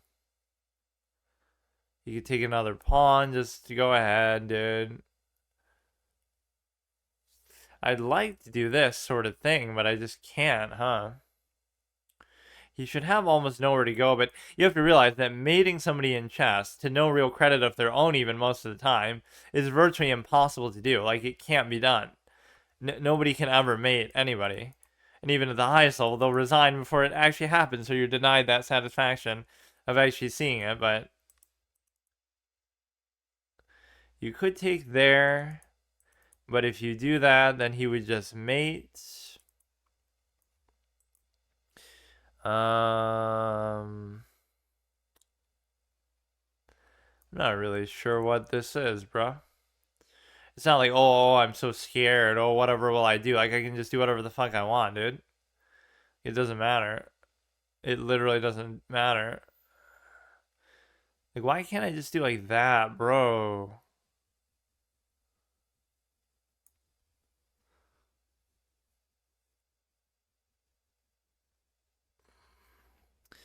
Like, I can't give a check. I can't do anything. It's just impossible. So just whatever. Now I'm going to end up losing because I get tilted by how, like, being up material isn't enough. You have to have some kind of offensive imagination and just. I get too complacent in these positions or something like that. Like, I'm exactly that type of player. I'll get out to an early lead by putting forward some amount of effort or just being better or whatever. And then I'll completely just give up because I feel like you've already earned it or you should have already won or whatever. And then it just ends up being kind of dumb.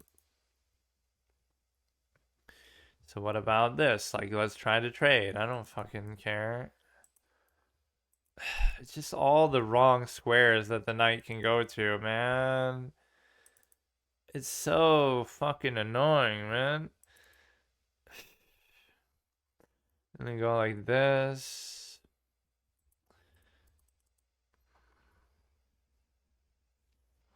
It's so irritating, man. I hate this so much. I hate it. I really hate it. We'll give a check right there. Like, there's so many things about the game that are just like not fun either. That's the problem that I have. So if you're trying to block, I can take. If you're trying to go there, I could maybe check with the other guy with the rook. Yeah, I love that as an advertisement. You should play this game. It's so fun. It has so many millions of different options of things you can do. Also, only one option is correct, and if you're trying to do anything else, even at a low rating, just to have fun or mess around with it, you get fucking completely clowned. And also, what you have to look forward to is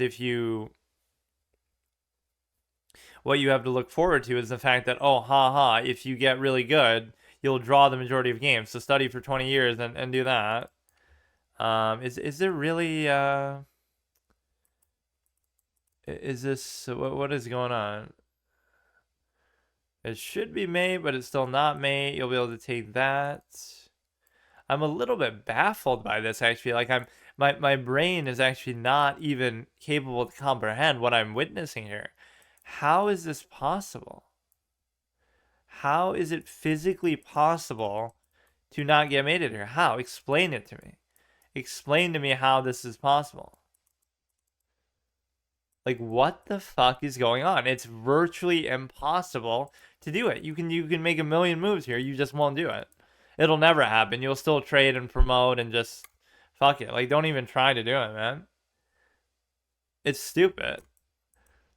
It's actually not stupid. It's the one part that I would even praise, that like if you have that imagination or initiative or calculation, I would actually respect that. So it's just an area that I have really been lazy about. So the Dark Star Bishop is completely irrelevant right now. It's not going to do anything. So you can just kind of, okay. Okay, see, now at least this makes my life easy because you can just do, aside from that, whatever the fuck you want. This is on a dark square. You can just move it up one and just sit on it. This one you should just be able to get rid of. I mean, I appreciate this guy just wasting my time. I really do love that, but I think he had a chance to come back into it too, but that's the one thing I don't have, is that sort of consistency or composure. Like, if I don't win, I mean, how much easier do you want the guy to make it though? Right? Like he gave you a lead early on. He gave me what I wanted, and I just get triggered by winning, right? Like winning almost bothers me more than losing because I expect it to be somehow too easy or something. I mean, it should be over. You can kind of drag it out even more, and that would be fun and exhilarating to try to do. You know how that is, just exciting gameplay. Okay, dude, okay. Okay, what am I supposed to do now? I'm supposed to move the king, or like we should just give up on it and say fuck it. Like, let's just try to take these instead. Because it would be worth it to do that. Like, just forget about it, dude. And if he tries to protect them, he just loses. Like, it's so dumb, bro. Like, what are you doing?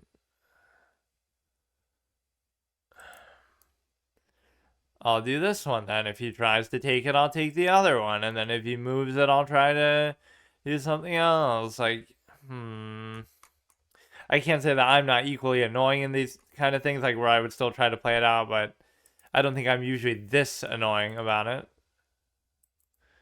Like, I don't care, bro. That's the difference. Like, I don't give a shit. Like, do whatever you want, man. Do whatever you want. You can have it. If it makes you happy, you can have it. It doesn't matter, bro. So you can attack it with that, but nothing with this. My king is kind of out of the picture, so that's the one equalizing factor that he could certainly do with it, is just, you know, he could end up making it a draw somehow with that, which is kind of mind-boggling to think about, but it probably is going to happen just because that's the nature of how this game works, you know? So if he sacks it for that, that's fine. If he doesn't sack it, it's fine. He's going to do something weird with these and somehow mate me with it, even though it doesn't make any fucking sense how he should be able to do that. He can't even check me. Like, I'm on a light square, so, like, what the fuck? He goes, I take. He goes, I go, just sit there. Doesn't matter, dude. What is this? He goes here, I just raise it. Like, I don't have to do anything. Bruh. Bruh. Holy shit, dude. Holy shit. Just go through it's fine. Do it, dude. You know, you commit 20 minutes, you're gonna get your full time out of it, dude. Do it, do everything. No, keep doing it. Don't stop. Do every single move that you can possibly do. Why stop here, man? Why stop now? That's what it took him to finally stop playing. Like, what do you need? What do I need to do to teach these people to learn? Like, you're not gonna. Although I often haven't been very good in that sense of like, you know, staying consistent and things like that. But how much do you have to convince them that you're not a clown and you're not going to throw it away? Which again, I probably did earlier on. One thing I've been bad about is not analyzing my stuff, but it's because I'm so eager to just do the next one. Almost like it's a game and you just want to play the next one. But what it actually shows you is that. But see, I like these because even whatever I did probably cost me the lead, but it didn't make me lose. You know what I mean? Like I go from winning to drawing. I never go from winning to losing, right? In these kind of things. So you lose your advantage, right? Like here, you go to that. He's never winning. The whole time he's never winning. Not for a second in his life. So we're on a 3-game win streak, even though one of those was very undeserved with the whole timeout element. Let's just go ahead. We'll do one more here in the session. We're getting some sort of easy lightweight match. Well, no, that guy was just 1600, but at least some of these have been a little bit lower. I don't like how much variance there is there, though. Like, it's almost 100. You shouldn't have that happen. Just like I wouldn't want to face a 1670 or something, but.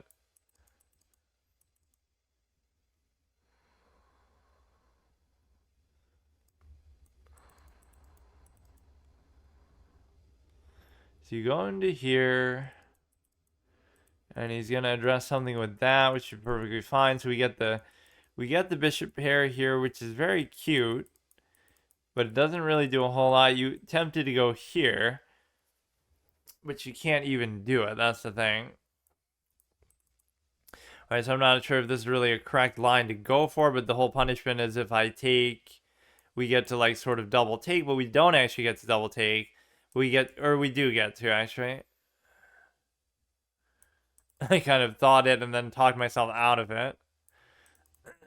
So we're whopping +1 from that, which is not a big deal. But the big deal here is we get an optimal bishop pair, which is pretty rare, right? Like he can't really stop it very well, very easily here. So we can just kind of dick around with it a bit. So the only thing that would really win you this position so easily would be if you get the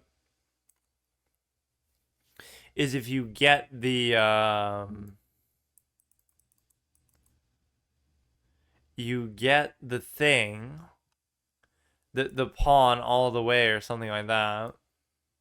So you can go all the way back here. That'd be perfectly fine. One of these pawns might get fucked up now, but not really because you can still double take or something.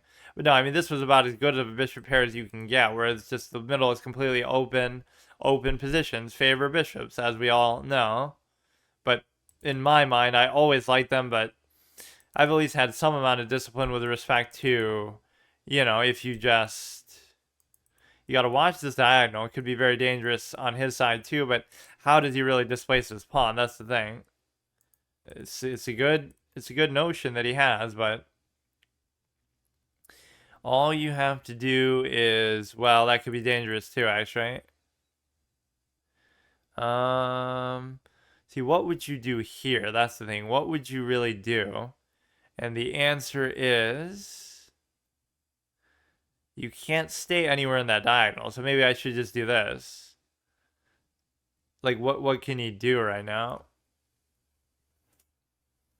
this sets up for some sort of cute thing here, right? But then again, you go here, and then it's kind of a moot point. We just end up going kind of like back and forth there. So you could try to at least block the lights for diagonal, but you're not really going to be too successful at doing that.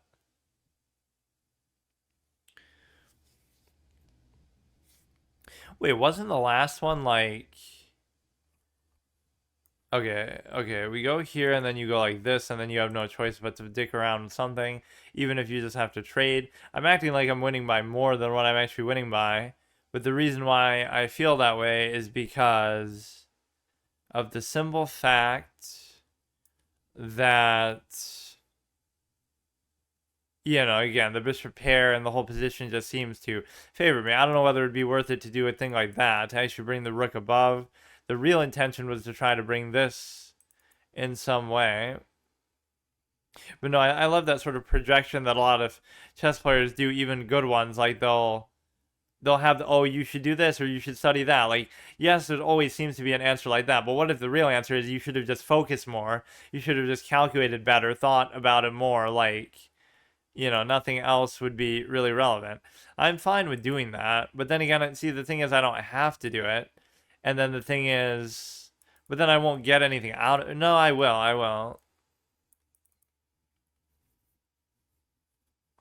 I will, because see, now you can't stay connected and cover it. And so if you do that, then you have a lot of juicy tidbits. You do this, and then you're fucked, because if you move it, then I get to mate you. And if you do this, then if you take... whatever, this one seems fine. As usual, you know, you expect the knight to be the ultimate liability. If you simply move it, I just mate your dumbass. Anywhere you try to cover it, I take it. So, I mean, that should wrap the game right there in and of itself. But as much as I extol the value of the bishop so much, I often don't get these kind of things. But a good play... No, even good players can't guarantee that you always get them, though, right? The position can sometimes dictate that. But at least as white, you can try to go for it. I mean, there's nothing you can do with that. There's just nothing you can do. I don't care who you are. I don't care how much you've studied. I don't care what you've done, but you just can't do anything with that. There's nothing. Just give it up, and then even the act of giving it up would still be bad because you're going to be, you know, in a very uncomfortable position. If you want to trade, that would be cute. Like, I'd be more than willing to do it. Like, I mean, you can't deny me that. You know, +3, still have a bishop pair even now. You go like this, or you go like this, but I don't see as much the value of it now. It's just, you know, here's where I do sometimes get extremely lazy about it, but it's like, I don't know. You can go like this, which is also a lazy move that messes up my pawns, but it forces another trade, which again, you're sort of liquidating material, even if you lose a pawn because of it, right? Like, I still don't give a shit. Which is stupid, but I mean, that's what I am. It's stupid.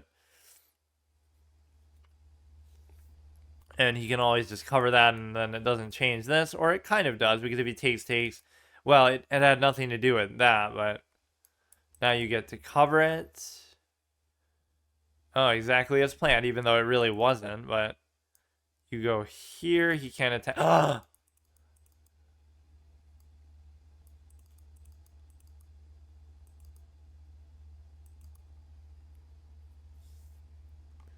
Yeah. Okay. Alright.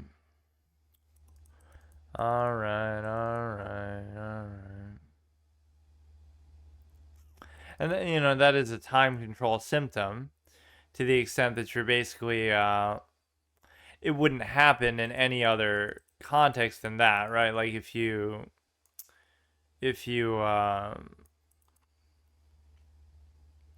were in like a different time control, that would never happen to you. So not really an excuse, but it's an acknowledgement of what, you know, what format you're really doing and what you're really going for. It's just not, it's not really the sort of thing that suits me, I guess, as much. And not really even using the time that I do indeed have at that point. So I mean, it's just not how you play the game, and part of it's misrepresented by, sort of the streaming culture and the showy, ostentatious style. But I've never been really taken in by that, and so I just feel like I don't know. It's just disappointing. It's just disappointing because that psychological element is the only thing that if you're gonna do something, then just actually do it. Don't do it like this. Just don't do it like this. I mean, because then it's almost the equivalent of not doing it at all. Right? Like, why even bother doing it then?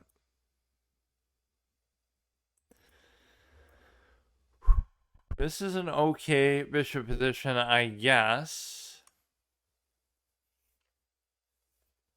Only problem is the cover for it itself.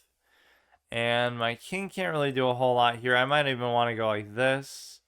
If he gives a check and kind of just dance around a little bit. You can still kind of make this a drawish, annoying position for sure. You almost want to go here somehow, but I don't know what it's going to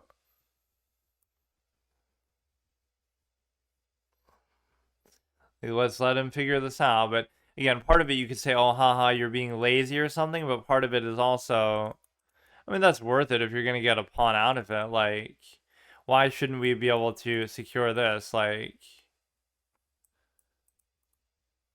it's because it's maybe a little bit too far away that way. So he can't do anything with that. So now we just got to watch what are his entry points for the rook. And this this pass pawn is actually pretty strong. It's just like, I don't know. There's nothing you can do with it, or he has to keep his rook kind of committed. But that much could be almost a difference there where you get to... I don't know if he'd be able to just do that on his own, though. He's only +2. The problem is this lacks a cover, but I guess... I feel like I wouldn't even know... You just go for it, though. You just go for it. Like, I don't give a shit what he does here. Just go for it. Fuck it. Like, you got these two. If he can do it before me, then fuck him, dude. Like, you're so close. Like, how can you not do this? But he'll just ignore it or something stupid. And you do have that even still covered, ready to sack. Like, fuck you, dude. You didn't deserve this one. You don't deserve it now. You'll never deserve it in your whole life. Like, just forget about it, bro. You had your chance and you couldn't even do it then. That shows you. That's why you'll never be anything in life. This would be a very strong move because, well, but see, it's kind of greedy. But I guess I can still afford to sack. So what this does is now you're like, oh, that one pass pawn is not enough. And so now it's like, okay, fuck it. We'll go with both of them. You still have it. You still have it. So you'll sack it. You'll sack it because you just have to deal with this. Like, what are you going to do? You have to give up the thing on here. You go here, here. I'll just sack it if I have to. I don't care.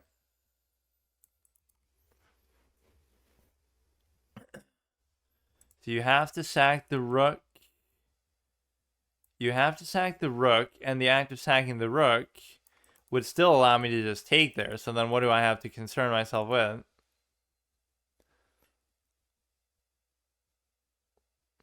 Even if you do that, right? Even if you do that, because of the distance here, you're already still going to win on the other side then. And it doesn't even matter if the king covers it because you can just do it, right? You can just do it. So look at what you've done, dude. Look at what you've done. Can you believe what you've done here, dude? How did you fuck this up? How is it possible? What are you going to get, a stalemate, bro? You gonna get a fucking stalemate? Actually, you will here, but how are you supposed to, or I guess you won't, because you can go here for now. Like, what are you supposed to do with this? I don't get it. I guess the fact that it's covered by the bishop would mean that you can do whatever you want. Like, I can just, you know what I mean? Let him get through, and then something should happen, I guess, eventually. right? Like we just kind of dance around it, and eventually I'll get there. I don't know exactly how I'll get there, but he's the one who's forced to move. So let me see. Um, how would I do this?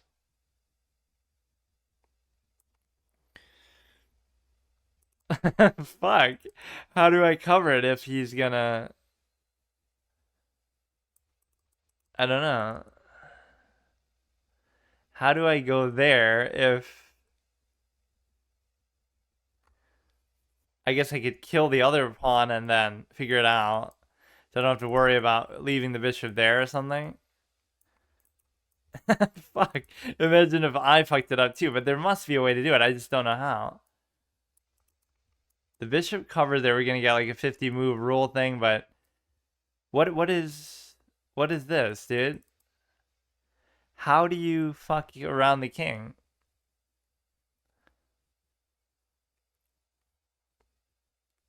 Or you can do like this. So then if he has to take the bishop, then if he takes the bishop, then I promote, for example. But he won't do it. I'm so confused, bro. How the fuck does this happen? It doesn't even make any sense. What could I possibly do?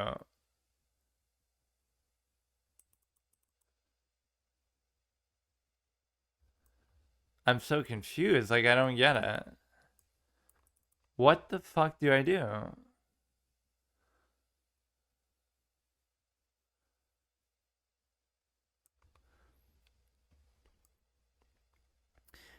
Um,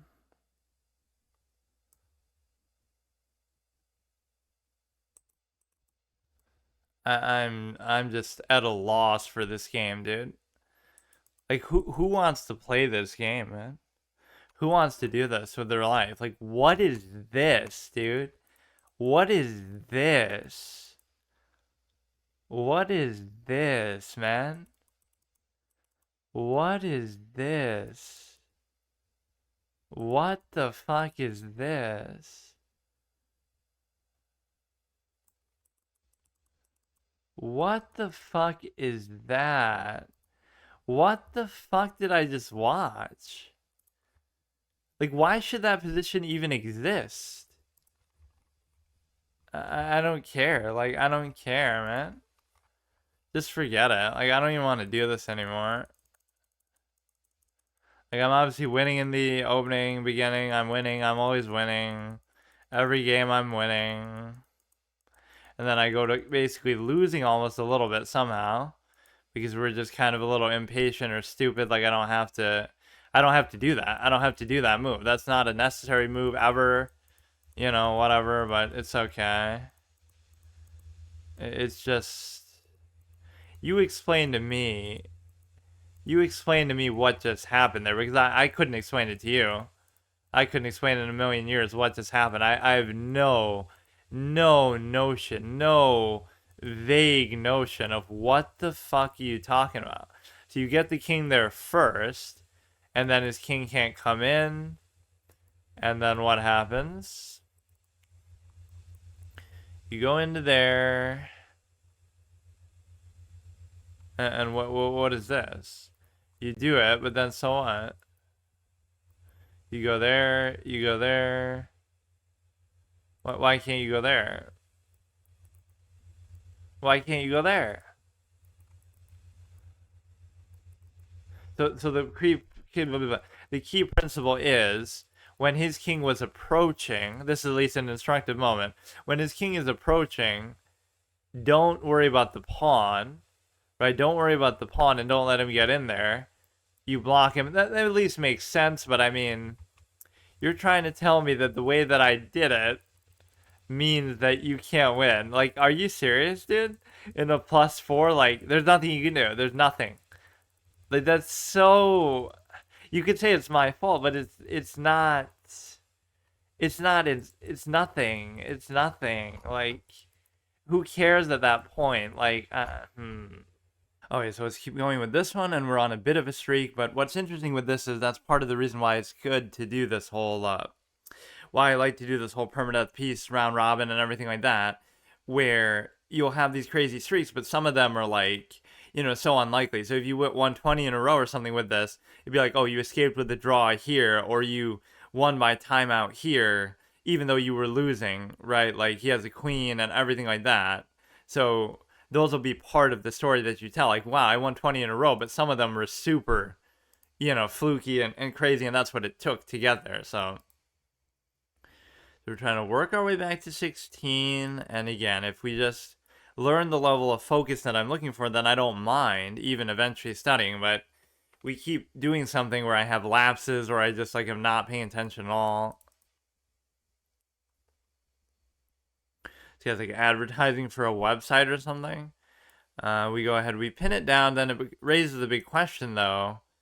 See, like you don't even want to do that though. But then again, I don't know.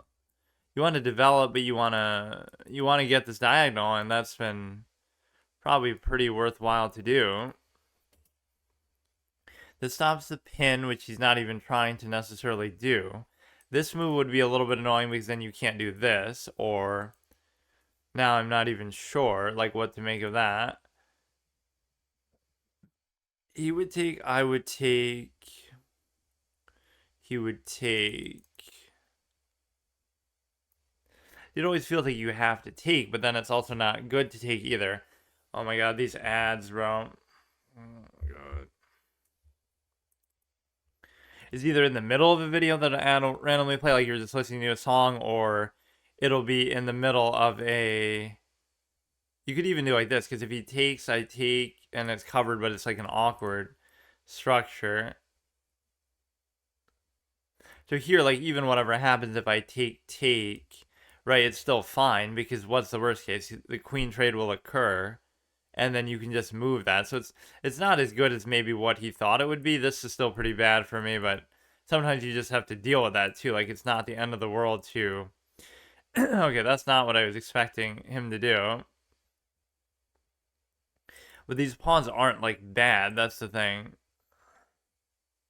This seems bad for now, but you're always expecting to move that pawn, but it might still become difficult to do that. Right, like you obviously don't want to keep that there. You obviously don't even want it at all. You would just love to trade it, but it's like, okay, he would take, I would take, he would still take. This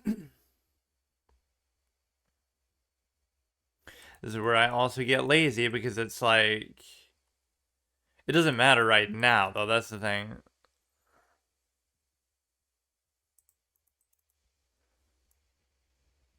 There could be some sort of instructive sequence with this, like if he takes, but then I still can't take. This is a typical position that I'll mess up because I'm just lazy and I want to trade or do something stupid. So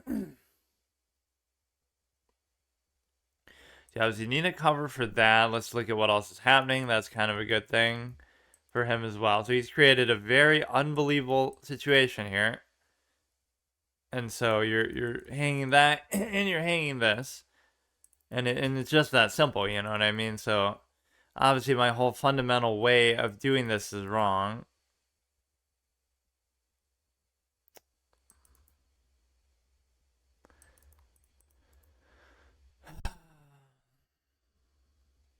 This is the part of chess that just isn't fun because... But it is still my fault, but like... It doesn't make sense sometimes because like you're not doing anything really. You're not trying to do anything. You're just literally... You're just literally, trying to get through the opening. Like, let me just do that and then we'll see what happens, but... It just doesn't work. He can give another check with this. He can basically just probably do whatever he wants. Okay, I'll just go till I lose with this set. So if it's this game, I'm not even gonna do this right now. It makes no sense, man. Just study openings and then you'll be fine, I guess. It's so boring, dude. So now the whole thing you want to avoid is you want to avoid the capability to let him check with the knight there and do like a fork or something. Here we go. Here we go, man. I give up. It's just so fucking stupid.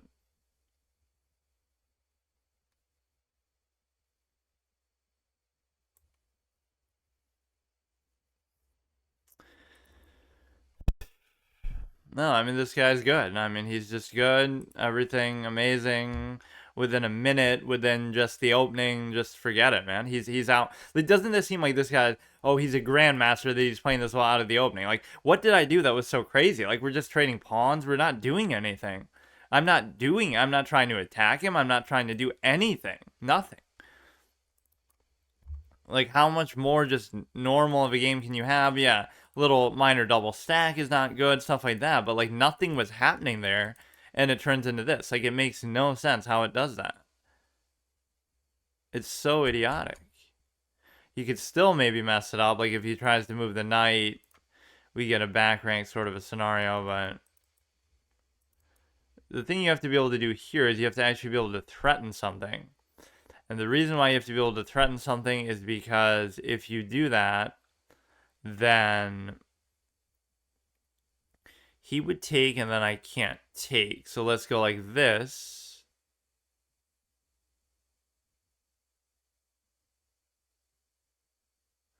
And the reason why you'd go like this is because you're not only covering this, you could just check and take it out.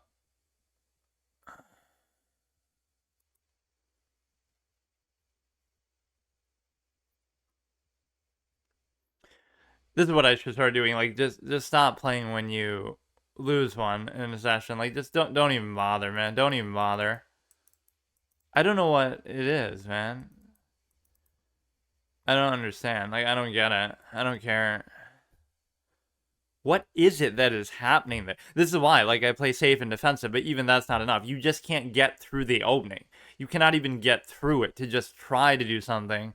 And then even if I lose there, that's fine. But you won't even let me do that much. Like, it makes literally 0 sense, negative sense.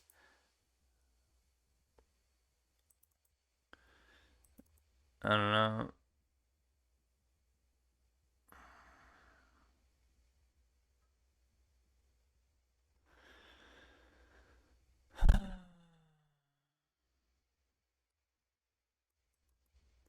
Try to go for some sort of back rank stupid idea because he didn't open his other rook, but he can easily just do whatever he wants. But so that is what it looks like to actually lose in the opening to a 1500 player, where it's just, it doesn't actually process in my brain like how that makes any sense at all. It really makes none. He'd have to not only hang the piece, but hang a back rank too. He could just use this opportunity to develop the thing. Like, I don't know what's instructive there. Like, just learn openings. Like, cool, dude. I mean, normally I would like that, but... Oh, yeah, I wonder if I should take the queen. I wonder if I should take the queen. Wow. Okay. I guess I should still keep going, though, in case of a stalemate or something stupid, but... I don't know. But no, there was some sort of vague back rank possibility if he had just moved the knight or something.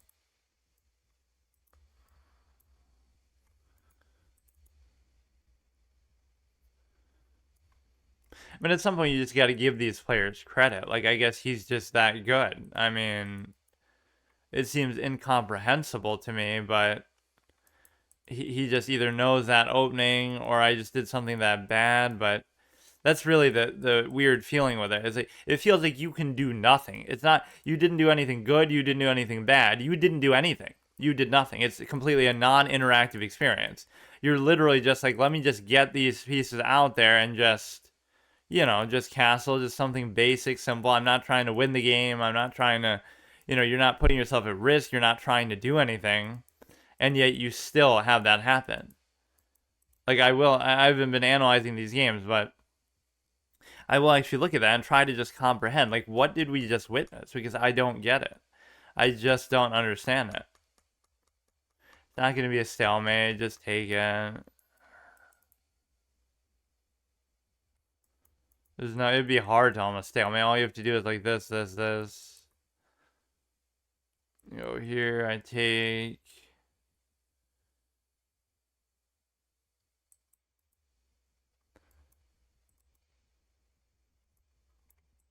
Yeah, now the knights might actually fuck it up and create a stalemate because that's all they're good for. You didn't have to do anything there. Just like, whatever, dude. Now that was almost a stalemate, but this will just be a mate. Okay, that's perfectly fine. I will do another one, but I want to look at that one and try to comprehend what it is that just happened. And we get to see the piece set like one last time in the analysis. Like I won't change it till after that.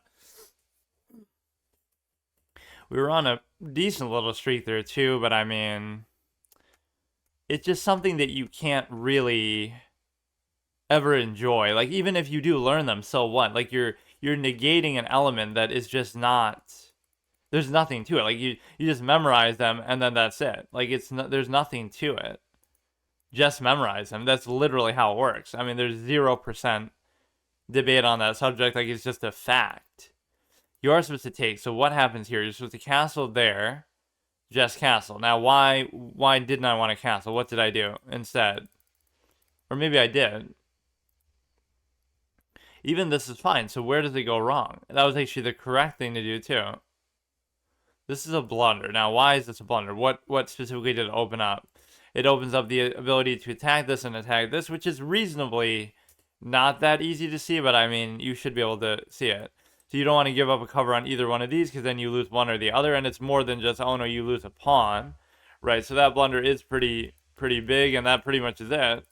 So, I don't know, like, that's just not the easiest thing to see, I guess, but it shouldn't be that hard either. Let's go ahead, switch to the next theme. I keep doing that one instead. Go to this one. We're going to run out of these, but like I said, I'll use some random pictures then, or I'll do like some kind of a chess world and newspaper board. So let's see. That was chess world pieces, classic only matchmaking. I don't know what that means. Oh, like these were the modes that it originally had or something? This is a board, this coordinates, custom brown what? I assume a board. This is like Meridia pieces or something, which I feel like we've already used somehow here, but some of them end up repeating a little bit, but that's fine. We'll do that one, and then it was like the chessboard, newspaper. I like when they're all clumped up together like this, though. So ocean is there, and you know it's working because obviously you're on the purple board, so it couldn't be confusing it with the one that you're already using. So we got Meridia, ocean, and whatever this background is. So let's go ahead and try again. It's unlikely that such an opening is going to occur again, but I guess I should just put more thought into it. I mean, that's my trademark in classical games, that I'll sit there in the opening for like 10 to 15 minutes, and then I'll be fine because, you know, that's all it takes. Just, you know, he would take, I would take, he would take, I would still take. You know, that's one fallacy maybe that I practice is that, oh, you know, like trading is being aggressive, but it's really not. I do it more so being defensive because, okay, so you got to watch something with this. You are double attacking here, but again, this is where you create a problem, but there's nowhere the knight can go that would actually be good, but still, probably that's fine. Often the best move with the queen once it's out and the opening is just to go back, right, to where it starts. Don't try to keep it too active or anything like that.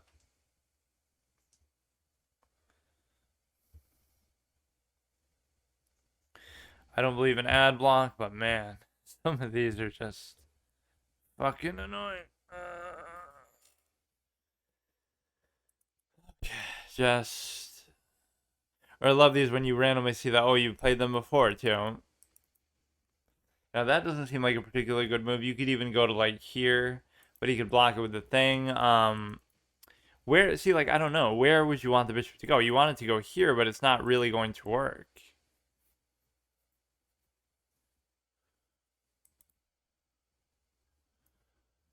I don't know. You almost have to do this, but then you still, like, there's this fucking little jigsaw element to it where it's like, oh, if you move one thing, something else gets taken. Like, I don't know. Oh, here. But no, I've made my own sort of thing look bad with respect to... There's so much you can do still without needing to study, but then I also am lazy, so you can't have it both ways. You can be lazy but then study, or you can whatever. You can not study but not be lazy, or you can be lazy but not study, or whatever. You can study and be lazy because that makes up for it, or you can not study, but then you at least have to think a little bit about what you're doing. So this is gonna be, if he takes, like, I don't know what all this is supposed to be doing. Like, it shouldn't matter. It shouldn't matter what he's doing. He attacks into there, which I don't even still necessarily have to worry about. So now here you would have the ability to really not do much at all, unfortunately.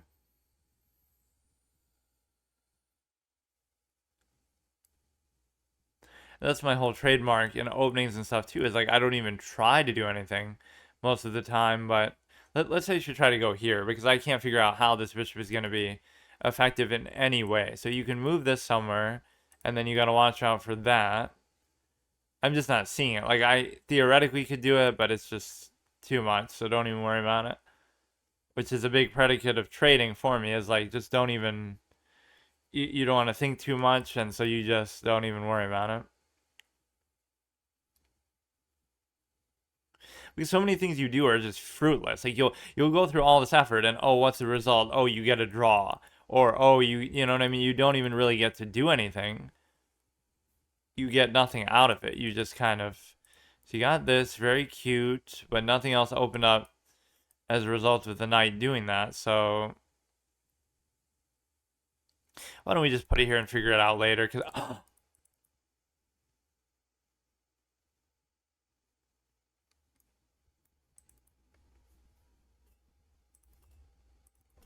Alright. I'll go till this one loses then, which is probably this one, so I give up. You know, at least that I can't be upset about, because, like, that's just me not doing anything.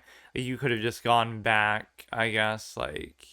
You know, back and forth movement is not to be underestimated in chess. In fact, it's objectively usually the best thing to do, and this repetitious nature that ends in a draw, it's really the nature of the game, not, oh, with a high level, this and that, because at the high level and various other things, does not necessarily lead to a draw every time like that.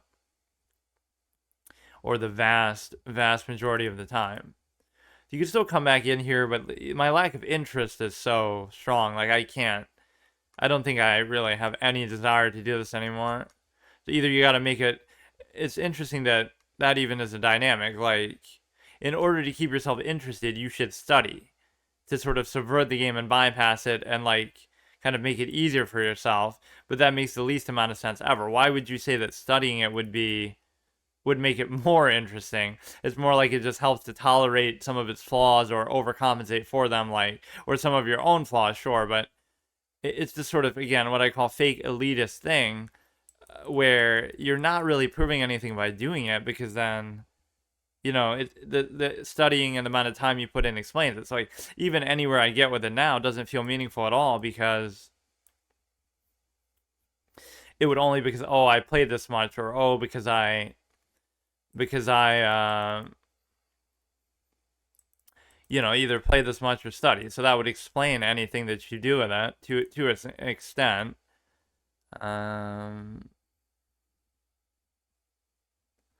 Yeah, but that's the one part that really I would never be able to overcome, is just the laziness. Like, I just can't.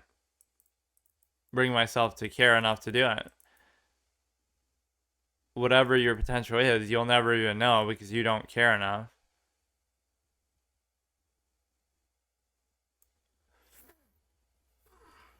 Even if I win now, like, what is the point in doing this?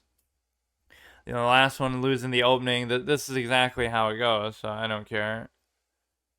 So you go there. I don't see what it does. I don't care to look what it does. It doesn't matter what it does. Just forget about it.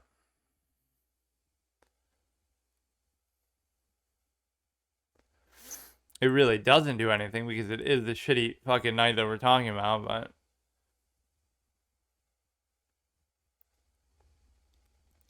and also this is how you know a player doesn't know what they're doing, that they're moving the knight too much. When people say, "Oh, don't move the same piece," but especially don't move the knight too much in the opening or whatever over and over because it's a piece that's at its best when it's stationary, which is unironically true, right? You create like an octopus knight type position. You know, maybe he'll somehow let me do that, but I doubt it. That would almost have to be what I go for here.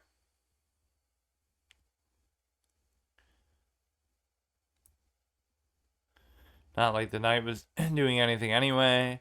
To make him think I'm doing something else and then end up doing this or end up doing...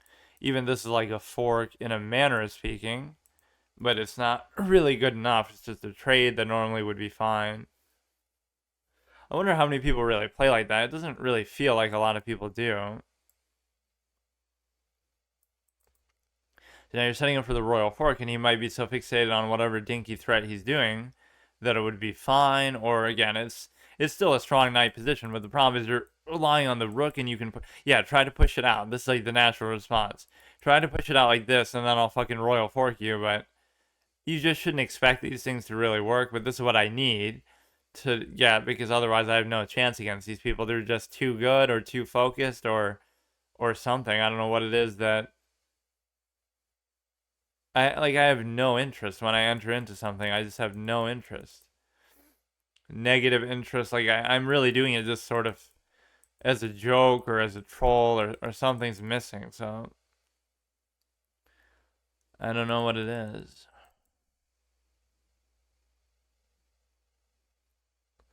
So this is all pretty much fine. Let's see if we can't find something else that we can do. This is still not a bad position for it. He can try to push it out. Let's see. Kind of tough because I can't figure out anything to do with this position at all. Like I'm just stuck.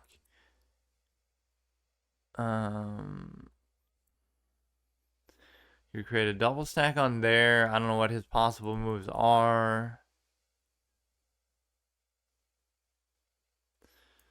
This is one of those kind of weird claustrophobic positions almost. I don't see really much that he can do, but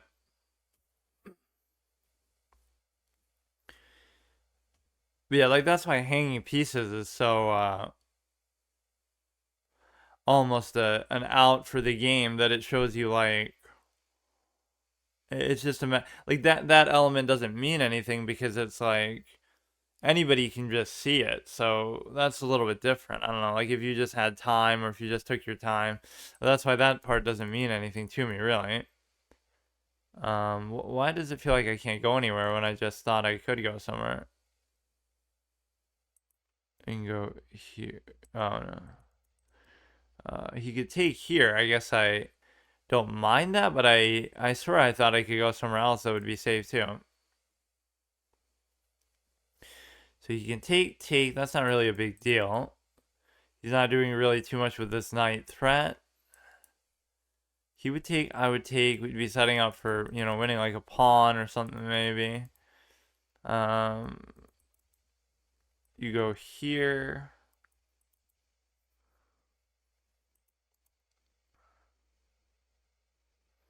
Yeah, you could unironically win a pawn, but this just doesn't seem like the time to do it.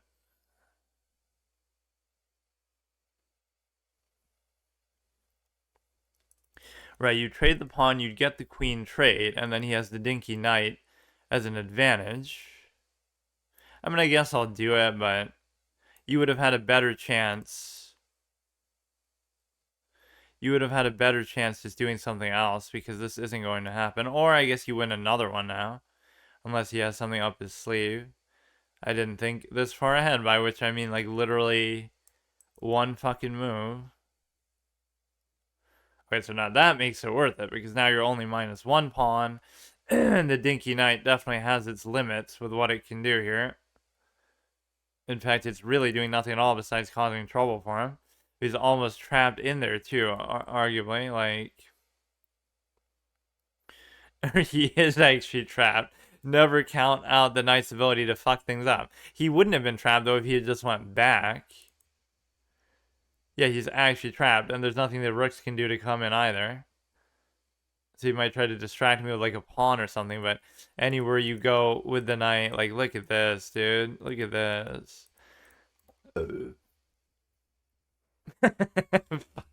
This is why you don't resign, right? Because I don't know what to tell you, bro. So all you have to do is not go to a spot that is going to be, you know, somehow, yeah, just let him do it. I don't care. Let him do it. He would take, I would take. It doesn't do anything for him. I could even take with this if he takes this one. If he takes this one, I take. Even if it fucks up the pawns a little bit, it doesn't matter really. Or you can take that one. It's fine. It's fine. Just don't even worry about it.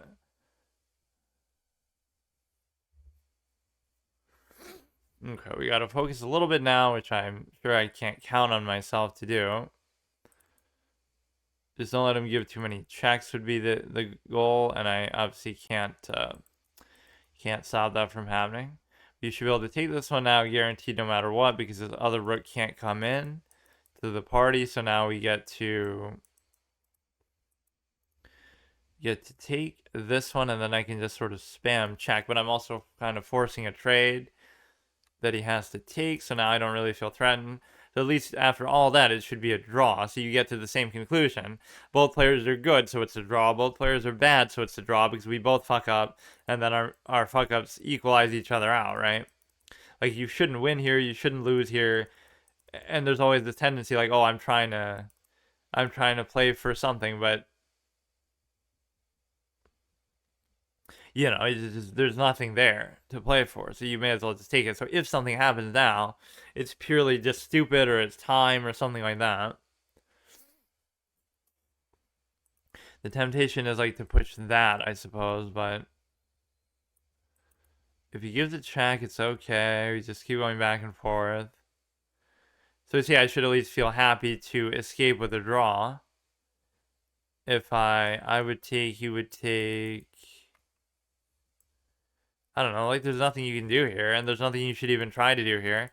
I guess I'm +1, so I should try to do something, but in before it causes me to lose instead. And this is always my tendency. Like, I'm not going to do it.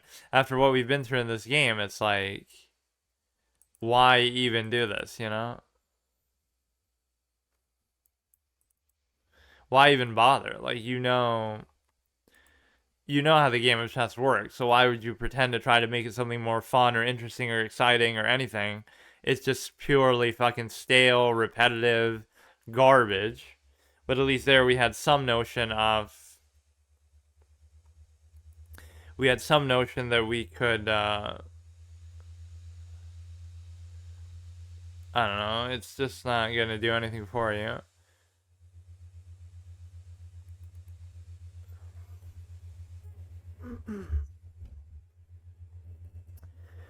Okay, let the fucking little mobile hotspot struggle to load the stockfish thing. Free website, I guess that's yeah, they gained 2, so I mean, good for them. But at least we still escaped though, because we took advantage of the shitty night. But yeah, this laziness element is the real lesson to learn.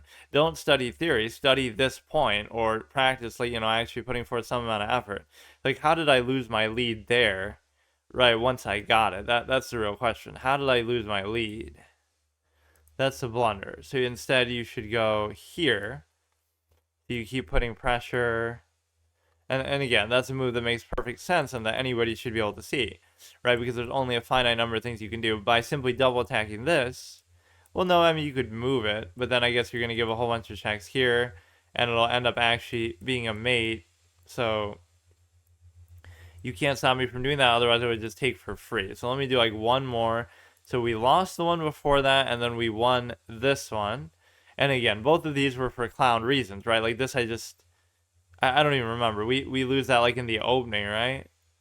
And then we're almost losing this one in the opening, like I hang a piece, so...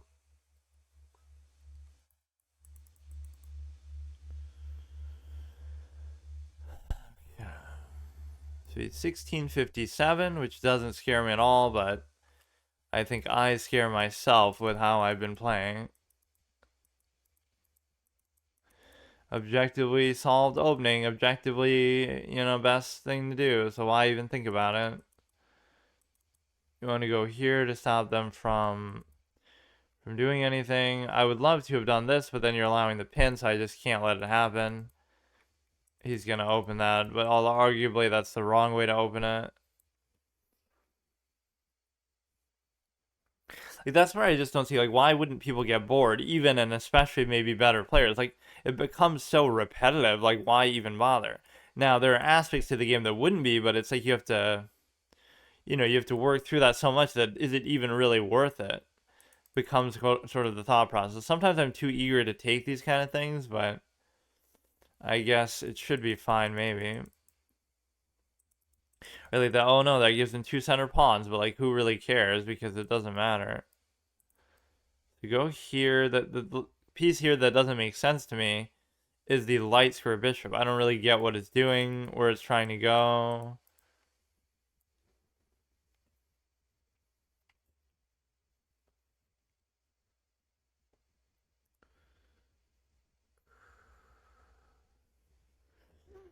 Just get this out of the way. That shouldn't pose any additional problem, I don't think.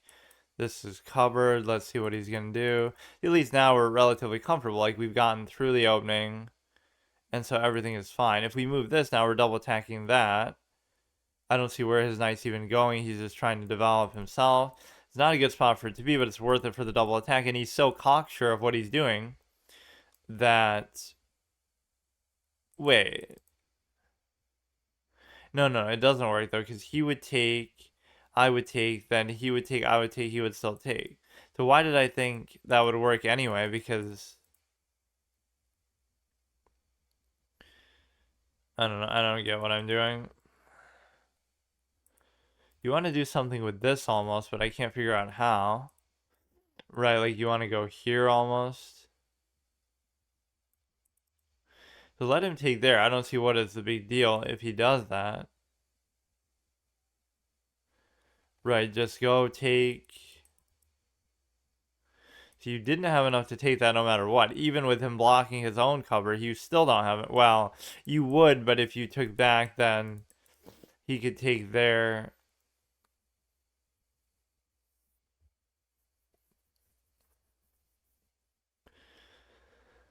At least, like, we survive effectively the opening. Like, he didn't do anything too crazy in there. Maybe because he's black, but still. You sit here and you try to figure out something. So he goes here. The knight is still there sitting. So what you can do now is you can basically try to... I almost wanted to do this. And the reason why, but it doesn't have a cover...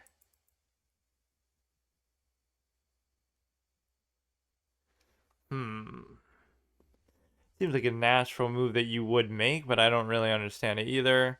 And of course, it's going to get to the point where this is just stupid too, but...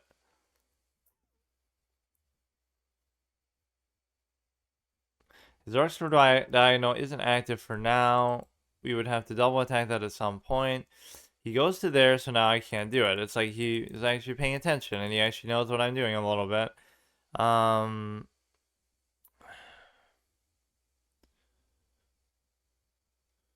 It's just like nothing that's ever going to happen here, man. You can always do this if you feel like, you have to cover there on account of that, so...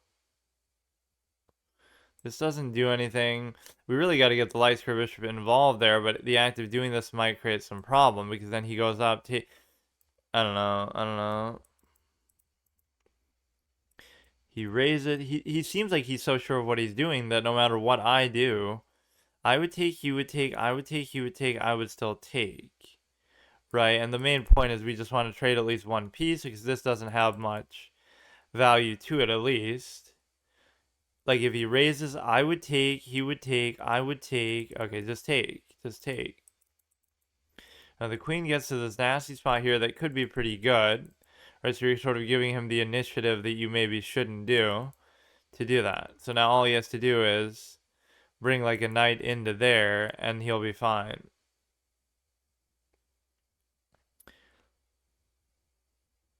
So if he raises, I would take, he would take, I would take, he would take, doesn't really matter. You want to stop this square from being effective, but I can't figure out how to actually do that. Or you could always go like this, but that creates its own complications potentially.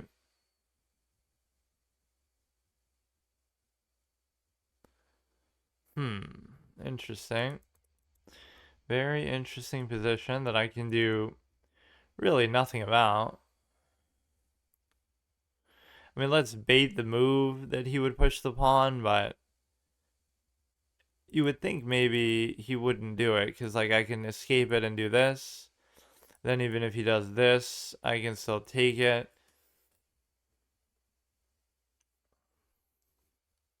But this seems like an advanced level move. No, but then he'll do something else stupid like he'll pin it down and then it's not covered and it's fucking stupid.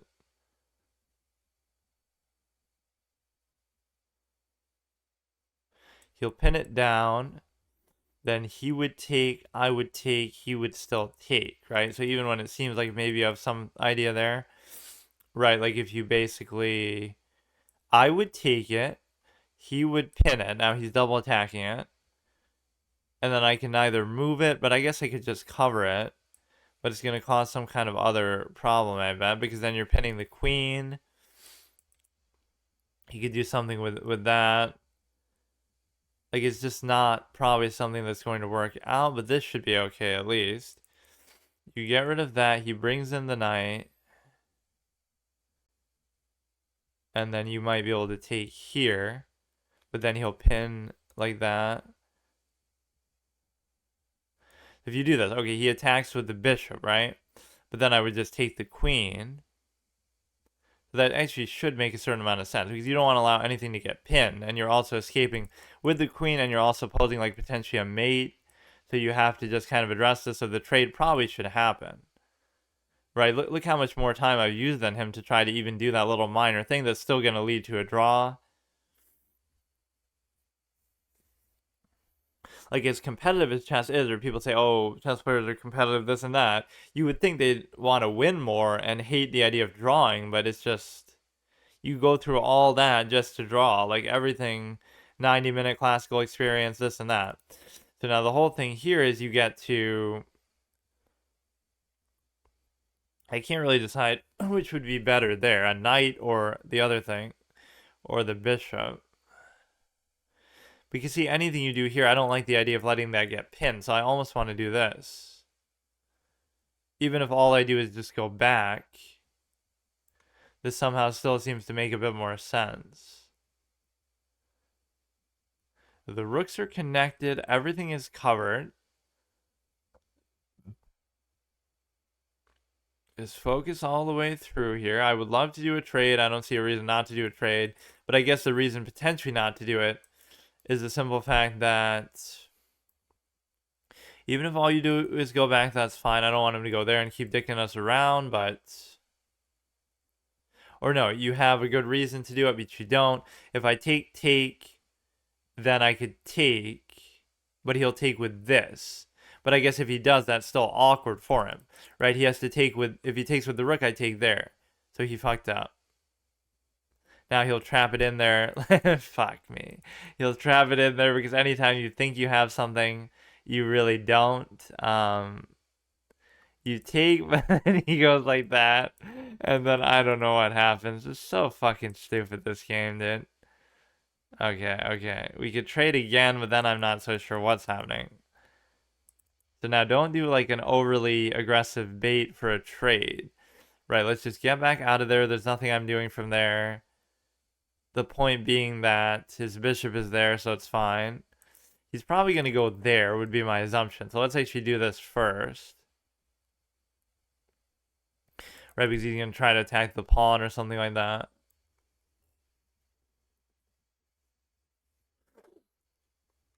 So he goes into there, so what does that do? It allows him to basically do nothing at all. He can try to take this. So you got to move the knight itself. Now, I don't like where this leaves my bishop stranded.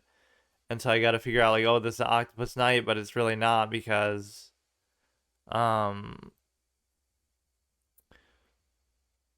whatever. It's fine. Like, we at least have a plan for it. So to keep double checking all his pieces, I'm using all the time that I have in the world. He's stopping that from being attacked, which is cute, but at this stage it almost doesn't matter. Right, I don't see what that really changes still. So this can sit here as long as it wants. No new threats are introduced, so all I have to do is keep this somewhere safe and comfortable. This pawn is going to be hard for me to cover, but I guess it's also a little bit hard for him to target. I'd be willing to trade. I mean, I'd be willing, certainly, and not... Wait, don't I have more than him? Or whatever, just trade everything. I don't fucking care. He takes. Just get to an endgame, get to a draw. Like, I don't see how that benefited him necessarily in any way. Do I feel more comfortable here with the +1 pawn? Because I'm not going to know necessarily how to play this either still. No, let's see what he comes up with though first. There's no reason to force the trade there. Like, we're threatening a back rank, so he has to go back, and then we can threaten this, and then... I'm not only +1 pawn, but I'm also, like, maybe in a slightly better position overall. We can always go back and cover my pawn here or there, right? Because... But see, that's the thing. That's the thing. He's in a dire straits because he can't even do that, right? He can't even do it because now the one problem that I run into here is the fact that you're basically in a position where I don't know how to cover the pawns on the other side necessarily, right? That's the problem that I have.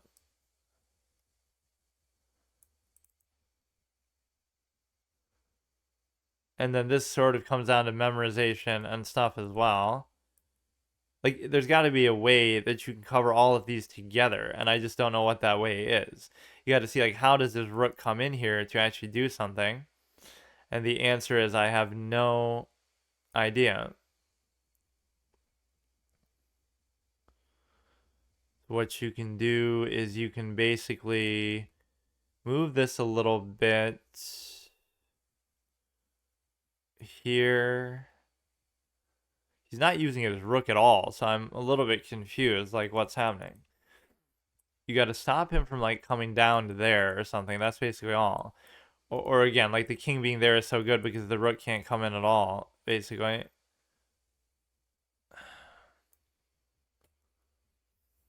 I'm letting his king come in too far, really, is the problem. And so now...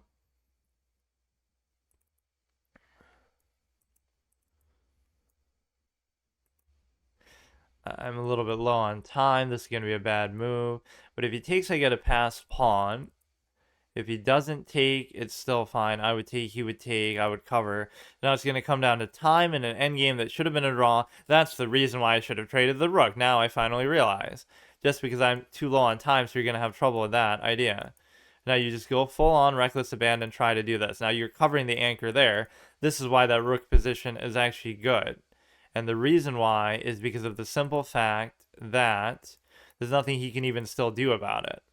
And so now you get to basically, do whatever you want to an extent. You got to bring the thing in there. I don't know how he's really going to target that. He can't really afford to leave it per se. But even if he catches this one, I should catch this one. And then we kind of just switcheroo the whole thing, right? Switcheroo the whole thing. And I can't click. Now you should be pretty much fine to go the whole way because he can't even do anything. He just can't even come inside, or he kind of can, but by the time you do, you should be good to go here. There's 25 seconds left, so that difference of 5 minutes really could make the difference, but I don't know exactly how to still do this. If I go there, or whatever he does, I can still move it, so it's like, you would think he's going to have to move something else eventually. Right, he's going to have to move something else. Even if I have to make an undesirable move there, at some point he's going to have to move the king, right? It's not going to matter. He'll have to move the king I'll promote before this shit happens. My main problem here is just time that I have to contend with. Right, if I go here, he moves it, I move it. I don't even have to take it or indulge anything. Come on, 19 seconds left. We gotta focus still. He's gonna somehow still fucking promote one of these or do something crazy, dude. I bet. Go to there. He takes, I take, and then he can't do anything. So it's objectively... Or is it gonna be like a stalemate somehow? Is it gonna be... Wait a second. If he goes there, then I can't move. So it's actually a stalemate. It's a stalemate for me, not for him. Wait, why would he do that, though? It was a stalemate. It was a stalemate. Yeah, it's a stalemate for me, not for him. Okay. Look, dude, look. I can accept when this game is just not for me, because if that's... Okay. Like, this is what happened. Like, we had another game like that too, where like I'm +4, like, oh, just study endgames. I mean, I guess you should, but it's just no fun. Like, these elements are just stupid. Like, you've done enough there. Like, what more do you want? Like, who cares? And I still don't lose, so it's okay. Like, why should I care? I should be happy with draws. Like, so it was a draw the whole time. In fact, I'm losing. Wait, what? Oh, because of that. So that's a blunder. So what am I supposed to do here? I'm supposed to just move the pawn. Like, how are you supposed to know this? I guess if I had a little more time, I could maybe think about it, but what the fuck are you doing? Like, what is all this? Why do you have to do any of this? Whatever.